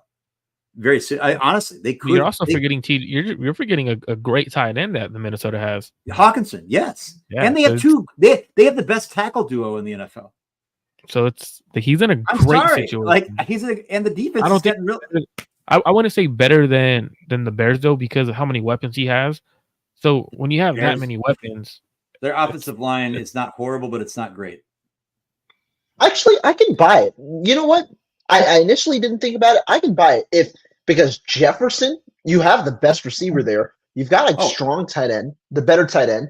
You have Addison still there. You might not have that third receiver, but you have Addison, and then the offensive line is better than Chicago's. Yeah, they did lose KJ Osborne. I can't remember where he went. I think he went to the Broncos. Did KJ Osborne go to the Broncos? I don't know. KJ Osborne's actually a good. No, he's with the Patriots. Patriots. Yeah. Hey, you know what? The Patriots all of a sudden have a sneaky good little like Packers thing going on at receiver. Like, you know, the Packers were like no blue chip, but like Drake May can come into a situation with Kendrick Bourne's nothing a stud, but he's a good, solid player, like possession receiver. KJ Osborne, same thing. It's not great. They're going to have to take somebody at 30-40. They're going to address. They're going to, and then all of a sudden they're not looking. Yeah, it's you got something to build on, you know. Okay, hold on. So before we get there, give me two players that you would be fine with the 49ers taking. Whoever wants to start, and then we'll go opposite around. It doesn't matter to me. I'll start. Okay. I'll go Graham Barton. At 31, I said I would be completely sold a couple weeks ago with him being a guy that I would take. So I'm going to go with that. And then I'd love to go. There's so many players I'm actually comfortable with. And then AD Mitchell, you know, you guys know he was my guy. Okay. Marco, give me two. I'm going to go AD Mitchell. And then I'm going to go a pick that no one is going to like, but I'm going to like Kingsley. I'm still second Kingsley at that spot. But no, I'm not saying nobody. I'm not saying you guys, like nobody, like Niner fans. I don't think Niner fans would like it, to be honest with you. I love it. Okay. I'll go. I know Mitchell's been pounded. He's my guy, but I will go a different direction just for fun. Well, Kool-Aid. I think Kool-Aid's the guy who I'd be pretty happy with there.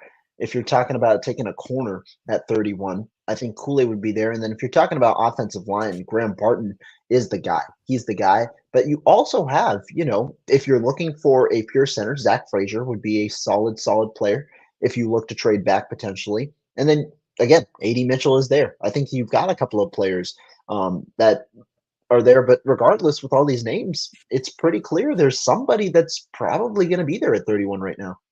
Pick us in for the Eagles, it says. Quinyon Mitchell, I think. Well, they went the whole clock again. And I guess I gotta understand this late in the draft where there's so many. Quinyon Mitchell. Quinyon Mitchell is the pick. It's that debate. You're letting everyone get the floor. Who do you like better, Quinyon Mitchell or what's the other cornerbacks on the board? Kool-Aid, Terrion Arnold. Like you have to have that debate. That's what good. I think Wiggins, you throw him in there too. I just want to say that Ricky the dog beat out Jordan Schultz by 6 seconds. He was number one again. Hey, real quick though. So the two that I would, first of all, I'd be fine with more than two. So I have zero issue with what you guys said, but I'll throw out two that nobody said. I would be fine with Johnny Newton. I would love Johnny Newton. I love Johnny Newton. Yep.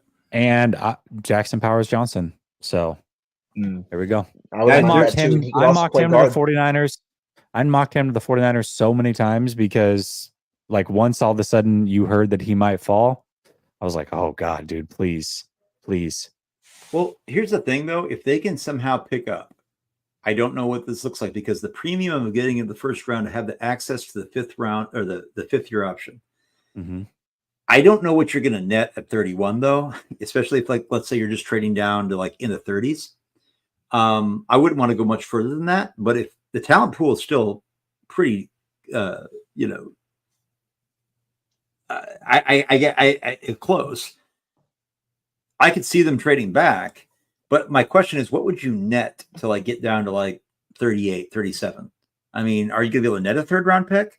In that case, I would, if the Niners have X amount of draftable guys in this draft, I know Marco, you've talked about this draft getting weaker as it goes late. And I don't know if the Niners already have 10 picks. I think honestly, guys, I'd rather just stay where I'm at and get my guy. I don't know how many extra round picks. And at that point, you might only get like a fourth rounder. to move down like 5-6 spots. And I think with the way everything's falling, right? Like there's no reason to trade down. Like no, you're getting a player who should have gone earlier. Yep. And this is for a lot of boards, like players that should have gone earlier. So the fact that these players are on the board still for the 49ers, Graham Barton, Newton, and it's kind of how a lot of mock drafts have fallen if you're using the PFN mock draft simulator. So just to throw that out there, that's how it was. I know when me and Jesse did a mock draft, who was there? Who was it? Jackson Powers was there. Who else was there? A couple of Graham Barton. So like a lot of good players were there at that spot. I just don't see how the Niners pass up on one of the top players in this draft to trade down and get picks. Like that doesn't make sense in a win now mode. I think you get a player who could be a starter either this year or next year. Or like I just don't see it. Just doesn't make sense in a win now mode to trade down. It just doesn't. Well, I'm just going to use ESPN's chart just for you guys to see. Now that Quignon's been taken, there's 9 picks left, including the Niners. 8 picks before them. Here's their top available: Terrion Arnold, Graham Barton, Cooper DeJean. I thought it was DeJean, but everybody's actually DeJean. Johnny Newton, Brian Thomas, Nate Wiggins, Kool-Aid, Xavier Legette, A.D. Mitchell, Darius Robinson. Now I'm in the 10th. Lad McConkey, Guyton, Worthy, Pearsall, Rakestraw. Above that, though, like honestly, like they're sitting pretty. They know right now, I guarantee you, that they've got a first round grade on somebody available at 31 by the math. I guarantee it. I also need Buffalo to take if we don't take A.D. Mitchell, I need Buffalo to. Just because Dan Mitchell, shout out to No, that's true. But also Dan Mitchell, he's a content creator for the Bills. He hates A.D. Mitchell. So I'm like, please, if the 49ers aren't going to get him, let him go there so I can just watch the meltdown. Wow. Misery loves company. I might have to tune in live on that one. I'm going to have to bring him up on screen so we can just watch him. You know what I mean? I'm down to do that because I'm down to watch someone go crazy. We got to lose his mind. We got to pick. Jacksonville. This one's got to be Brian Here Thomas. we go. Oh, okay, there we go. That makes sense. What happened to Brandon Ayuk to the Steelers or the Jaguars? What are these? Yeah, everyone. Like I've been saying, he ain't going nowhere. They're not trading an elite receiver for a second round pick. Nope. So you guys could go ahead and relax the next couple of days. I said yesterday, actually I said on a show a couple of days ago, I said if he's on the team by Wednesday, at the end of the night Wednesday, before the draft, he'll be a Niner and for the next couple of years. Like I don't see them trading him. If 80 49ers told me it was on the 5-yard line and they had a goal line stand, and then all of a sudden they had a tush push that pushed it through on 4th and short, I'm going to come back and say you got dog walked by Ricky the dog and 80 49ers. And 80 49ers probably is for dog. And we're going to go to Modesto. We're going to go to Modesto. What's that brewery called? We have a lot of breweries here, bro. Yeah, last time I tried to meet with you, we're alcoholics here in Modesto, brother. Well, I mean, there's like you don't have to be an alcoholic to enjoy a nice IPA. No, IPA is gross, bro. Man, you gotta. Your palate needs to mature a little bit. I know you're young. Bro, people who like IPAs only like IPAs because of the hype. I don't like IPAs, and I'm 40. I'm just throwing it out there. Because people who like IPAs because it's a hype train, bro. That's what happens. You guys see, there's 25 IPAs on the board, and you guys, people who like IPAs, they get up there, they're like, "Tap the IPA." Like, bro, there's only 25 over an IPA. We have Dust Bowl here. We also have a couple. Dust Bowl. Grandpa City's taking a Blue Moon. Blue Moon does over an IPA. Yeah, I agree. And you guys, I agree. Okay, damn you guys. No, I said, look, we'll educate you. I'm a Porter's guy. I like Porter's. I like how Rohan just sitting in the corner, like I can't talk about this live because I'm 20 years old. My mom likes Porter. Not even yet. Look, not all IPAs are created equal. Most craft breweries out west and little outdoor towns put it up because they have tourists and it's not good beer. I get it. But you got to know where you're looking for. It's not like I look at every IPA. I'm like, I'm drinking that. Come on, man. Like I like lagers. I like Box. I like quads. That's a Belgian beer. You know what that is? There's a couple good sours too. I'll tell you. There's a brewery down the street from me that makes really good sours, and I'm not a sours guy. Let me get through these supers real quick just to respect them. Let's do it. Yaz, I've had this up on the screen. Powers Johnson's still there. Yeah, you know it, brother. I'll let you do the research on that one. It's all over Twitter. Jay says, what percentage chance the Niners blow it at 31? Worried? I don't know. At this point, I don't think they can quote unquote blow it.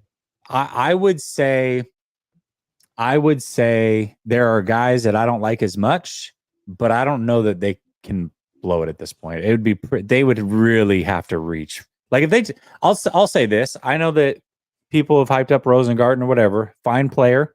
If they took him at 31, I think that would be a bit of a reach, knowing what is on the board right now. Huge reach. I would argue back on that one though. I wouldn't. Would you? I would. Yeah, I would.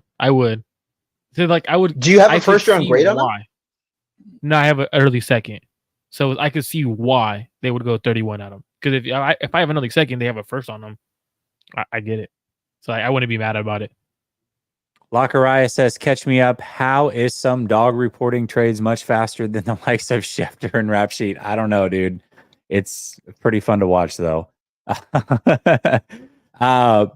Brother Bob, which goes back to the point, don't discount anybody because they don't have a following and a blue check mark. If somebody says they know something, I'm not saying to believe them, but I'm not saying to be the jerk that's like, oh, you sources, trust me, bro. Don't be that guy. Brother Bob says, Marco, can I come back to the Ricky show because your fire IPA is trash. Smack Jones says, is Coach good, Jesse? I stepped out of the chat. Yeah, he's good, bro. He's good. I just talked to him earlier today. He's good. Any news? So who's up next? Who's got pick 24? Dallas. I think this is Barton. I think this could be a guy like the sleeper being Suamataia. I think this could be Guyton. I think this could be a Suamataia. They have to hit tackle here at some point. I don't like Guyton for the fact that they need left. But yeah. I mean, Barton's not the biggest Guyton guy, but yeah. Barton's not playing tackle, but I think he's a good pick. No. I like how everyone's putting their beverage of choice. Their beverage. Hey, there's nothing wrong with it, man. What's your beverage of choice? Let's go. Stella does go down smooth. Trying to watch the Laker game. Wow, that's their chop going. I'm not going to say anything because my Warriors got bounced. I like Brian Thomas for a team that had other pieces around him. I think that pick after trading down for the Jaguars, I think the Jaguars are a team that's going to have regression more than they already have. I think that's going to be a team that I like Trevor Lawrence more than other people do. I think he gets ragged too much, but I don't know. I feel like that team could really, I think the Texans and the Colts are going to separate. I don't think that's a hot take at all. I think that's just a normal, and I think the Titans have the chance if Levis can show improvement. Yeah. To have that division be, I don't believe in the Titans at all. Well, I don't need. No, I never have because I don't believe in Will Levis. No. And I thought that their moves, everybody was like, I get it. Everybody's like, well, why are they? They're just building a team. I said, yeah, but you're putting your eggs in this basket with a quarterback that can't take you there. And then by the time these guys go to their next contract, what are you going to do? I don't know. I disagree with the roster construction and that in the timeline, but to each their own. Teams want to win. They want their fans to be happy. I get it. So who is Dallas going to take? Dallas could really go anywhere here, man. They could go receiver. They could go O-line, corner. I'm going. I think O-line makes sense. O-line makes the sense. true sleeper would be Worthy, right? Xavier Worthy here? Because I know they liked him. We talked about this. Receiver, Rohan, Marco, and I talked about this a while back that every second O-line, I think they could go receiver here. They really could because they lost Michael Gallup. I would think Worthy would be their guy if they surprise people. Or A.D. Mitchell. I feel like Newton. Yeah, A.D. Mitchell's kind of like a clone of CD a little bit. So that'd be interesting. I think Newton though too. I mean, you pair him, that's a lethal pass rush. Potentially. Dallas was hoping one of the quarterbacks fell, like Michael Penix. Dallas is going to go to Gene. Please go to Gene. That'd be great. No, Green Bay will go to Gene though if Dallas doesn't go. Oh yeah. We already talked about that. Yeah. Cooper's going to Green we're Bay. chilling. We're chilling because Green Bay won. Green Bay liked Mims, but Mims didn't fall. Yeah.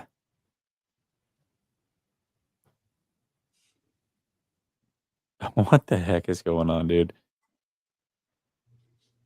It's crazy. Yeah, this is slowed down. So it's kind of funny. So I got to point this out, and I respect this. So Olufashanu, so during his celebration, his mom was hugging him, and his girlfriend kept trying to like hug in, and like the mom was like giving her like the chicken wing hecka hard, like it's my son. I respect that. That's so cool. I mean, you're the girl. If you're not the wife, I mean, who was that? Step to the side. What player was that the other? It was CeeDee Lamb, where his girls like trying to like look at his phone. He's like, "Get out of here!" Yeah, that was a couple years ago. Remember? Yeah, that was classic. Funny. Russell Wilson. Good. Russell Wilson's a true king. Well, Dave said, "Is this as interesting as it seems? Good guys are left." Yeah, bro, it's exciting. Okay, I know there's only 3 minutes left. Could this be one of those trade down spots for one of those teams trying to get in the first? Look what you guys did. Like, do you think they're entertaining offers right now? Because teams like Arizona, teams like Washington, maybe even Houston at 42. Yeah. I still say, I'm going to believe it when I see it. I'm going to still say, I know you said the Ayuk trade is out. I don't know. I wouldn't rule it out completely. I mean, if it's the Patriots at 34, it's close, right? Especially with all this talent. To me, I never thought it was going to happen. And I know the same with you. We've all said it was most likely not going to happen, whatever, all these other things. But I'm not going to rule it out completely until we get past like pick 40, 45 tomorrow. But I don't think it's going to happen. I never did. Here's the thing where I was thinking about, though, is that originally they're like, hey, we need to move up to get a guy like A.D. Mitchell. Well, maybe you don't. And then I want an offensive tackle. And I like Kingsley Suamataia. Or I like whomever. And all of a sudden, they're there without much movement with players that you might have first-round grades on. And Marco, you did say you confirmed that there were talks with the Patriots, which was corroborated by two other people that I talked to. I know it was reported by somebody as well. So right, and I'm interested. Lions trade up. Lions just traded up from 29 to 24. Probably smart on the Cowboys. Trade up just happened. You called it. You said that this was a trade back scenario. Yeah, and I think the Lions are going to. They're going corner, right? No, they're going to look at Graham Barton. Or O-line. O-line maybe. O-line. They're gonna go inside. They're gonna go Graham Barton. Oh, they had a hole, right? Jonah Jackson just left, so they need a guard. No. But they got Zeitler. They got a Pro Bowl to replace Zeitler is not the answer. Why not go get Terrion Arnold? I'm just saying for a year. Terrion Arnold it is. Corner, man. Marco just called it. Albert Breer. Detroit is taking Terrion Arnold. There you go. That's fine. I have Terrion Arnold. Makes the most sense. Yeah, I had him above McKinstry. I think they're going to be serviceable cornerbacks. I'm not banking on them being anything above league average. But you got to go out and get those guys. Listen, man, they went and got 3 corners either through the draft or free agency. They are making sure that secondary is improved, and that is very smart. And then they also got themselves some beef up the middle with Reader. They are, listen, corner. Detroit's right there, man. Detroit is right there. Corner is where you have to go. They did need a starter, though, right? They needed a starter because of the Sutton issue? They do. And the first round picks is usually where you need to find elite corners. It's also where you have the highest amount of volatility. And if you look back in draft history, the corners are where you can get guys like Sauce Gardner and your Surtans and things like that. But you also get guys like that just beef out of the league, and Marco. At this point, Oh, this is where you want to draft a corner that might have volatility, not at the top 5, right? Not in the top 10. So I think it's a good selection, dude. Okay, but I'm who's happy on the board because now? I didn't have them as a guy that I wanted to draft at 31 for the 49ers, and I don't think they had a grade on him there. So I'm stoked. And now we're at what? This is 25. Who is this? Because I'm looking at tracker. This tracker is so Green Bay. Is it Packers? This is where I think they Yeah, go should be Green Bay. I think they go McKinstry or DeJean. Oh, DeJean. So The Gene. I don't know. I don't see them line. going corner. I think they I go. also No, could they're see going Newton. CO line. I could They're see gonna go Patrick. Newton. I'm going to say Patrick Paul is a guy that might be one of those guys that comes up here as a pass protector. I know Bro. I don't like him. Guyton's still there. I get it, but I'm just saying. I could see them going Guyton. If it's Paul, dude. I mean, whatever. It's Green Bay. I don't really care what they do. I'm just saying that's a bad pick. I'm going to go Kool-Aid McKinstry. Okay. Would they go Johnny Newton though? I think they go Johnny Newton, man. It just makes a lot of sense defensively. Well, I'm Yeah. going to say I'll go Cooper DeJean. I'm going to go with that, and because I want to keep up the Great White Hope for the Great White North. But I will say that I think it's either going to be DeJean or McKinstry. So the Lions traded back 5 spots and got a 3rd rounder. They got picked 73. Third round. Lions, You mean the no. Cowboys? The Cowboys. Yeah. That's good. What the heck is going my on bad. today? Cowboys. To get a third, Third round picks to move up this that's damn. Okay. And I think that this draft is still solid through the 3rd round. So that's a very smart trade by the Cowboys. Okay, Very here's smart. something. Can we talk about this as a possibility? Yeah. So if the 49ers were talking to the Patriots about pick 34, do we that's what we know. That's the information. We assume Ayuk.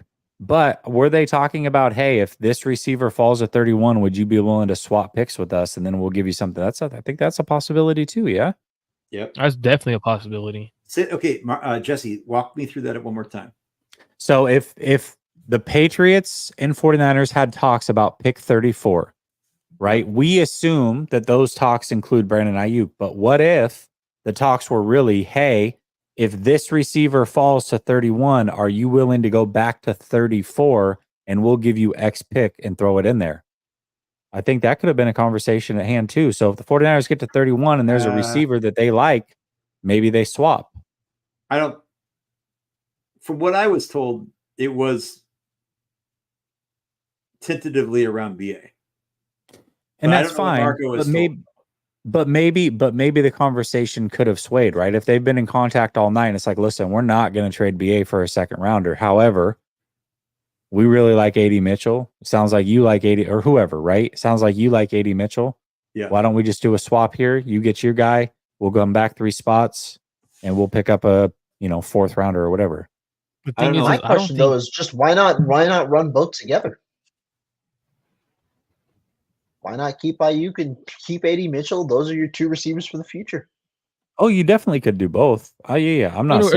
Are you saying pick 34 for pick Ayuk? 31? No, I'm saying for 31. Oh yeah, I could see that happening. So it'd be 34 and another pick or whatever. Yeah, like 34 and a 4th rounder or something, or a 3rd rounder or something. Or you can even do a future pick, which I mean, it gives you the luxury to actually trade something away too. But I think I don't do it because AD Mitchell at pick 33 is probably going to Carolina. I think AD's going to the Bills. I think he's going to the Bills. That's let's just see this. I think the Bills might go for a guy like Lad McConkey or a Troy Franklin. Nah. I think they're going to go high upside. Or Xavier Worthy's still on the board, right? I think it'd be Worthy or Mitchell. So here's the thing. We've got 6 Buffalo. more picks before the Niners, and here's the best available right now. Barton, DeJean, Newton, Wiggins, McKinstry. This is just ESPN. I'm not saying that's ours. So Barton, DeJean, Newton, Wiggins, McKinstry, Leggett, Mitchell, Darius Robinson, McConkey, Guyton, Worthy. You got to think that there's some guys that the Niners like. At least 2 or 3 of those guys they've got to have grades on. I would think so. Yeah. And I thought Cooper DeJean was going to fall. I said that he's going to go late 20s. And there's the Packers on the clock, correct? Yeah, they're still there. They're still there. They've still got 8 minutes and some like. My guys are telling me Packers will select Jordan Morgan. My guy, Jordan Morgan, baby. Let's go. That's not my guy, and I'm glad. I'm glad. I'm glad they took him. I'm glad that they took him. I might think have that's just taken the Dallas Cowboys pick. I think that they might have just taken Dallas's pick. To be honest with you, I think Dallas thought they could trade back and get Jordan Morgan. But I also thought Dallas saw it as they've got 3 guys that they want in terms of those interior guys, and they could just one of the 3 is going to fall. Wow, that's crazy. Okay, let me get these super chats. Dave Barclay says, "Is this as interesting as seems?" Yeah, we got that one. Okay, sorry, Dave. Jay Garza says, "I think the board is falling very good for beautifully for the 49ers. This is perfect." Dave says, "Jess, you need live hats today, long and political." Dave says this will give good insight on if Kyle's smart. Okay. Dave says 80 falls to us. Packers get Kool-Aid. Well, Packers just got Arizona tackle guard Jordan Morgan. So there you go. Which I think is a good pick, man. I think it's a good pick. Well, who we got now? I wonder, did they try him at right tackle? Bills. Right tackle. But here's the thing. This is why I like Morgan out of a lot of these guys, is that Morgan can fall back on being a guard, and I think he would be an elite guard in the NFL. That's me personally. You're not wrong. He would be an elite guard. So it's like he either pans out at tackle, and if not, worst case scenario, he's an elite guard. Like, that's the way that I see it. That's why I like Morgan the whole time. And then a lot of these guys are just tackles, especially at this standpoint. Like, we're getting the guys that are more just tackles, and if that's the case, if they don't pan out, then what are they? You know what I mean? Yeah, and go ahead. Well, see the Bucs sitting here. I think this is Barton or JPJ. Barton, right? Feels like Barton or JPJ. They have the Bucs and then the Bills. The Bucs have a big need at center. Bucs, Cardinals, then the Bills. Bills are 28.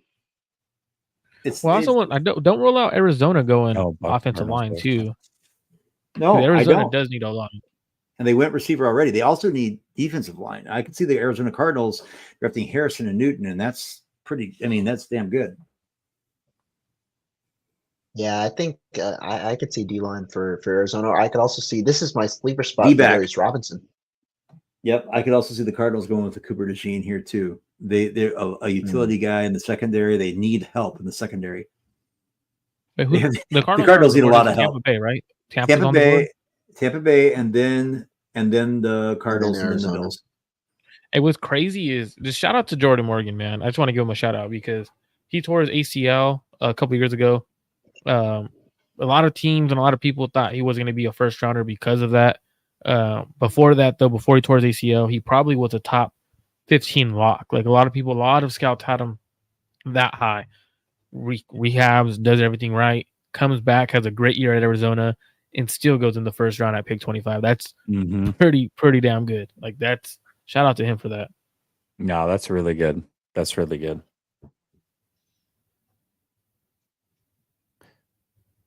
Man, guys, listen, we're a few picks away from the 49ers.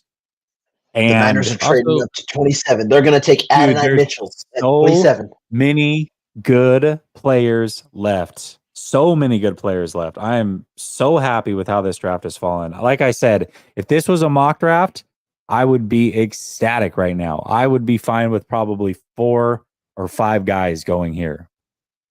I think I've got more than that. 6? No, I've got 6 guys on my board right now that I would be pretty comfortable with taking. I would go with Barton, Newton, Wiggins, AD, Darius Robinson. The Bucs are going Graham. Barton. I said it. They want interior line. I've Is been that mocking. who they took? Yeah. The only reason I hadn't been mocking Barton there is because I thought he was going earlier, and I've been steadily mocking JPJ there. So this is something that, and I think now the Cardinals are in a situation where they actually could use some interior line help too. I think they're going to go. I think they're going to go Cooper DeJean here. I think they're going to say, you know what, this is an athlete. We've seen his metric. We see what he can do. Yeah, that's fine because I don't want him in the man as a man corner at all. Yeah, exactly. But I think he's going to go somewhere here in the first round. Where are you guys seeing Barton? Am I tripping? Jordan Schultz. Schultz. Okay. Schultz is the only guy that sniffed Ricky the dog tonight. Okay. Mirov's Mirov's been good. Mirov's been good. No, Mirov's been good. We're going to look back at this, the year 2024, where Ricky the dog, how many times did we say Ricky the dog in this? It's like Pee-wee Herman's magic word, word of the day. And you had to scream when you said it. Like we said Ricky the dog. I've said Ricky the dog so many times. I'm going to class tomorrow. I got a lesson plan this. I got to get up in the morning. I got to figure out how I'm going to integrate Ricky the dog into AP World History, AP Human Geography. Okay? And I'm going to do it seamlessly. I'm going to do it with a straight face. I promise you this. And I'm going to sell it. And I'm going to have it up in the, what are you doing, Mr. Lichty? Why are we talking about this guy that has a Giants hat with a dog and he's walking around with Adam Schefter by his underwear? So, wouldn't you like to know? Maybe you should figure that out. Maybe you should try harder. So it's like, I'm doing it. And Graham Barton, by the way, this is a great pick. Bucks, I would have drafted this guy. Several weeks ago, I said completely sold at 31 if the 49ers wanted to go interior. I think this is an excellent selection. And now all of a sudden I'm thinking the Bucks might be. Now I'm wondering, does Dallas trade out of 29 altogether? Like just trade out of the first round? No, I think they may go Kingsley. Who? Oh, I forgot about Dallas. Dallas really likes Kingsley. Some teams think Kingsley is a guard, but they think he could bump outside.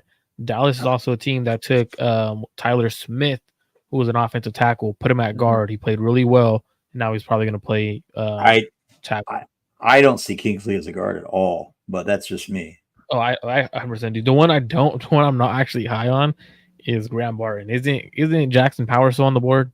Yeah. Isn't Zach Frazier still on the board? Graham Barton wasn't even my third. Wasn't even my second ranked center. He was my third.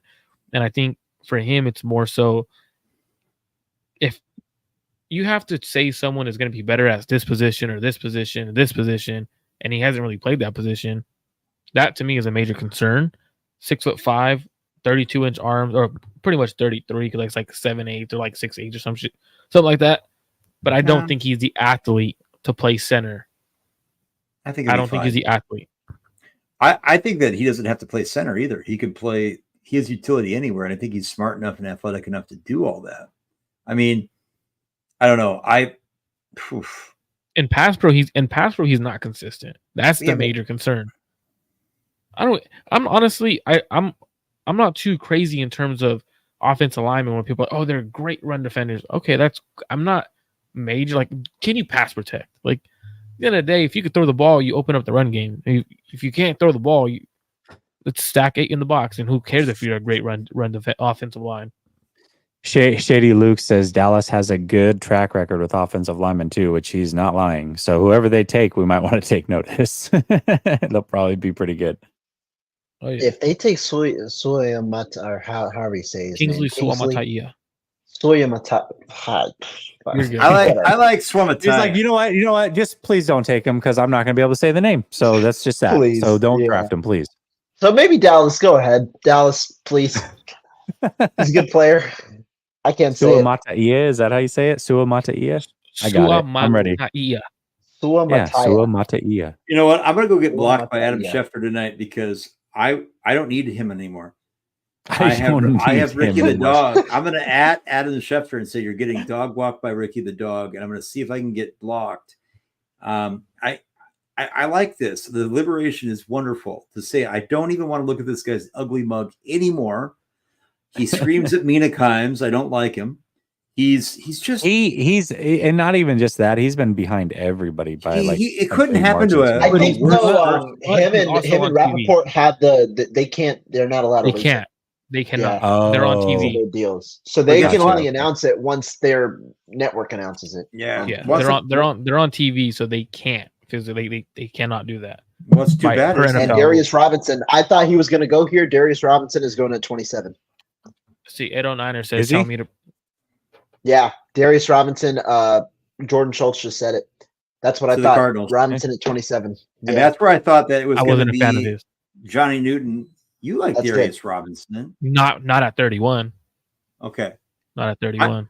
I wouldn't have minded him. Cowboys, right? No. Who? No. Yeah, Cowboys. Yes. No, Bills.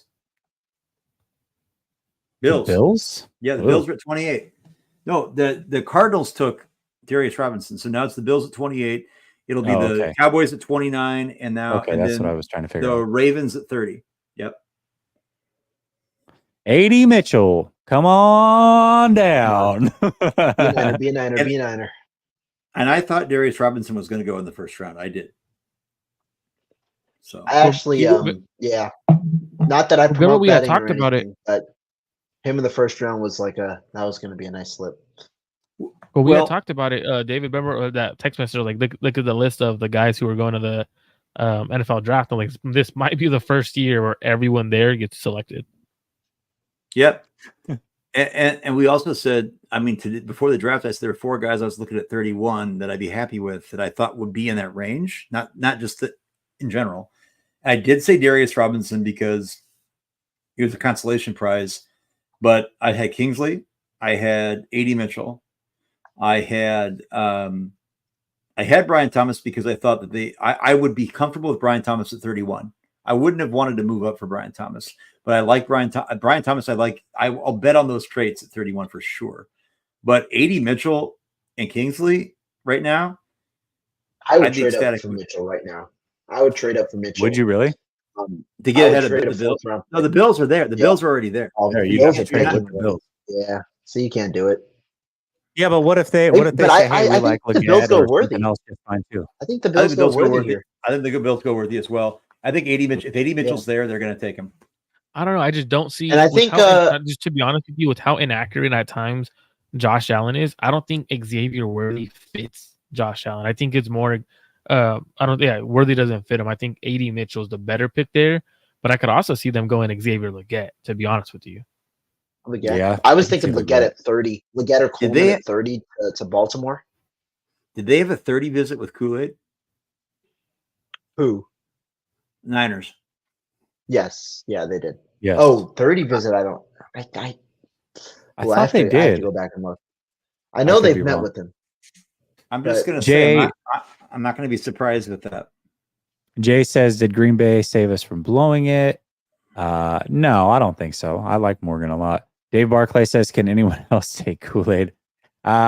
Yeah, listen, I don't mind it. Yeah, we saw this one from Shady. Okay, maybe I had read these ones already. And then Dustin the Gal says, remember last year when Marco said they picked Moody as a joke, but then it turned out to be true? I still believe Marco got a damn text. He got a text, gosh. And then like we all thought he was joking, and then we found out that was the worst. I had forgotten about that, Dustin, and now I fully remember. Thank you for that. God. We were in. I think Jesse, you didn't speak for like I was in shock. Freaking minutes. Jesse just stood there. Stood there, and he was just like, "What?" Like, bro, that wasn't. Compa Marco. Okay, they're calling me Compa Marco now. I respect it.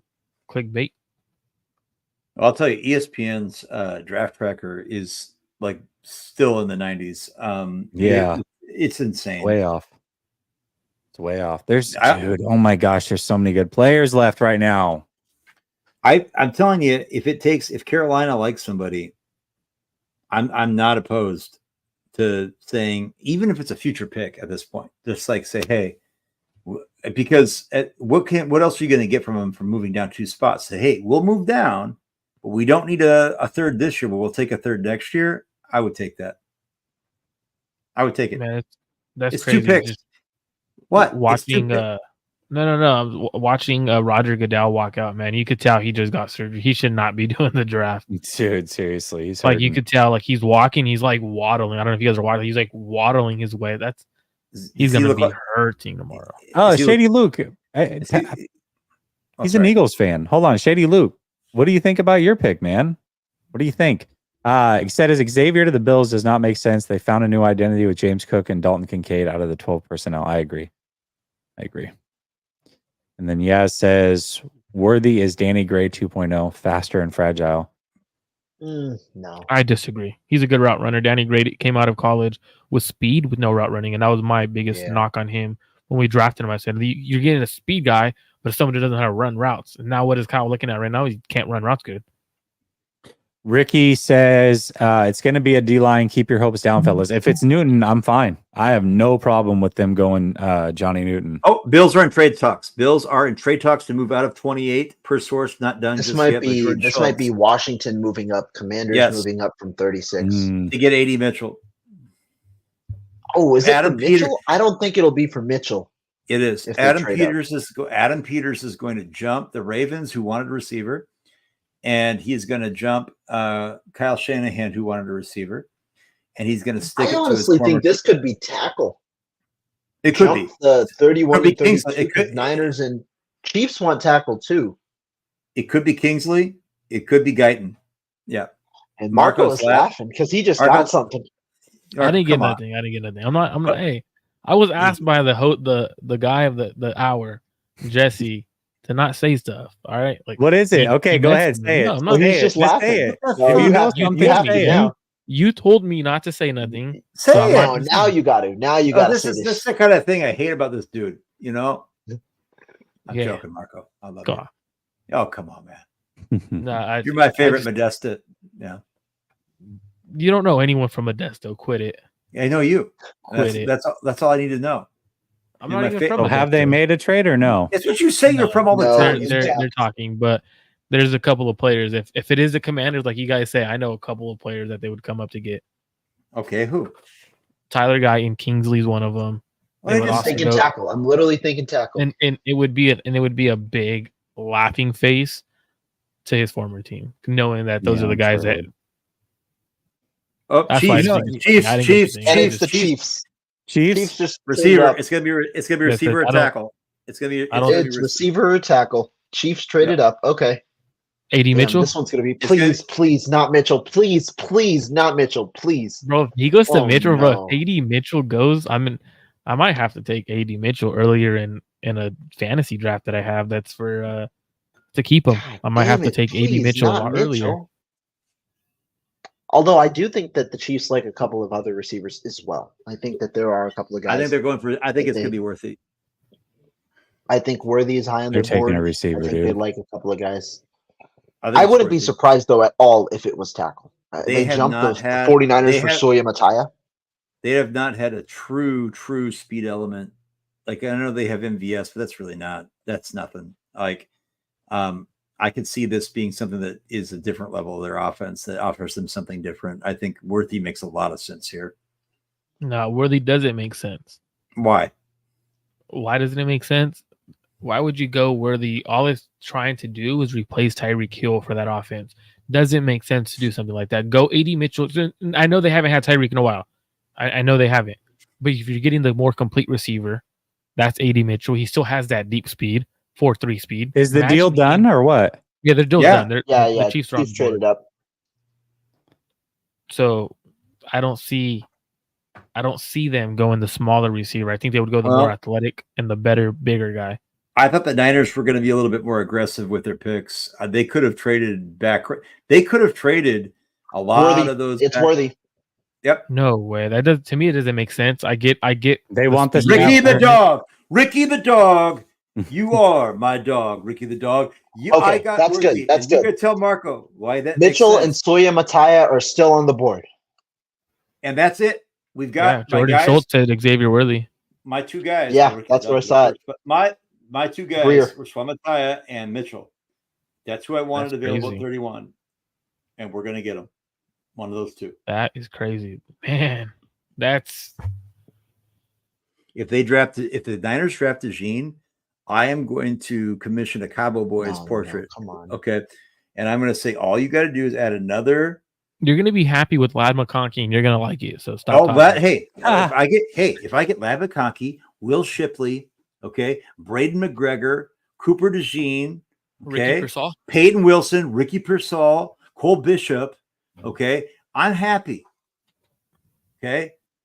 Because I'm a Cabo boy and I put a dip in the locker room. right? I'm a Copenhagen Cowboy. Okay. Honestly, Man, with the the board Niners right now, go I Cooper could DeJean, see a that's trade back. terrible. I could see a trade back here on the board right No, now. no, the board is still solid. Like we No, still I'm got saying Nate the Wiggins, board you still is got solid, Kool-Aid. which is why I could envision a trade back. I wouldn't Nah, be I surprised wouldn't. if they go to 36. Yeah, you think them and I think Washington can Them move it- up here. But here's the thing. Why? oh, What are you going to acquire by moving back 5 spots? Oh, A fifth round that's a pick? good point. That's a good point. Yeah. Like, and my thing is just get your guy. Like, I why don't wait? think the 49ers and Washington are making any trades. That's just me But personally. shout out to KC, man, winning a Super Bowl and then being aggressive in the first round and go get a receiver that likely Baltimore probably would have got, Dallas probably would have got him there. Like that's pretty. Well, here's the thing, though. Here's the thing. The Bills were the team that you were worried about usurping the Niners for Mitchell. Well, now they just moved behind them. So now all of a sudden you're Big looking deal, at yeah. I think it's Leggett for Baltimore, but the deal was 32, 95, and 221 for 28, 133, and 248. So the Bills get It's a not bad. third in exchange for a fourth round pick, pretty much. They Eh. move up 30 spots in the third round, and then move up, the seventh rounders, whatever. But move up about 40 spots in the third round. that's a good trade for You guys want to know the what player Move the it up, Niners move down 3 should spots. not draft? who? Tyler Guyton. Yeah, They should not yeah. draft him. they're not going to I mean, if he's there's a good chance that they do, man. And that's what I'm saying. They should not draft him. get ready for Like if they Ledman. take him, I would be like, wow, that's a terrible pick. But Hmm. Yeah, so 32, 95. Oops. How did I not change that, dude? I'm like way behind over here. We've had it for like 5 minutes. My fault. Slacking over here. I had it up and didn't post it. So who is on the clock right now? Dallas.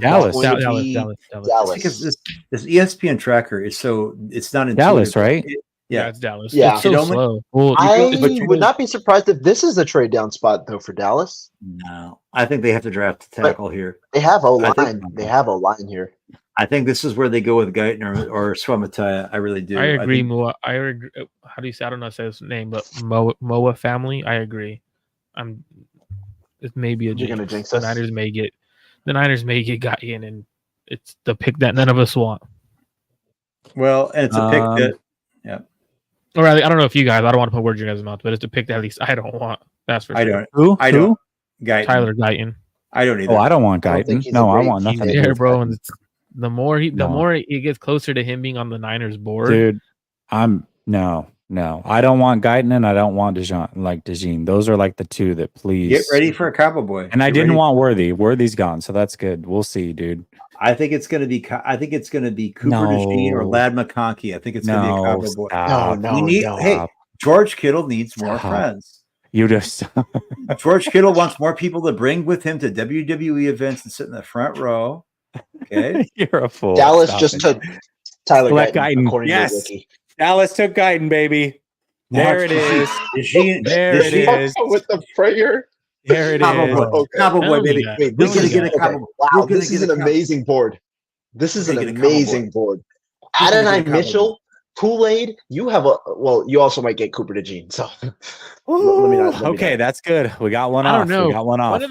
Was it me and Jesse were on a show a couple days ago when I did a mock with him, and one of the players that we said one of the teams we said Cooper DeJean was perfect for Baltimore. was Baltimore. Baltimore Baltimore's going to Ravens. take Cooper DeJean. All right, let's speak it into existence That's now. the so you case. don't have Then to, a lot of people are going to be happy.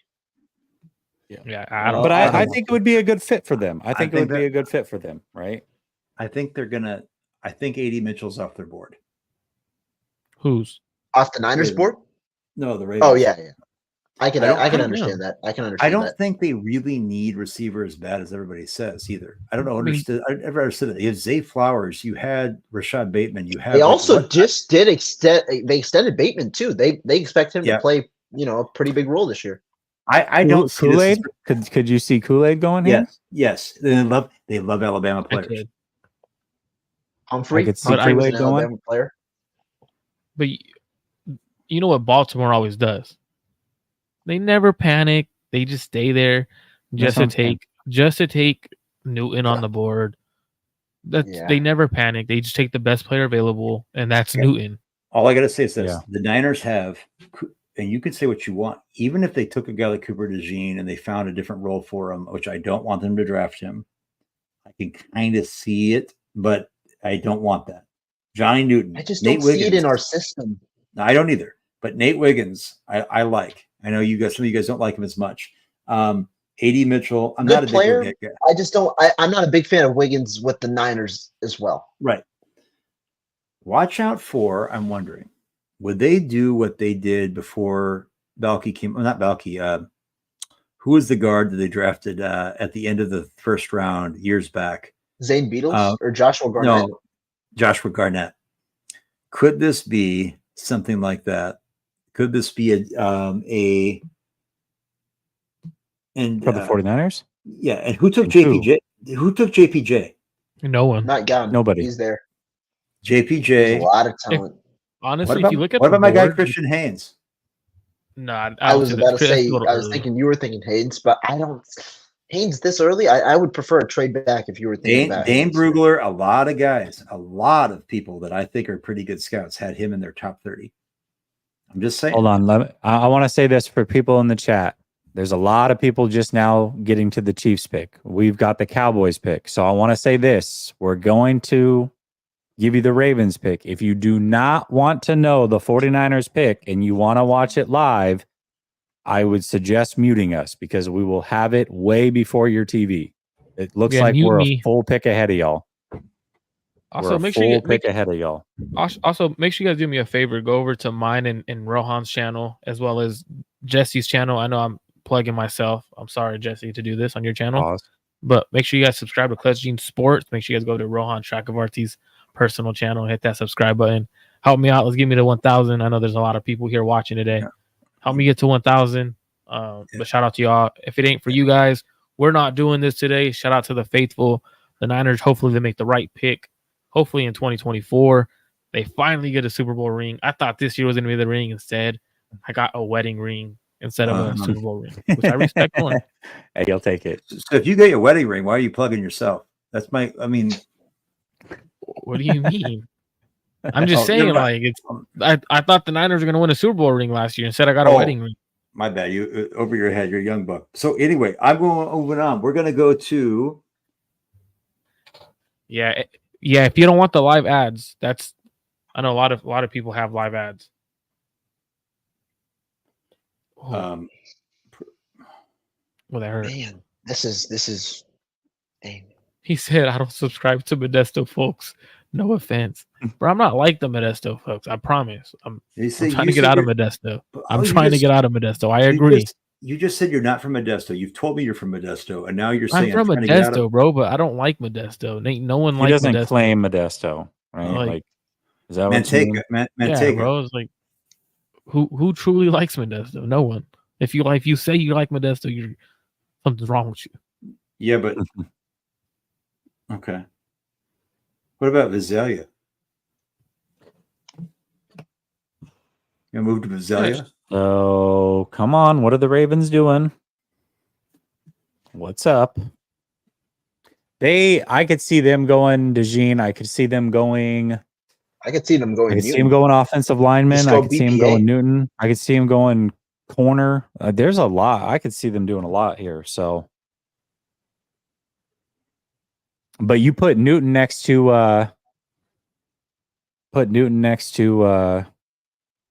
what's his name? Matabuike. Matabuike. Boy, that might be lethal.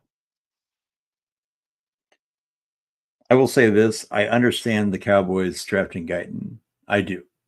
At that spot, they knew they had to draft offensive line. I think if he hits, it's incredible value. I don't know if they had a choice in that situation other than to go for an offensive tackle. I mean, I'll be honest. They don't have anybody. And they would have taken him probably at 24, if we're being honest. They get a third-round pick as well. And this is what I'm saying. I'm just saying, like, I'm not complimenting the Cowboys, but like they did put themselves in a position where everybody knew they had to go tackle because of what they did. They did not. 49ers are on the clock. Who the Ravens? So did? the Ravens pick The is in. Ravens pick. It's not out yet. The 49ers are officially on the clock. God, They're this is so. sneaky. Okay, so let me get Oh, to these not- super oh. chats real quick. Who is it? Schefter just announced Guyton. Oh Oh. my God. Shady Luke says, I loved it. I wanted Mitchell or Arnold. You guys got Arnold. Okay. So, of course, you loved your pick. Said Pacheco's speed and burst are not talked about enough. It's a good player. Great play. Dave Barclay says, are we Nate getting Wiggins. a running back? Nate Wiggins is off the board Nate at 30. Wiggins. The 49ers are on the clock. Okay. All Here's right. Mitchell. This Dave is Barclay says, live ads are killing me. Sorry, dude. This is Mitchell. Shady Luke says, I don't know how Niner fans think trading Ayuk would be okay. It just depends on what you're getting. It wouldn't be ideal. We definitely wouldn't want it to happen. Rohan, where did you see this? Nate Wiggins. Breer. Oh, So, okay. all right. So the board is, all right, you guys have Cooper DeJean. There's Newton, Kool-Aid McKinstry, A.D. Mitchell, Xavier Legette. There's other guys. JPJ, Sul Mataya. Niners are on the clock. this If is a you don't great want the spot to pick be on. early, if you don't want the pick early and you want to watch it on TV or do whatever, do not listen to us. Guys, Okay. we got three Not combo listen to boys it. here. DeJean. Who would you go? All right, Jesse, who would you go if you're on the board? Who would you go right now with everyone available? I would go Newton or I would go JPJ, and I wouldn't even think twice. And then What about third, a little bit of a distant third, I would go A.D. Mitchell. I would go A.D. Mitchell 100%. And then Kool-Aid would be my fourth pick. A.D. Mitchell right man. now I is didn't the think only A.D. top Mitchell 10 would be player, I think top 10, Yeah. 12 on my board. So I'd go Mitchell right here. He's my number 2 receiver. Okay. I'm going with A.D. Mitchell, and I know this is where you draft and know the prospect. Like I said, this needs to be heard. He was playing with 5 other NFL players at receiver at Georgia alongside Bowers, and all the receivers divided up targets. And Bowers got the lion's share because he's a security blanket. That's why he didn't get. That's why and then he transferred to Texas, where he's with Worthy. This one, man. And Quinn Ewers is a garbage quarterback. If he was with Penix in Washington, if he was with if he was in Ohio State with Ekbuga and JSN and Harrison, he's going to get more targets. He's going to get that in that offense. Hell, if he was at UCLA with Chip Kelly, for Christ's sake, like it's different, right? So I'm A.D. Mitchell all the way. Oh, we got it. We got a pick. Who is it? Oh no, No, it's Baltimore, and he's late. Ricky's late. way late. Mitchell. Michael says. I've been standing the whole time. Michael says Mitchell to San Francisco, AB to New England for 35 and a third.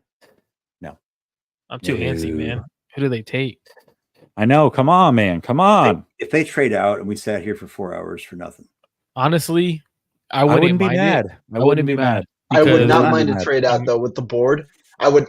That's what I was saying to Washington. I would not mind that trade down 5 spots to 36. But I you would guys not aren't be going mad to if be they here. trade down here. You guys aren't. You guys got you got a kid you care about. You got a wife. Listen, you care about. as a content creator, it would be a little bit upsetting that I wouldn't be here for it, but as a fan, I'm fine with it. I don't want Kool-Aid here. I really don't. Yeah, He said my Marco phone's not Dossini loading, so 26. you guys are Which gonna have is to let me funny, know who it is. Because I don't want DeJean. DeJean is the Let one me know guy who who I it don't is. think I'd want. If at I the can top get a board. Cabo boy, if I get a Cabo boy here, I am going outside and I am doing a lap around the block. And we have Pearsall, McConkey, and DeJean. We got like 4 or 5 guys we're No. good with here. No. Just not let it be DeJean. Come on. Who is it? DeJean, Oh, McConkey, or please. Pearsall, please give me a Cabo boy. Please give me a Cabo boy. Stop. Who is it? George Cabo Kittle's boy is wild. We have 5 minutes left on the clock. 5 minutes. Okay. 5 minutes and 17 seconds. Excuse me. All right. Oh, Count Adam that out. Schefter's got Wiggins. I don't even know why he's guys. So tweeting. that means that just got announced. People are like dog walking in Schefter all night Oh, long. interrupt me. Listen, interrupt me if it happens. I'm going to. Yaz says, drum roll, please. Dun-dun-dun-dun-dun. Leo says, remind me of why we are talking wide receiver over tight end. Prefer offensive because there's no tight end that's There's worth no it. tight end worth taking. There's no tight end worth taking. But yeah, an offensive tackle. But listen, Mitchell would be a great pick right now Dave Barclay, so close. I know. Here we go. I'm just Here we go. refreshing. I'm just refreshing. Let's go. Sasha. My phone just stopped working, so I think it's Let me know. Kingsley or AD. I'm going to go Kingsley or AD. That's what I'm saying. So Mattia would not be a bad pick at all here. I feel like Marco Schefter knows who it is too. 49ers selected Tip Raymond. God, dude, I would break my computer in front of everybody. Running back. Imagine it's Jonathan Brooks. It could be a trade back. We don't know. Yeah, usually when it's been taking this long, it's been trades. No. There's a lot of or so many good players on the conversations board. of trades. Conversations of But trades. you With could so also many just players be on the board, I think hearing. this is truly. You hear the phone, and then after that, you decide what you want. Yeah, If they take Johnny Newton, I'm going to be ecstatic. Actually, I'd be fine with Newton, JPJ. I'd be fine with probably 5 players on the board right now. Just please don't let it be another. I did say not to draft Kool-Aid. That was, as one of my guys, I wouldn't draft just because I think 3rd round corner is good, but he's a fine player. I wouldn't be that mad at it. The pick is in. Is it? How do you know? Who is it? I'm waiting to see. I'm waiting to see. Where does it say the pick is in, Marco? I'm just text message, dude. Well, stop. if you're gonna, don't do that. I'm not. don't do that. I'm being serious. The pick is in. I'm trying to figure out who it is. The pick is in. Oh, you got a text? Yeah, just two people. 2 people already have texted me said the Niners pick is in. All right. I don't know who it is, so that means they must have called it into the league office. There's nowhere else on TV or anything. I got it. Yeah, because it still says they have 2 minutes and 45 seconds on the clock right now. Yeah, I know, but so they've already called it. They've already called it into the league. I don't know. So it's going to be within 30 seconds. Somebody's going to tweet it. So come on. I hope they trade out. No, that's in 2:27. The clock is still going. This is ridiculous, guys. Come on now. Taking the whole 15 minutes. Come on. They're going all the way down to the wire. They missed their We pick. waited 4 hours and 40 minutes. Remember what Stardust Sam said? They missed it. Kevin Williams for the Vikings. That was classic. Dude. Now less than 2 minutes on the clock. You guys are too young to remember on. that. Kevin Williams for the Vikings. Yeah, Come on. Kevin Williams is a great player. But I'm honestly, I like that they took their entire process. They're like fighting it out. Shanahan's trying to run to the podium and take less than a minute and 40 seconds on the clock and take 80, and they're like, no. The NFL wants the time to go all the way down. Of course they do. That's what they want. Do. Big drama. They never want. They never want anyone. That is true. But this wasn't the way it's been all night. This has been It's DeJean. No, that's just somebody texting me that. Oh no! Come on. It's Cooper DeJean. Is it? Yeah. It's Cooper? No. You got to be. No way. Are you kidding? No, that's at least what I've been told. So. Are you serious? Nobody's reporting it on Twitter. Nobody's reporting on Twitter. Nobody's reporting it. We waited 4 hours and 40 minutes for that. I just got Cooper DeJean. So that was a Cabo. Nobody's saying it on Twitter yet. What? We got a Cabo boy. We got a pick Cabo boy. Literally, nobody's got it yet. Sorry if that pisses you guys off, but I'm telling you, I got a text of it. I hope it's wrong. It's Cooper DeJean. I've already got it. Is it? Yeah, DeJean. No, Silver said no. It's Pearsall. No? Ricky Pearsall. We got a Cabo boy. That's even worse. Oh my God. That's even worse. Silver, are you Silver? No. Listen to this, guys. I'm glad I'm wrong. No. Listen to this. Mike Silver reported DeJean, and then he said I got it wrong, and it's another Cabo boy. It's Pearsall. We were sleight of hand. So I had one. Crazy is did Mike Silver have the same thing? Yeah. So Mike Silver says, like Ricky the dog before, he says, I've got a Cabo boy for you. Nope, I've got a different Cabo boy for you. We've got Cabo boys everywhere. Cabo boys.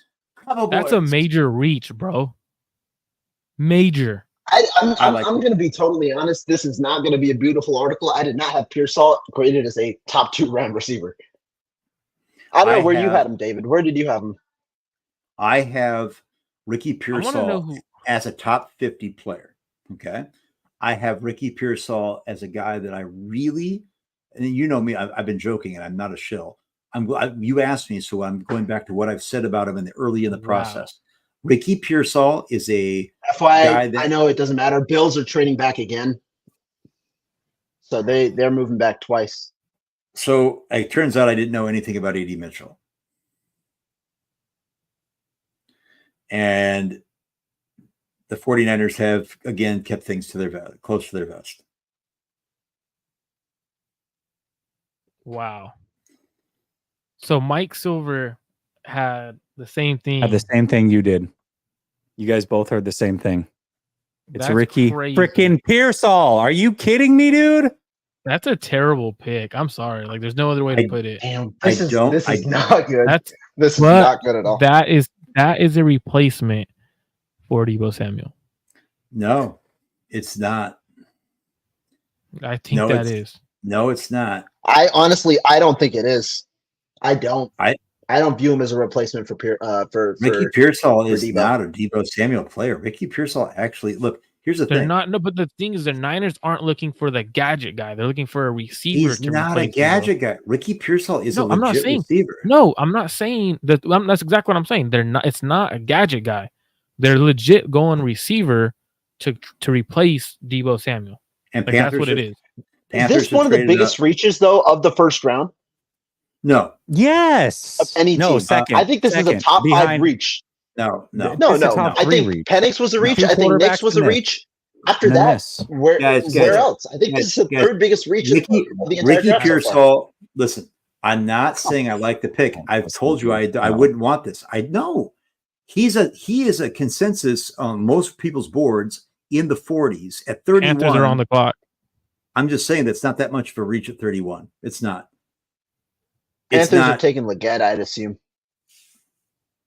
Leggett or McConkey? I would assume Leggett, though. Wow. Here's the thing. Dude, what are we doing? But Jesse Marco, you know me. You know I'm not going to cap for Cabo. Here's the thing, though. Ricky Pearsall is a good football player. He is. He's a good receiver. Not in the first round, bro. No, I agree. I would have drafted him in the middle of the second. And to be honest, I didn't even think he was a second round pick. I know Rohan did we text about him yesterday, or was it? I have my receiver rankings. I had him as an early third round pick, or early or mid. I don't know where I had him. I had him as an early third round pick. Early third round pick as my terrible dude. I'm looking at my board. My 15th receiver. I had him at 51 on my board, so it's a reach. Yes. How many receivers did he have over him? So Pearsall's about 15 spots, maybe a little less than 15 spots over him. That's terrible. Because again, I don't have 31 first round picks. Or no, like you guys can't deny. You guys can't. I'm just going to be honest with you, and people could not like me for this. I was joking about the Cabo Boys. Yeah, Leggett's there. That's fine. As I expected at 32. I like Pearsall over Leggett. Here's the thing, and that's fine. The Niners have an issue. It's a George Kittle problem. Can we just be honest about this, guys? The Niners have I get people are gonna be like, you know what, and I don't care. I've seen it already a couple times in the chat. Good for you. Let's give him a chance. Let's give Ricky that's still a terrible pick. Deebo is probably likely to get traded either this year or next offseason. Like that's to me what it tells me. There's nothing else. I'd rather. What did I say? The one guy I didn't want left on the board was Cooper DeJean. I would have rather had Cooper DeJean. You know who loves Ricky? You know who loves Ricky Pearsall?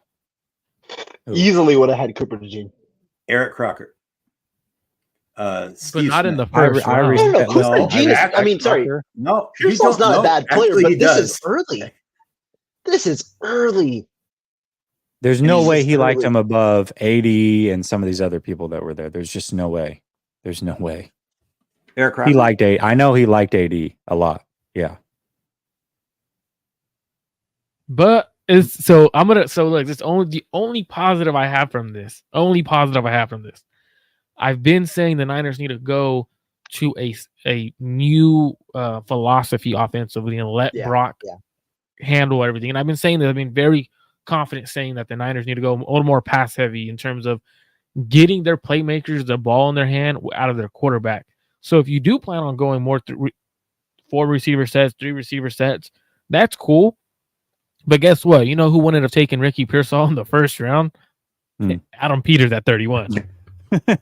That's true. He wouldn't have let that shit happen. I'm just saying. Well, he took Jaden Daniels over Drake May. Okay, but that's a quarterback 2 and 3. That's reasonable. Okay. So listen, here's a guy that I had Jaden Daniels at 25th on my board. Hold on. Most hold on, guys. Here's what Croc said. Here's what Croc said. Dude, here's what Croc said. Welp, we got my guy. Just a round sooner than what I mocked him at. Right. I had him at 51. Right. No, that's what I'm saying. I'm not saying guys, you know I didn't want him. You know who I wanted. I didn't mention Pearsall at all. I'm saying that, yeah, I agree. It's a reach, 100%. What I'm saying is at least they got a guy who actually can play receive. He's not like a scrub. He's not awful. It's just such a. He's not awful at all. But he's not where you want in the first round with talent at premium positions available. I completely agree with you. I'm at least glad that we didn't get like Tyler Guyton or somebody's just going to sit in the bench and toil. Like Pearson, terrible. But what do you not like? Okay, here's the thing. You're making me look like a shill. You're making me look like a shill. And all I'm asking is, you don't take a player who's that far of a second round player on most people's boards at pick 31, especially. It's the spot. Especially you haven't addressed him as a player at all. All you've said is about where he is. I think he's at best. I think he's a receiver 2, 3. He's not. You take a receiver 1 in the first round. He's not that. He's a good route runner. He has explosiveness. He could catch it he could catch in traffic, but he's not that dude who is a receiver 2 or a 1. You take a receiver 1. You take receiver 1s in the first round. You don't take someone who's going to be a receiver 2, 3 his entire career. When you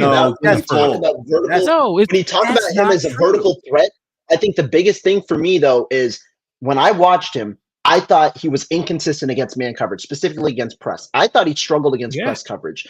And I think if you're talking about going into a vertical offense where you want, to drop back and you want a more, traditional offense, I think that having a man beater was going to be important.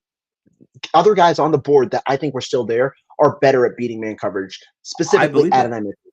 He struggles against press man and creates separation deep.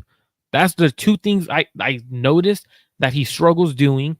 It's essentially Deebo Samuel in a way. He's just not the gadget type, but he's good in traffic.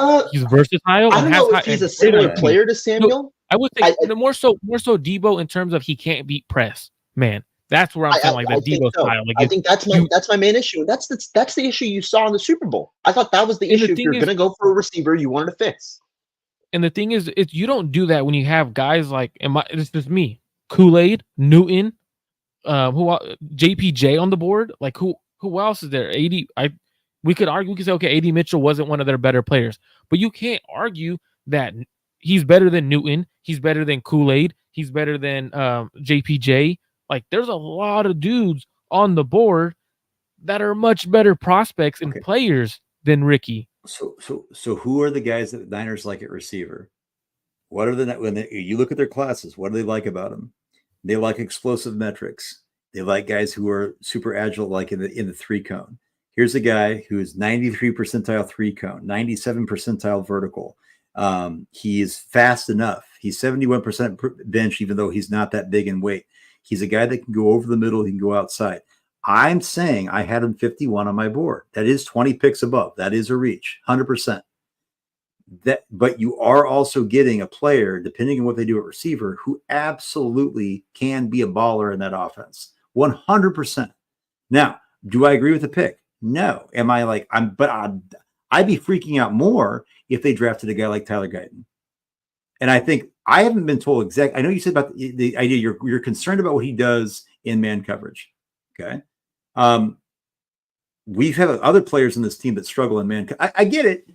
And I know you said Adam Peters. We'll see what Adam Peters does. Deebo's going to get traded. Adam Peters also hired Cliff Kingsbury, Marco.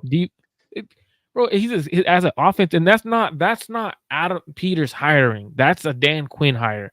Head coaches hire and their again, I don't coordinators really and care stuff what like Adam that. Peters does or anything like that. I like It's Adam just- Peters. I like Adam Peters, but like I don't. But David, when you look at the board, not even at receiver, just overall with the amount of talent that was there, we were talking about Johnny Newton, we were talking about Soy Mataya, some of the corners, Jackson Powers Johnson. I think that there you don't was have a to lot more convince value. me. Yeah, I'm just.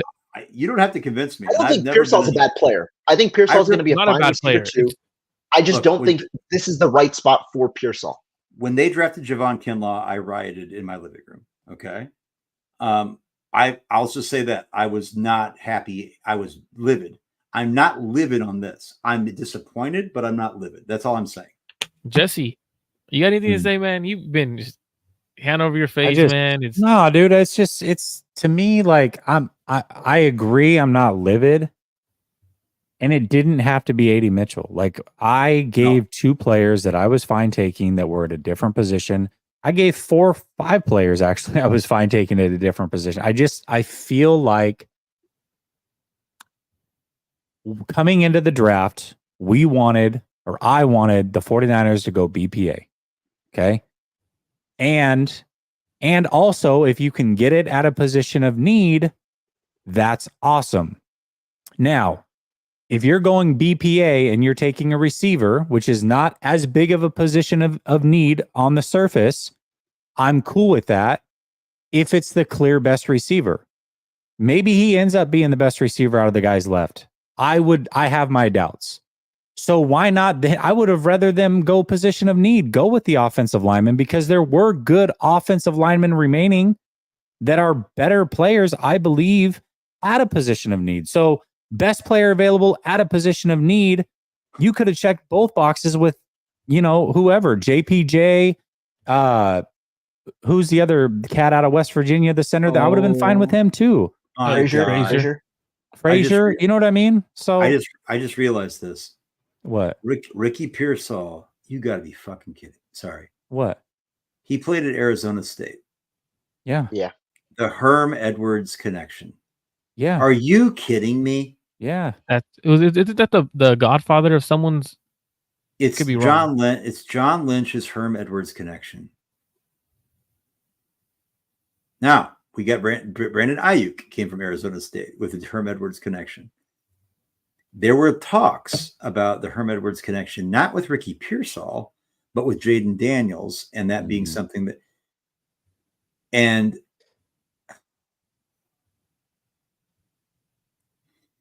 if Herm Edwards is a dinosaur, can we just say this? Herm Edwards is probably a great NFL player, a coach that players like. He got ran out of Arizona State because he's not a very good head coach. He's a raw guy like Jim Harbaugh. And John Lynch is a raw guy and a baby kisser. And John Lynch is best friends with Herm Edwards. And he let that dictate this pick. I'm not going to think otherwise. This is wild. Let me go through these supers real quick. Joseph says we somehow did worse than the Falcons. I don't know if I'll go that far. No, definitely not. No. Jay says, I thought you said it was impossible to blow. All right. Oh, okay. Calm down. Jeez. 808 Niner says, what world are we living in? Make it make sense, bro. I'm telling you. Ricky says, what a miss again. Here's the thing. Pearsall might be a fine player. Here's what you didn't hear from anybody up here. No. So when this tape is played, if he ends up being good, let's also remember that everybody up here said he's a good player. It's just a reach with the guys that were on the board. Period. That's all we're saying. Yaz says, what else should we expect? What else should we expect in the first round? I don't know, man. Dude, Just Debo's. I'm gonna get our video from last year when we drafted Moody and our video from this year when we drafted Pearsall and just compare them side by side. Smack says Debo's gone. Christian says Niners are cooked. Carl says I was joking, but I'd rather have. Jay says Kyle and John can't be trusted again. Dave says time to trade Kyle. Junior says bro. Man, this went 808. 5 hours. I with a can't great- help, bro. I know. I can't help but to laugh right now. This is what I do if I'm mad. I'll laugh because I don't want to flip out. You know what's going to make Niners says, what's up? No, go ahead. 808 Niner says they blow another first round pick. What the F is really going on now? He might have been there with our second round pick. If not, take CMC's, bro, in the third. Athletic wise, I feel like McCaffrey matches up very well. Shady Luke says Adonai Mitchell's better. Yeah, I completely agree. Or Adonai Mitchell. Dave says, why do the Niners suck so bad at this? I'm confused. Carl says, fifth-year option selection. I guess, man. There was so many good receivers there. Really? That I thought were better. My Dave question Barclay for y'all, says, real quick. Yeah.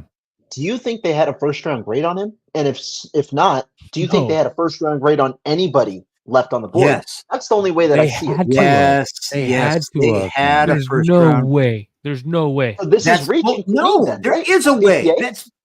They had a first. So you're saying the Niners had a first rounder when the entire rest of the NFL did not. Yes. That's terrible scouting then. Who says it's not? But no.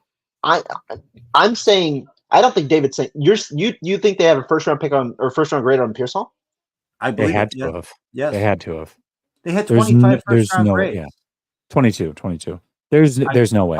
I feel like it's more likely they didn't have a first-round grade on anybody left than they had a first-round grade on Pearsall. Here's a guy, guys. This is a team that drafted Jake Moody in the third round. They took Cam Latu in the top 100.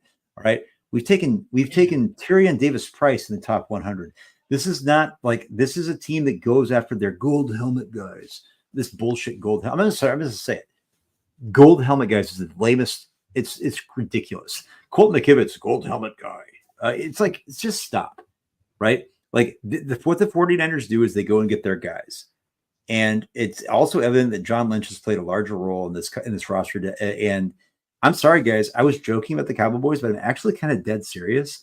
The culture of this team, let's be real, guys. Honestly, is there a team with a higher Cowboy concentration than the San Francisco 49ers in the entire NFL? Is there? Cowboy ratio? We're winning. No. I'm dead serious. I know you are. Listen, I'm pissed, so I'm just trying to joke about it because that's my only way through this right now. I said I was going to go do a lap. I got to do a lap still. I always say I thought it's Cooper DeJean. I wasn't even thinking of Pierce so much, but I did mention him. I said I mentioned him as a throwaway. Lad McConkey was the one that Mayoko kept on. He got the wrong Cowboy, right? So we are. I'm going to add him to the Photoshop with we were at the MMA fight with Bosa and Trump and Dana White, and you were there and I was there and Jay was there. Marco, you weren't photoshopped in there. I got to get you in there. Treyway was in there. Kid Rock was there, and now Ricky Pearsall is going to be there with us. So it's going to be just get ready for the Photoshop tomorrow, boys. It's going to be what's up. Just reading because Jay Harp texted me.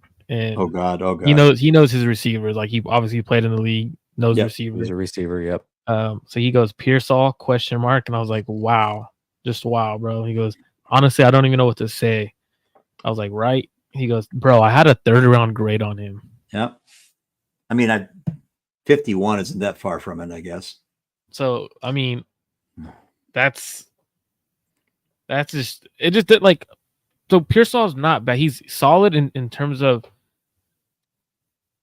in between traffic.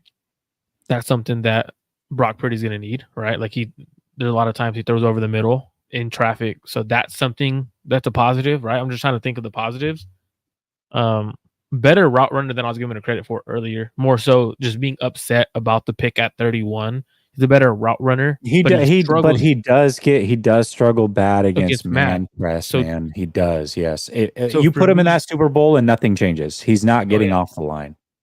So that's for me. I'm just trying to find the positives. He's a better route runner than I was giving him credit for. It's just like against press man, he struggles. In my opinion, I thought he struggled to get create separation vertically downfield. Even with this 4.41 speed, some people were going to. I don't think he plays at 4.41. I don't think he plays at 4.41. Here's what I've been told. I don't know. I got 3 different texts that said, with the Pearsall edition, BA is getting signed This is where Debo trade could happen. They eat the dead money and move on. And this is where you're saying, so hold on, they're looking at Ricky Pearsall and they're not done drafting a receiver. I also got a message about this. So I was going to say that trade Debo and take a receiver with that pick. So here's the thing. I would not be surprised to see even as high as the third round, another receiver taken, and you're building around Ayuk. You look at Pearsall, and like you said, I get you said you're receiver one. At the end of the first round, nobody's drafting WR1 in the first round. You're drafting a WR2. That's what you, and a WR2 is a starter, right? I think that Pearsall has an avenue to be a very. Wait, didn't the Niners take a receiver? I'm sorry to cut you off, but didn't the Niners take a receiver late in the first, and he was a receiver one? 100%. It doesn't always pan out that way, and that's not how then most. You don't take the player if you don't think you know what I'm saying. Like especially when there's other. I'm sorry to cut you off, but like there's other players. If he's not a receiver one late in the first, then you skip that player. You're like, all right, well, you're not. You don't draft a right tackle. You don't draft. No, even then, if the right tackle, for example, if they didn't believe in Kingsley being a true right tackle or being that dude, cool, skip him. Go. Who's the player that you have? Newton. We had Newton. Kool-Aid. Like Kool-Aid is potentially a quarterback one. He was so like that's where I was like, all right, like this is your opportunity to get better as positions, and they didn't like they didn't. Their receiver room's not better with Pearsall in it. Like they still have Debo, they still have Jennings and VA on the team as of now. Right? I think even if you trade Debo, I don't think it's better in 2024. No, Pearsall's not better than Debo Samuel. Pearsall's a better overall receiver than Debo Samuel, but he's not a better offensive. I don't know if you can make that argument overall. I don't think so. I could. Like you think Pearsall right now is a better receiver than Debo Samuel? Overall, Debo's not a receiver. I mean, regardless, him with the ball in his hands, that's somebody Debo's offensive. I'm not even saying as a running back. I'm saying as a weapon. With the ball in his hands, you're going to want him more. No, 100%. And that's what I say. This team is full of Cowboys. This is the George Kittle team. This is San Francisco George Kittles, guys. It's always going to be that way. It's a CMCs. And by the way, Luke McCaffrey's getting drafted tomorrow. Guarantee it. 100%. Oh, dude, I swear. No. And I would actually be fine with Luke in round 3. I would have rather that than this.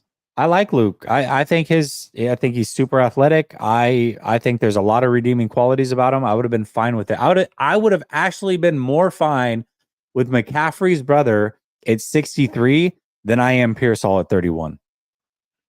Yeah, it's just that's. And for me, it's like the Panthers got a solid receiver to get. Like I think he's a solid round 2 receiver, but they traded up because they wanted to make sure they got him. They didn't want, obviously, I think was it Dallas or no Buffalo. They but also you get the fifth year option with the get. Mm-hmm.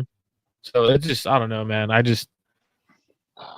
I think with the players on the board specifically, I think that was the main issue. I think I'm not gonna hate the player. I just think it's the position with 100%. The available players on the board. Yeah, I'm looking at especially with Adonai Mitchell on the board as well. Let's look at the board, and there were. Look, I will say this: it was about 25 accounts that came at me confirming that Mitchell's stock was going down for medicals and X, Y, and Z. And it definitely happened. Cooper DeJean, I did predict that I thought, and I told everybody that I said that I could see him going to the second round. You're crazy. I can't wait to bookmark that shit. Johnny Newton, I thought would fall because of the injury, the foot injury. I heard that was pretty serious. Kool-Aid's there. 80's there. Cowboy McConkey is there. McCorkle McConkey. We've got Ennis Rakestraw, who I took off my board because he's just. I know you guys might like him. I don't. I think he's a college corner. Edrin Cooper, JPJ, Marshawn Nealand. There's a bunch of talk. Junior Colson, TJ Tampa, my guy, Chris Jenkins. I would have rather than if they would have taken Chris Jenkins there, I would have been happier. If they would have taken a guy like TJ Tampa, I would have been happier. If they would have taken a guy like if they would have taken Junior Colson, I could have understood it. If they would have taken, and I wouldn't have liked the linebacker in the first round, hell no. If, I mean, I'm just probably just even the top 10 players. If you look on any board, Yeah, you'd probably prefer one of those top 10 players over. Here's the thing: I have Jalen McMillan and Javon Baker ranked above Pearsall. Yeah, and so if I'm looking at my receivers, I'm just going to look at my board, and I don't even have my board in front of me, but I'm looking at guys that are still available. And I think I had 9 available players over Pearsall. And this is no slight at Pearsall. I just think this is a good receiver class. I had Keon Coleman, Javon Baker, McMillan, McConkey, Leggett, Corley, Wilson, and even Troy Franklin. And then I had Pearsall. And I think a lot of them you could debate whatever you want, but I think, what was that, 7, 8 players above Pearsall? 7, 8 receiver. That's not players. That's just the receivers. Imagine players. Yeah. You're 30 players deep, probably. Guys, look at the receivers from even Jermaine Burton, who's got the off-field stuff or just the attitude stuff, whatever. Yeah. Burton's a better receiver. So you got Burton, McCaffrey, Thrash, Malik Washington, who I love, Corley, who I'm not as high on at all. But Javon Baker, even Roman Wilson. Fuck, is he that much? Troy Franklin, Jalen McMillan, I love.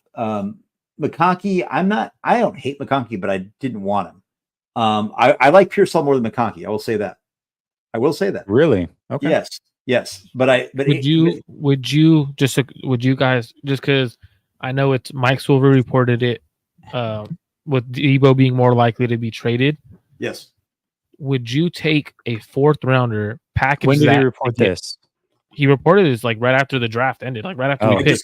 I got 3 messages before Silver did it. Yeah. So he tweeted it, but I've been saying I thought the Niners were more likely to trade Debo. But besides the point, would you take the 4th, use that 4th and your second and your 3rd to get up into the draft to go get someone because you took a reach at 31? And who would you be targeting right now? Because day 2 is still going to go. Like, it's not like, so what would you put him? But before we answer that, can we just say that that we aren't in the 49ers front office and they don't do normal things. And they draft, look, Aaron Banks is fine. Redshirted, he's fine. He's not elite, but he's fine. I don't trust this organization at all to do anything. Can I say this? We did what we joked about Balky doing. That's what happened tonight. We joked that Balky would take a receiver, but not the one that anybody wants because he wants to be the smartest guy in the room. That's what the 49ers did. In fact, Balky did take the guy that most people would have taken there, and he traded back to do it. That is a little bit embarrassing. I'm not going to lie, because Balky is not good. But you know what Balky did though? We forget. Balky didn't draft at number 2. Balky still was in the top 10 or below. It's still DeForest Buckner, Eric Armstead,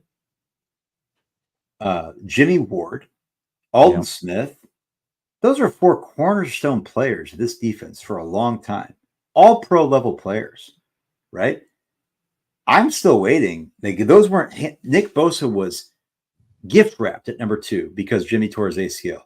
And Matt Barr made a joke about it and he got eviscerated. And it was like completely true. And then they had Debo in the same draft because they were up high in the 2nd round. Other than that, what have they done other than stabs in the dark at George Kittle in the 5th round, Brock Purdy at Mr. Irrelevant, and Fred Warner? Fred Warner's the only pick. No, they've done good in the late rounds, but in the 1st round, man, they've been a flop, dude. They've been a flop. Late rounds are lucky. This is the thing. I agree. The Niners have got luck of they have been like, no, that's a good team. No, bullshit.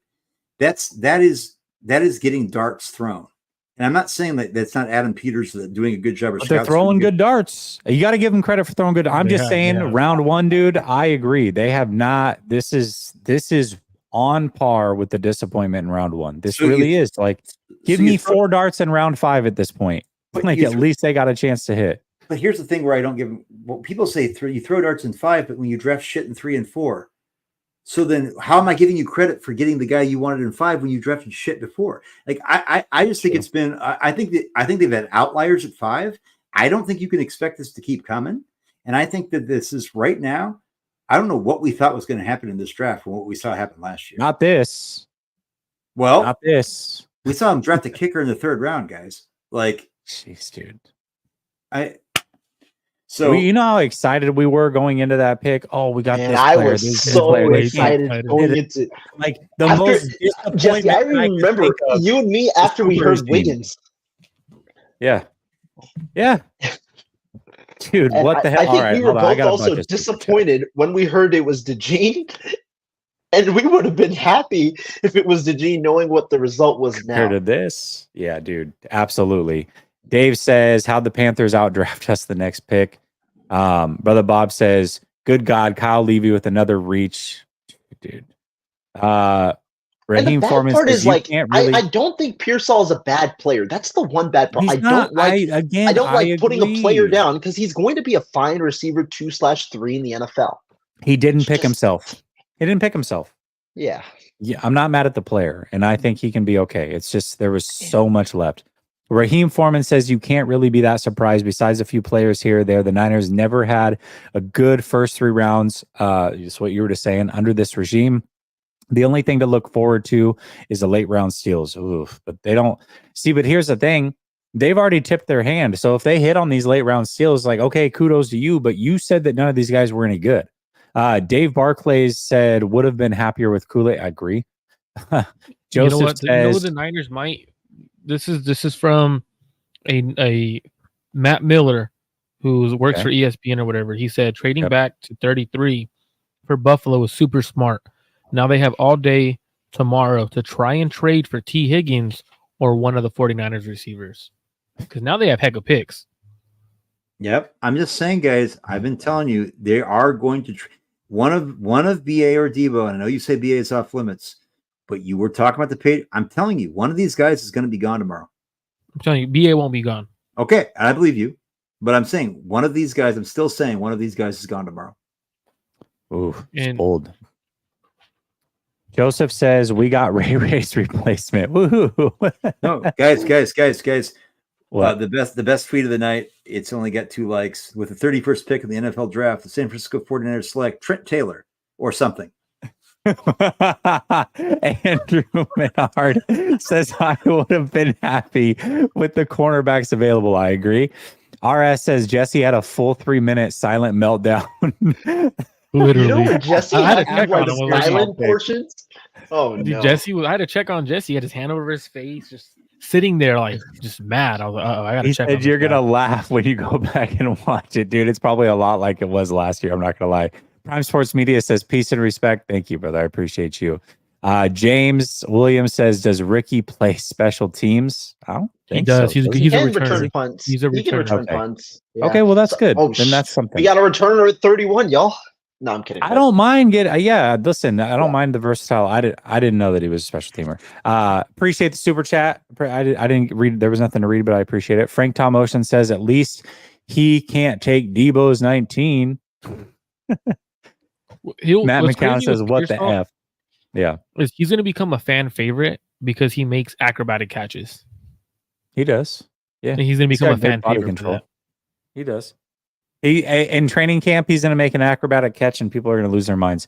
Oh, gee, where are you idiots at now? That's what's. He's also a willing blocker, so you'll see one of those. You know the clips that a lot of people like from Ayuk. You'll probably see one or two of those from him. Dude, hashtag willing blocker. You know you're a Niners fan when that's what we talk about. This is like the only the Cabo boys. Hey guys, I can block. It's like we wouldn't want somebody to be able to be like. Jesse, can you pull up the John Lynch presser? I think I might get flagged. Let me read through these super chats, then we can all go watch it. Evan says we don't know if it's a bad pick yet. Wait and see how it plays out. If our starting receivers are the same, I'm not. Sorry, dude. I'm not with it, Evan. I appreciate the super chat, bro, but you can't tell me. I will guarantee at least one player that was on the board still, regardless of position, will be a better pro than him. Matt says, what the F? Yep. So here's my question. Says, Sorry, go ahead. Jay says first round pick in 3 years. Ricky Pearsall, what the F? All right, go ahead. Sorry. The Bills were able to trade down twice, right? Yes. They traded back twice. And the Niners, so you're saying the Niners just had nobody that wanted to do that? That is crazy. So at the very least, they could have traded back 2 spots with Carolina. They could have just gone down to 33. Yeah. And probably picked up what? 36. Could have done Washington. Washington was looking to go up all day long. But even if it was 33, what did Buffalo pick up to trade back with the Panthers? I think a 4. Fourth rounder, I think. So, okay. But then use that to package up to go higher. You could have traded the fourth and the second and moved up again in the second. And Marco, isn't that the fourth that they traded, like an early fourth, like the first pick in the fourth round? 101, probably. Yeah. Like, but that's great value. Listening to the presser to start, and first thing Kyle talks about is how great of a route runner he is and how he can line up inside in the slot and how he can line up outside any position, and then talks about how he works on his route running and that's how developed he is, and that's what he fell in love with. He is a good route runner. He could separate over the top, and he could separate under the over the middle, and he has great hands, and he makes defensive backs tackle him. Like you make him tackle. Here's why BA is not going anywhere. Ricky Pearsall is friends with BA. Ricky Pearsall is from Arizona State. I've just got a message again. They've been training together. This is also, I think, something that might have gone into it. It's the Herm Edwards connection. Him and BA are close.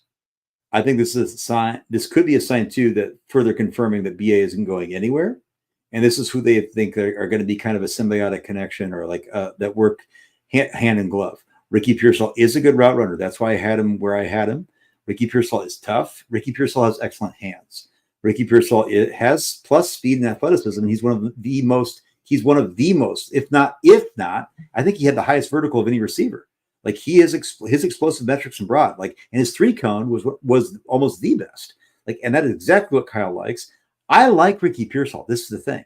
I've liked him. It's a fine player. I just don't think that I think you could have got a different position here instead of waiting. And there's other receivers that are of the same ilk later in that second round. John Lynch did not shut down a trade for any of the receivers left on the team, but then said, but we love our group as it is. Yeah. So perfect. I'm telling you. Matt McEwen says 49ers produce the most minority coaches and produce the whitest skill players. I got 21 of these, so let me rock through these. 808 says this makes no sense. Pearsall not seeing the field at all this year unless they move BA to the Pats. This is way worse than last year. You can blow third-round picks, but just do not blow first-round pick. That's the other part of this. How much of an impact does he make in year one? That's an important question. Rael says after not having a first-round pick in 3 years, we used a third-round pick in the first. Make it make sense, dude. Dave Barclay says, I think chat is of the same mind right now. Yeah, I think so too. Jordan says they better make a big move tomorrow or we're done. Russell says, find the Matt Harmon breakdown. Very positive. Again, good player. Still a reach. You can't sell me. It's the same thing I said about Moody last year, and people took it out of context. I said Moody might be a fine kicker, but you don't draft kickers in the third round. And I still get the argument. Oh, Moody will be fine. He was a rookie. And then they continue to compare him to really good kickers that were undrafted free agents, which proves my point. Shady Luke says, as a football fan, this is irresponsible from Lynch and Shanny. Pay Ayuk and protect Brock. That's an Eagles fan saying that. Brother Bob says, MMK drank Ricky P slightly better than Ricky Pearl. God. Matt McEwen says, by taking a wide receiver in the first and BA still on the team after round one, I feel Debo is gone by Saturday. This wasn't BPA. This was a need in their mind. Okay. Can I say something real quick? We'll see. Yeah, go ahead. I'm really irritated right now. I just listened to the press conference and Grant tried to ask a question. Mm-hmm. I'm kind of heated because Grant asked a legitimate question and it wasn't being snarky. Grant said, is this one of your top 22 grades that you had? And immediately John Lynch started laughing in his face, like, ha, ha, ha, ha, like over the top. Oh, I would ask the same shit. No, and you could tell he was pissed, but he was like, ho, ho, ho, like dismissing Grant. It wasn't a snarky question. It was asking for real. That's a question we asked. Because he's not one of their first round guys. This is what he says. Yeah, ho, ho, ho, ho. Yeah, okay. It's like, yeah, we had a high grade on. I'm like, okay, ha, ha, ha. I'm like, wait a minute. This is the kind of shit that no other beat writers, why don't other guys pick up for Grant or any other, why don't they pick up for any of their colleagues? Why don't they say, you know what, John, answer the question. We're here. We're getting paid to do our job. Don't laugh at us. Do we laugh at you? I had someone text me. They said, go and watch Nick Saban talk about Ricky Pearsall and he'll convince you. I'm still not. No. Nick Saban's not going to convince me. And Nick Saban was a terrible NFL coach. Hey, so cool. Great. Thanks, Nick. To be fair, I actually do like Ricky Pearsall as a player. We've all said it. You don't need to sell us on Pearsall being a decent player. You need to sell us on he's better than everybody else that was available to you at 31. Right. No, yeah. So here's the only way that David, you're the one who said that the connection to Herm Edwards, right? Yes. Yeah. He's talking about how the connection to Herm Edwards was a big reason, and how that was something that played a factor in how Herm Edwards said he remembered him as a freshman. Do you want to know the only reason I knew that is I went to back look at his college stats and I saw his numbers were a 1 on the green and blue for Florida, and then I saw the red and the yellow. I was like, wait a minute. And then I looked at it, I was like, holy shit, it's Arizona State. I had no idea. I actually didn't know. All I had seen, though, is that Ayuk and him were training together. Then I looked deeper. I was like, oh, they're actually friends. And then that's the connection. I'm sorry, guys. We've got to stop this crap. This is like Ozzie Newsome. Again, I liked him at Baltimore, but this idea that we like Alabama players. Well, that's great, but you know what? That it just turned out they recruit well. That doesn't mean that they're better. Like you can diversify your tree. You know what I mean? Like, and right now I feel like, oh Lord, help me. I mean, at least Brandon Ayuk likes the pick. He takes John Lynch and said that's a fire pick. No, because they're buddies, dude. They're really buddies. Ricky Pearsall is a 5th-year player, right? He had the COVID year. This is his 5th year. He played 3 years at Arizona State. He played 2 at Florida. I didn't know that. Toussaint Williams says, did they not see how the rest of the NFC West was loading up defensively? This is how you level up against Marvin Harrison and D. Robinson. What the F? You didn't even mention arguably the best defensive player in the draft going to Seattle. Pearsall is also a former teammate of Ayuk. Thank you, Niner Matt. Appreciate it. Eric Dane says, who's going to trade for Debo after he got locked up in the Super Bowl? What could they even get for him? 4th round pick. Also, any dead cap trading Debo? Yes. Lots. Dazza says, so who are the O-line players we can get now? If we do extend BA, we need to upgrade the O-line if we're going to pass more. Maybe one of those tackles that everybody loves somehow falls to them at 63, or maybe they do trade Debo, package 63 with that pick 4 and go get a tackle. That's the hope at this point. Okay. Ricky Pearsall's his Raz is insane. Just by the way, by. Yeah, but so is McCaffrey's. Is it better? I bet you it's not better than McCaffrey's. Ricky Pearsall's a better player than McCaffrey. I'm just saying. I do think Pearsall's is better than McCaffrey. Sure? But again, I don't know. It has to be. It's a 991, guys. That's I know. Look at McCaffrey. He's ranked 31st out of 3,402 receivers. That's insane. I'm gonna look up McCaffrey right now. I just watched Ricky Pearsall take an end around like Deebo Samuel to the house. Yes. That's. I'm just saying he's a. I'm just scrolling on Twitter just to see what Niner fans are saying about it, and like that's what they're posting. That's what I'm saying. He could be used as the Debo replacement. There's no way they trade BA. He's Debo's replacement. Dude, okay, Luke had a 9.56. 9.56, so still pretty good. Why the F didn't they take JPJ? I'm there with you. Dave says, fire everyone except for Gore Sr. Whole office is gone. Adam's a member for 8 months. Thank you. Miguel says, another wide receiver that will get stashed away by Kyle, choke Shanahan, might as well draft a kicker. Chiefs came up. Embarrassing. I didn't like the Chiefs pick either. But for them, it might work out. Russell J says, FW, for what it's worth, Pearsall and Ayuk are friends from that's great, man. I'm not trying to be rude to you, Russell. If we're picking players because they're friends of other players, that would be horrible. That's not why they picked them, I would imagine. But dude, they do that. It's just like, come on. Jordan Matthews says this was deja vu of the Moody pick. I don't know if it's that bad. Another Bob says Ricky P is a slot receiver like Ricky Prohl. 808 Niner says, I'm convinced they just stuck their hand in a jar. Oh my gosh, dude, and pulled out a name. Jordan Matthews says 49ers will package Debo and a pick tomorrow. Starting to possibly seem that way. Gator fan coming in and says Ricky's the truth. Watch that Jordan catch live in person, but first round though. A Gator fan saying he's the truth, but he's not a first rounder. A Gator fan. God, dude, need I say more? Miguel says we should send dude, jeez, dude. I can't. Russell says not selling him, just sharing. No, and that's totally fair. I hope it didn't come off like I was attacking you. I'm just irritated with the whole thing, dude. You're right. You're just passing on information. You're totally fine, dude. I hope you didn't take it any other way. Jay Garza says our Pearsall could be a very good wide receiver too. He will not be a Pro Bowler. JPJ, Kool-Aid, Newton, Haynes might become Pro Bowlers. That's kind of the point. Whew.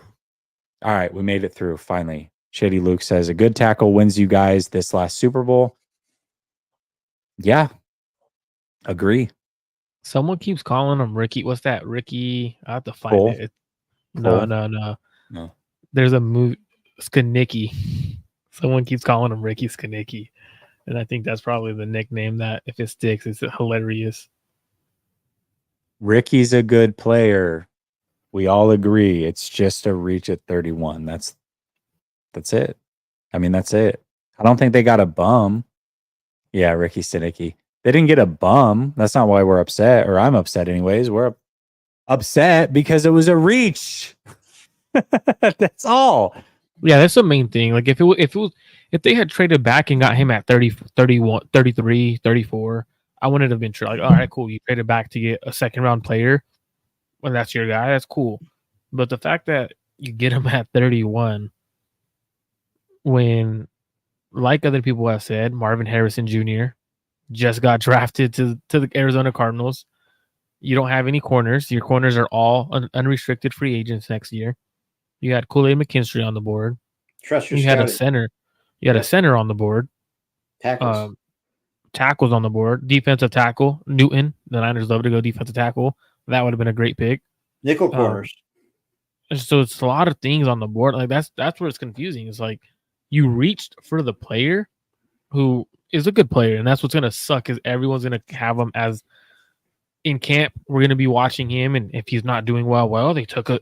What happens when you take a third round pick at 31, or when he goes to replace when they trade Debo? Well, Ricky Pearsall needs to replace Debo Samuel, and he can't do that. Like that's the same thing they did with DeForest Buckner. If they end up trading Debo Samuel, you're replacing Debo with Ricky Pearsall, and if that's not the player, you reach that 31 for him. So now it's going to be even worse of a pick. I disagree with the third round grade though, and I respect your guys' opinion. I don't understand that. I look at this player that I see, and I do hold not on. see a third round Who player. said this? Who said that if we picked him at 34, we would have been good with that? All we're saying is that if you were going to take him anyways, he was going to be there at 34. Period. When he was So that's Now, David, I will say this. I still wouldn't be cool with it at 34. I wouldn't be cool with it, but I would be better at 34 picking up an extra pick so that I could package that with my 63rd overall pick and trade up again. Aaron, that's what I would be fine with. That's what Marco was saying. Like Bessie just said, you trade back and you get an extra pick. Like nobody would have been fine with it. He's saying it's not that difficult to figure out. It's not AJ Jenkins. No way in hell is Ricky Pearsall AJ Jenkins. Ricky Pearsall is a good football player. AJ Jenkins, no. I'm not hearing that. Yeah, but Debo's going to be gone. He's going to be connected to Debo his entire career, at least for the first couple of years. And how do you replace the gadget guy of Debo? You better make sure Pearsall's getting those end arounds and he could create yards after the catch.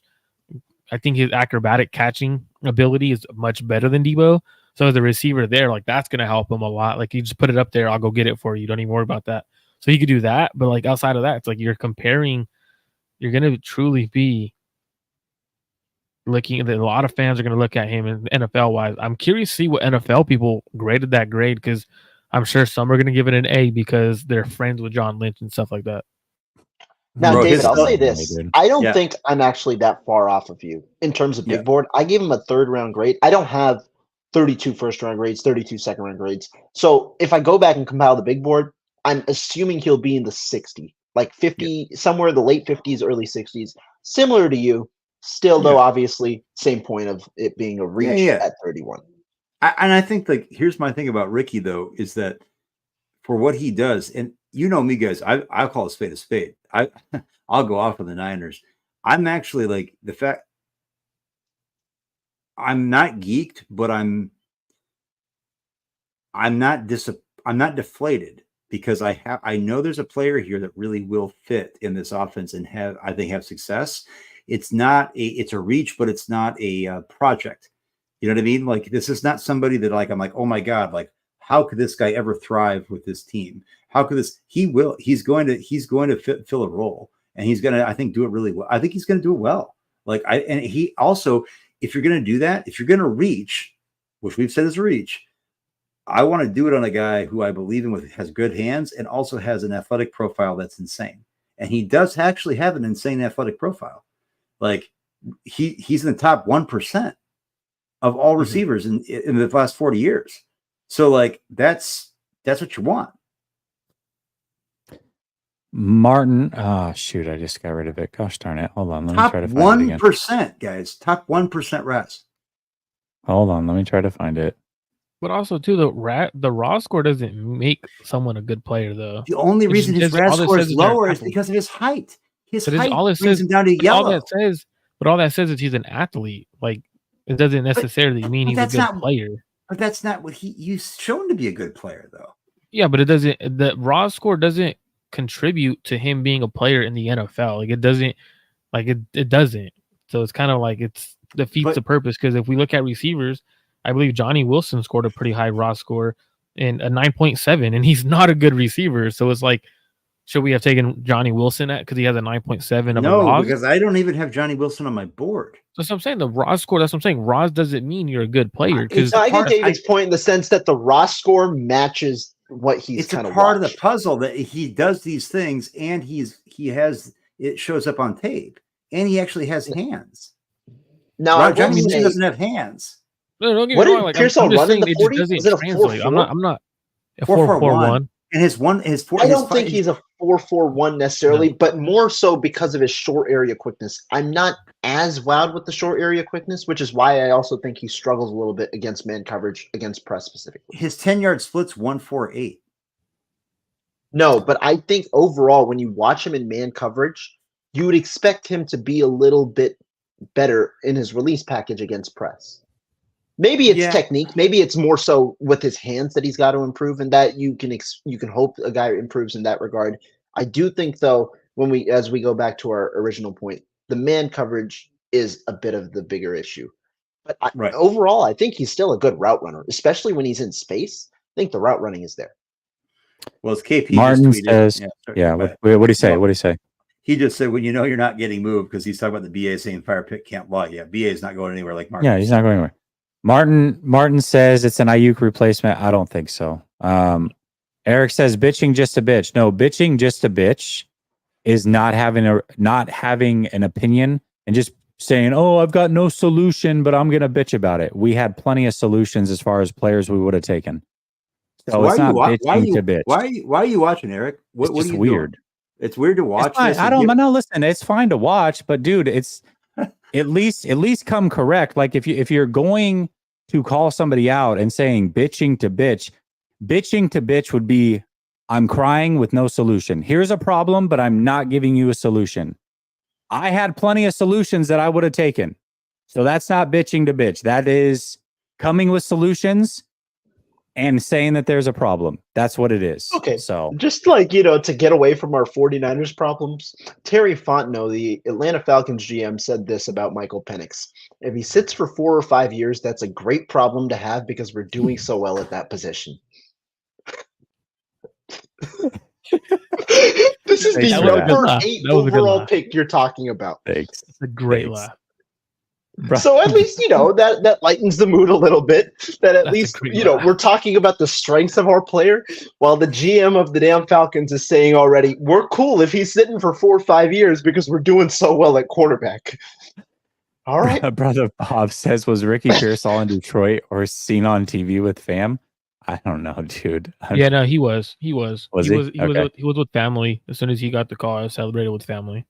Oh, that's cool. Okay, I don't know if I don't know if he was on TV, but at least I saw it on Twitter. So Terry Fontenot predates. He's been there since 2021 as the GM. He has drafted Desmond Ritter in the second round. He is super. So you've blown picks on Desmond Ritter. Now Michael Penix. You've been the general manager that was allegedly the one that wanted to bring in Kirk Cousins. I can't wrap my head around this. Yeah, I don't know what the Falcons are doing. And thank you for that, Marco, because they did it way worse. Martin Donaldson says AJ Brown got 32 a year. Ayuk's a goner. I don't think so. Pearsall is working in the middle. They drafted him for Purdy. No, they definitely drafted him for Purdy. But dude, it's not to get rid of Ayuk, dude. It's just not. It's not. No, it's not. Like, you don't get rid of an elite route runner when you're bringing in someone who's not an elite route runner. Like, it just doesn't make sense. Like, teams are gonna, all right, you want to go without an elite route runner? Let's go man against you. We're gonna blitz you heavy, like a lot of teams have against the Niners when they've had success. Well, look at this. Look at the teams who've had success against us: the Browns, the Ravens, the Chiefs. What do they all do to the Niners? They went, and even the Ravens. My bad. They all went man and they blitzed the Niners. What did that cause the Niners to do? It caused you. It really does cause you to take away Ayuk at times. Forces your other receivers and your tight end to be great one-on-one route runners, and obviously Debo isn't. So what that does, if you have Ricky Pearsall there, it doesn't really change much in terms of man coverage. But now what it does do is what the Niners needed. Throw it up. Let me go get it. That's true. Let me go get it. So that's something they haven't better had. in contested He could do catch that. situations. He could do that. A lot so better that's in one thing. catch And situations. Brock isn't afraid to put it up. So that's one thing that I do think is going to be a positive for the 49ers offense. We've complained, like, not necessarily complained, but I know a lot of us on Twitter and social media have said, you know what, the Niners need that big dude who goes up and wins it. He plays much bigger than 6'1". So that's something that's like a positive, but it's still at 31. It's like, if we're going to go big body guy who could go up and get it, win over the middle of the field, Keon Coleman was there. Like, Eric says all analysis on him is good. Hold on, Roland. He says all analysis on him is good. He's not going to be there in a second. That's fine. Not one person has sat up here and said he's a bad player. Go find that. Not one person has said he's a bad player. We just said it was a reach. And again, if you were going to take him, you had the Panthers that were willing to trade up. They just traded up to 32 right after. You could have gotten a 4th round pick. You could have gotten pick 34, and you still could have gotten him. And at least you recouped a 4th round pick so that you can package it with 63 and move up again and go get another guy that you really want. You know, it's interesting, though. I'm listening to CJ Stroud. He was live. He got him, and you could see his reaction when Pearsall was drafted. And he went on for like about a minute, and he's like, no, real talk. Like, before we got Steph, I told him I wanted Pearsall. Like, that was my guy. And he was like just effusively talking about him. He's like, this guy is like legit. Like, he was like, no, I'm dead fucking serious. Like, this guy is legit. Like, I really wanted him on the Texans. Like, cool. And what round did they have a pick? Did they have a 1st round pick? 42. Right. Yeah. So you guys, okay, I get that. I get that. I've seen this team draft Trey Lance and not give him a chance and not have 1st round picks. This is why, like, I've seen teams draft, like, even Aaron Banks, like he's a fine right guard. I know you guys, like, I don't think he's as good as whatever. He's a left guard. He's serviceable. He's a good guard. Was he worth where he was drafted completely? Like, could you not find the quality of him like later in the, like, in a 3rd or 4th round? Like, I'm looking at a guy like him. Like, I think he'll probably end up superseding that value. And it's 31. It's not 17. And at this situation, I would have liked, so if I go look at corners, walk through positions at receiver, like, there are other receivers I like in that. Now I'm asking myself at 50, is that 50th ranked receiver with the guy that I had on my board that was at 39 at receiver? How far apart are those guys? Be honest with yourself. Like, really though, and like trusting your grade, does that mean that our grade is going to be like bona fide, like absolutely going to bear out over time? And so then I have to ask myself, like, it's like when I'm grading, if I'm creating a rubric for an assignment for kids, like, okay, what am I grading? What am I assessing? Am I certain that what I'm assessing and how I am assessing it has efficacy and is like actually something that I can hold up as like unequivocally unimpeachable, right? I look at Rick Pearsall and I look at the thing I like, And I understand like late in the first round saying, here's a guy you like. There's other gold helmet guys they've drafted that I've been like, holy shit, I can't even see this. Right? Your Trey Sermons, right? You're like your TDPs, these were like, oh my God, like get me out of this room. Javon Kinlaw. Okay. I'm not feeling that way about Ricky Pearsall. And the thing though, too, that like for me, it's not Ricky Pearsall's going to end up being a really good Niner. He most likely is, because he had the Niners. He has what the Niners need: a guy who can win over the middle. Kyle's offense works over the middle. He has the athleticism and the speed, so Kyle could use. But the thing is, though, could your team have been much better? For example, if you were in love with Ricky Pearsall, you were so high on him, you know that the league was gonna probably have him fall in that second round range, picks 40 to 50. And that's where a lot of people that I've talked to had him going, right? 50, that's what I had. more so 50 lower. Like that's a lot of them at like 50. So when you're looking at that, could you have gotten Ricky Pearsall in the second round? Absolutely, you could have. Your team would have been much better with Kool-Aid McKinstry and then packaging. Listen, okay, taking Kool-Aid McKinstry. Listen. Taking Kool-Aid McKinstry and then trading up to come get Ricky Pearsall if you're that in love with them, because you don't have no corners. You're at least taking a position of value. Corners a very positional value. We have no corners on our roster who could legitimately cover, and we could argue that the two guys they just signed, they were 1-year deals. Come on, if you really like the guy, why not give him a longer deal? Ambry Thomas, and then after that, Demo and Charvarius Ward are free agents. You could have gotten better at a position of need, who's top of the board for most teams there, right? If from here on out. So that's where I'm confused, is like you could have got him in a trade up. So to me, that just didn't make sense in terms of taking him now when you could have gotten better at another position, which there was a lot of positions that were really good. Center, I didn't want defensive tackle. I don't have Kool-Aid on my board because I would have, if he late second, I would have drafted. I don't have a first round grade on Kool-Aid McKinstry. Like I don't want to. I don't want to draft an adequate like a below who I think is going to be a below average NFL cornerback in the first round. I'd rather. But you did have first round grades on other guys that were there. Regardless, don't get caught on the name. Just go with the player that you like, and then that's what, like it could have been. Exercise, you know what I mean? David, did you have a first round grade on Newton? I did early on. And then I did have to say, when I learned about the Jones fracture, I have reservations. And just was there a player who you had a first round grade on that was still on the board? I liked 80. I was an 80 Mitchell guy, obviously in the same position. Again, I will say that though too, is that as the draft process went on about these things that were of medical concern there too, right? Like there were like legit red flags. There's a reason he didn't get drafted in the first round. Right? Like AD? Yeah. I've talked to a lot of coaches at LSU that said all those red flags are bullshit. I'm just straight up. I talked to a lot of coaches at LSU about that one. I mean, there's 32 teams in the NFL.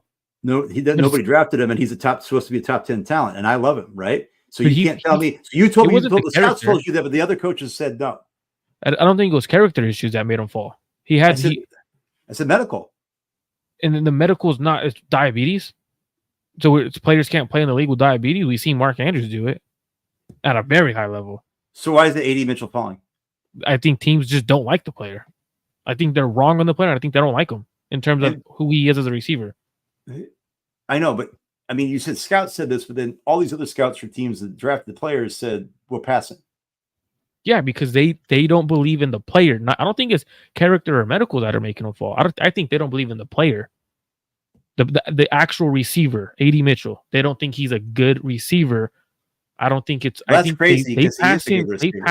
They passed on him because of the film, not because of the medicals. That's not what I was told, but like that, I don't see a bad receiver. I'm telling you, I think that's what the teams are saying, because I've talked to a lot of LSU coaches when it started happening, because I thought AD Mitchell was a good chance to go to the Niners. So I hit up a lot of guys I know there, and that was happening. Like they're like, no, his medical history is not bad. I thought Kyle was, I thought that it was a guy that, and I'm wondering if some of that stuff soured them. I don't know.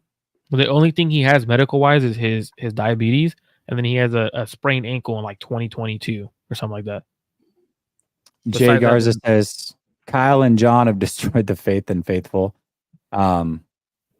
Roman says, if you've seen him at Florida, Ricky's a dog. He fits perfect with the 49ers. Great hands, speed, and running. We all agree. But brother, listen, I have to do this because I feel like people think that we're just fucking up here spewing nonsense and we don't know what we're talking about. Like we've never watched a game. There you go. There's 7 games of all 22 that I've got on Pearsall. I've watched Pearsall. He's a good player.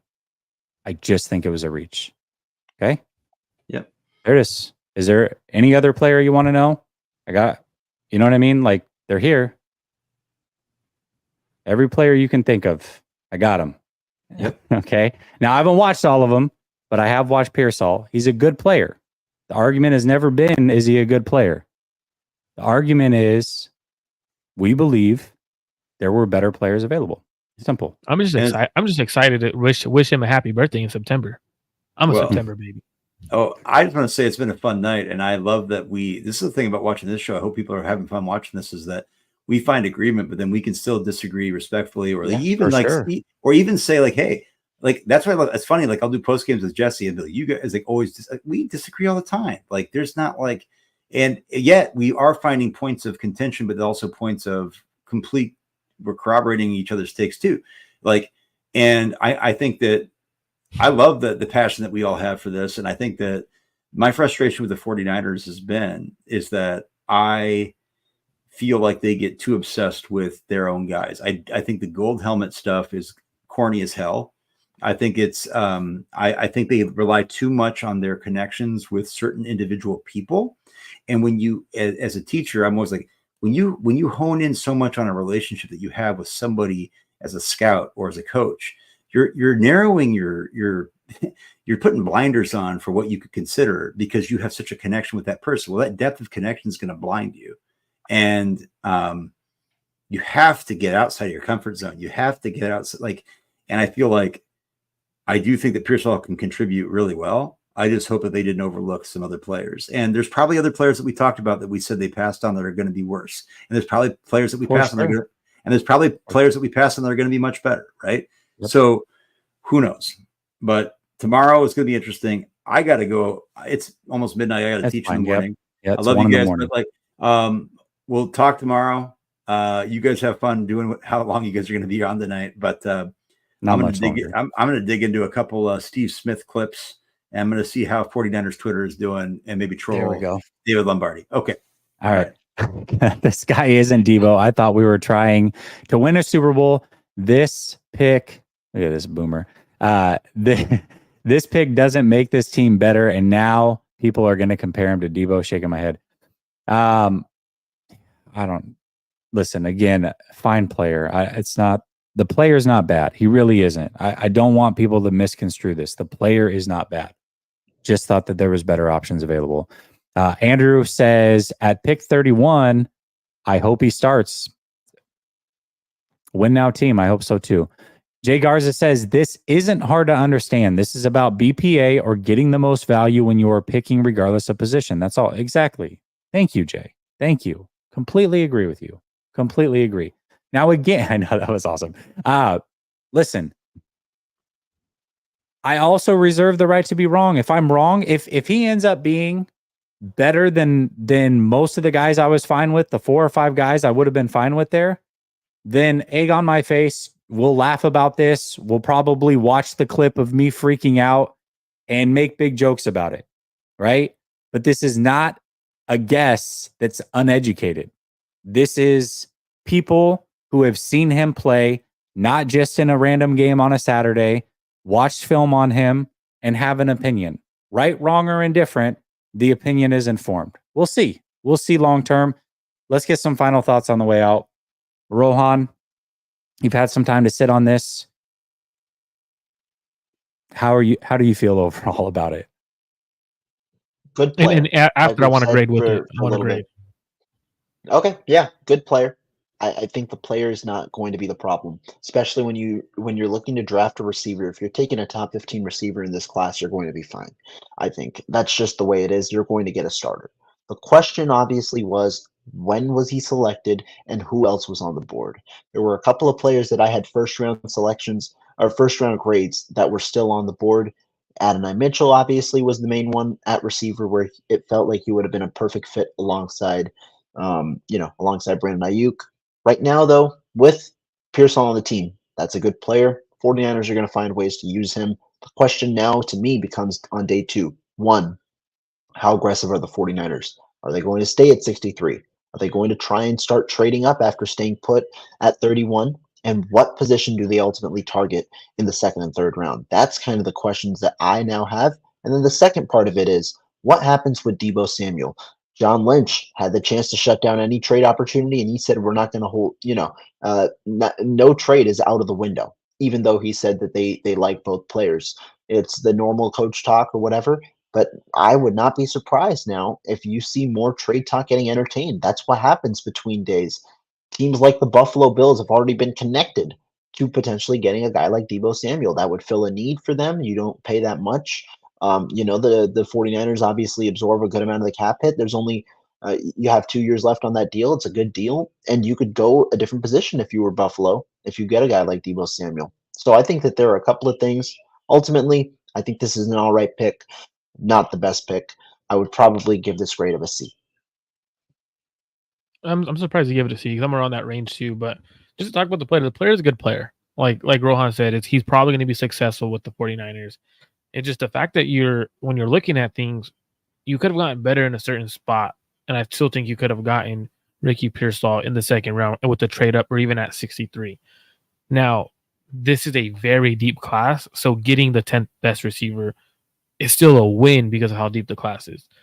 Where I'm confused is, if this is to replace Deebo, why haven't you learned from your mistake in the past? Where, for example, they traded away Buckner to replace him with Javon Kinlaw. You're gonna do essentially, if you do trade Deebo this year, which may happen, may not, but I think he'll be gone before the start of next year.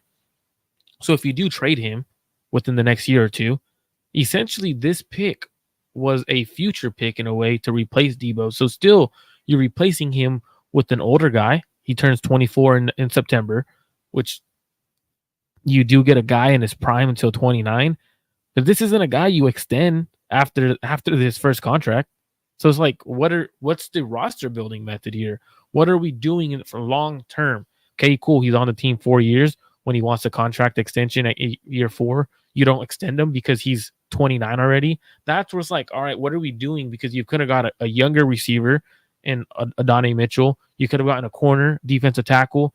To me, it's more just mind blowing the fact that they went receiver with, well, not necessarily receiver, but Ricky Pearsall rather than the other guys. Now, I do like the fit, and I've said this for a couple of past couple of shows. I want the Niners to change their philosophy to go more pass heavy. I want them to put the ball in Brock. If you trust Brock Purdy, put the ball in his hands more. Go away from the old school 60-40 run style offense or 50-50 run style offense that Kyle likes to run.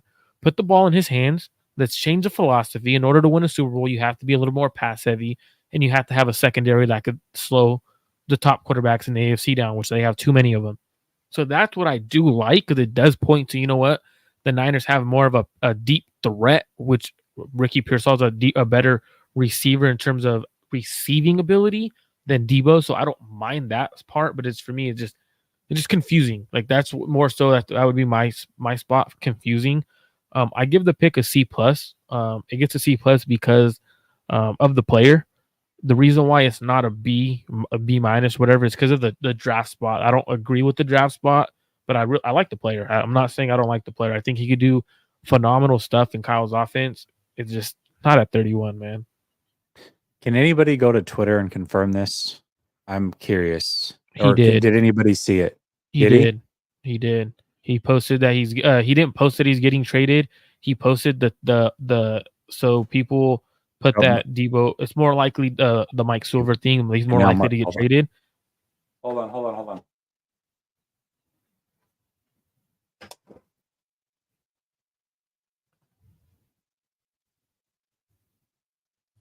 Okay, go ahead. So it was a picture of Deebo. He reposted a picture that was a report. I believe it was from Hold either on, the hold on. GPA football. Dude, sorry, I can't hear anything you're saying. You guys go ahead and go. Sorry, I lost my No, headset. I'll wait for you to say it. You guys can go ahead and go. Sorry. So it's a JPA football. They reposted. He reposted that the 49ers are more likely to trade Deebo Samuel than they are to trade Brandon Ayuk per Mike Silver.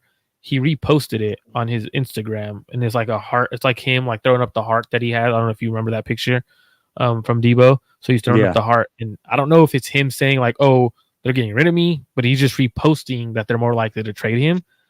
He reposted him potentially getting traded, which is wild. Yeah, so which is wild. And remember, he's the one who said he's toyed with the 49er fan base in the past, saying like, you guys are gullible and something like that. Like, you guys take everything, blow it up. It could be just him messing with the fan base. But hey, teams are calling on him, so it's kind of weird. Well, this isn't exactly a boat of anything positive. He's like the worst in the world when it comes to receivers. Dude couldn't draft a receiver to save his life, dude. It's absolutely insane. Okay. All right. Final thoughts on Pearsall. I'll get to the super chats in a minute. I give it a C+. Again, the player is a good player. I like the player. The player makes sense. When you look at what he does well, he's a 49er. Good route runner, blocker, all the things, tough. You love that. As Marco pointed out, by the time his contract is done, if you pick up the 5th-year option, you're talking about a 28-year-old player. So you're talking about an older player. Remember, this is a guy who played with Brandon Ayuk in college at some point, okay? The guy that is now 4 years into his career and you're trying to extend. This man played with him. So he'll be 28 when you go to sign the second contract. So he's probably not going to get a second contract, which makes this interesting because part of the reason that you argue for him in round 1 is, the 5th-year option before you have to sign him. You're probably not going to sign him at 28. You're probably getting the 5 years max, assuming he pans out, and that's it. And then he's going somewhere else. So that's not an argument for me. The ultimate situation that I have here is that I believe that there were players, not even at wide receiver. I'll argue and say, yes, I did like other players that are wide receivers a little bit better, but I could be completely wrong on that. There are other players, though, and again, could be completely wrong on this, but there are other players at other positions of need that I felt are first-round players and much more worthy of that pick. That's my opinion. And lastly, if truly this was a guy you couldn't live without, at pick 32, you had the Panthers trade up and go to 32. That means they were more than willing to go to 31 and give you roughly the same deal. You could have at least picked up a 4th-round pick and gotten the same exact player 2-3 picks later, and then package that pick with pick 63 and gone after another player that you really covet in this draft. So for those reasons, that's why I give it a C+. The only reason I'm not giving it a worse grade is because I actually like the player. I think the player is fine. I just think it was a reach at that position. That's me personally. That's fair. Terrence says Jesse watched all those players on film so he could put down whatever. No, dude, we were giving like so many players before they picked, like, oh man, if they pick this guy or this guy or this guy, or it's such a good pick and da-da-da. Dude, I was excited. And then I wasn't. 808 Niners says, quick question. Yeah. Before you go, do players who normally get picked in the first couple of rounds, don't they normally get like a stack of hats for whatever team they're gonna like get drafted by, or potentially usually the top 32? The ones that they project, I think. I don't know why. I think it's the ones like the green room invites, but the guys who don't go to the draft, they'll get all the hats. The green room guys. Yeah. Right. The guys. Oh, so it's only green room. Okay.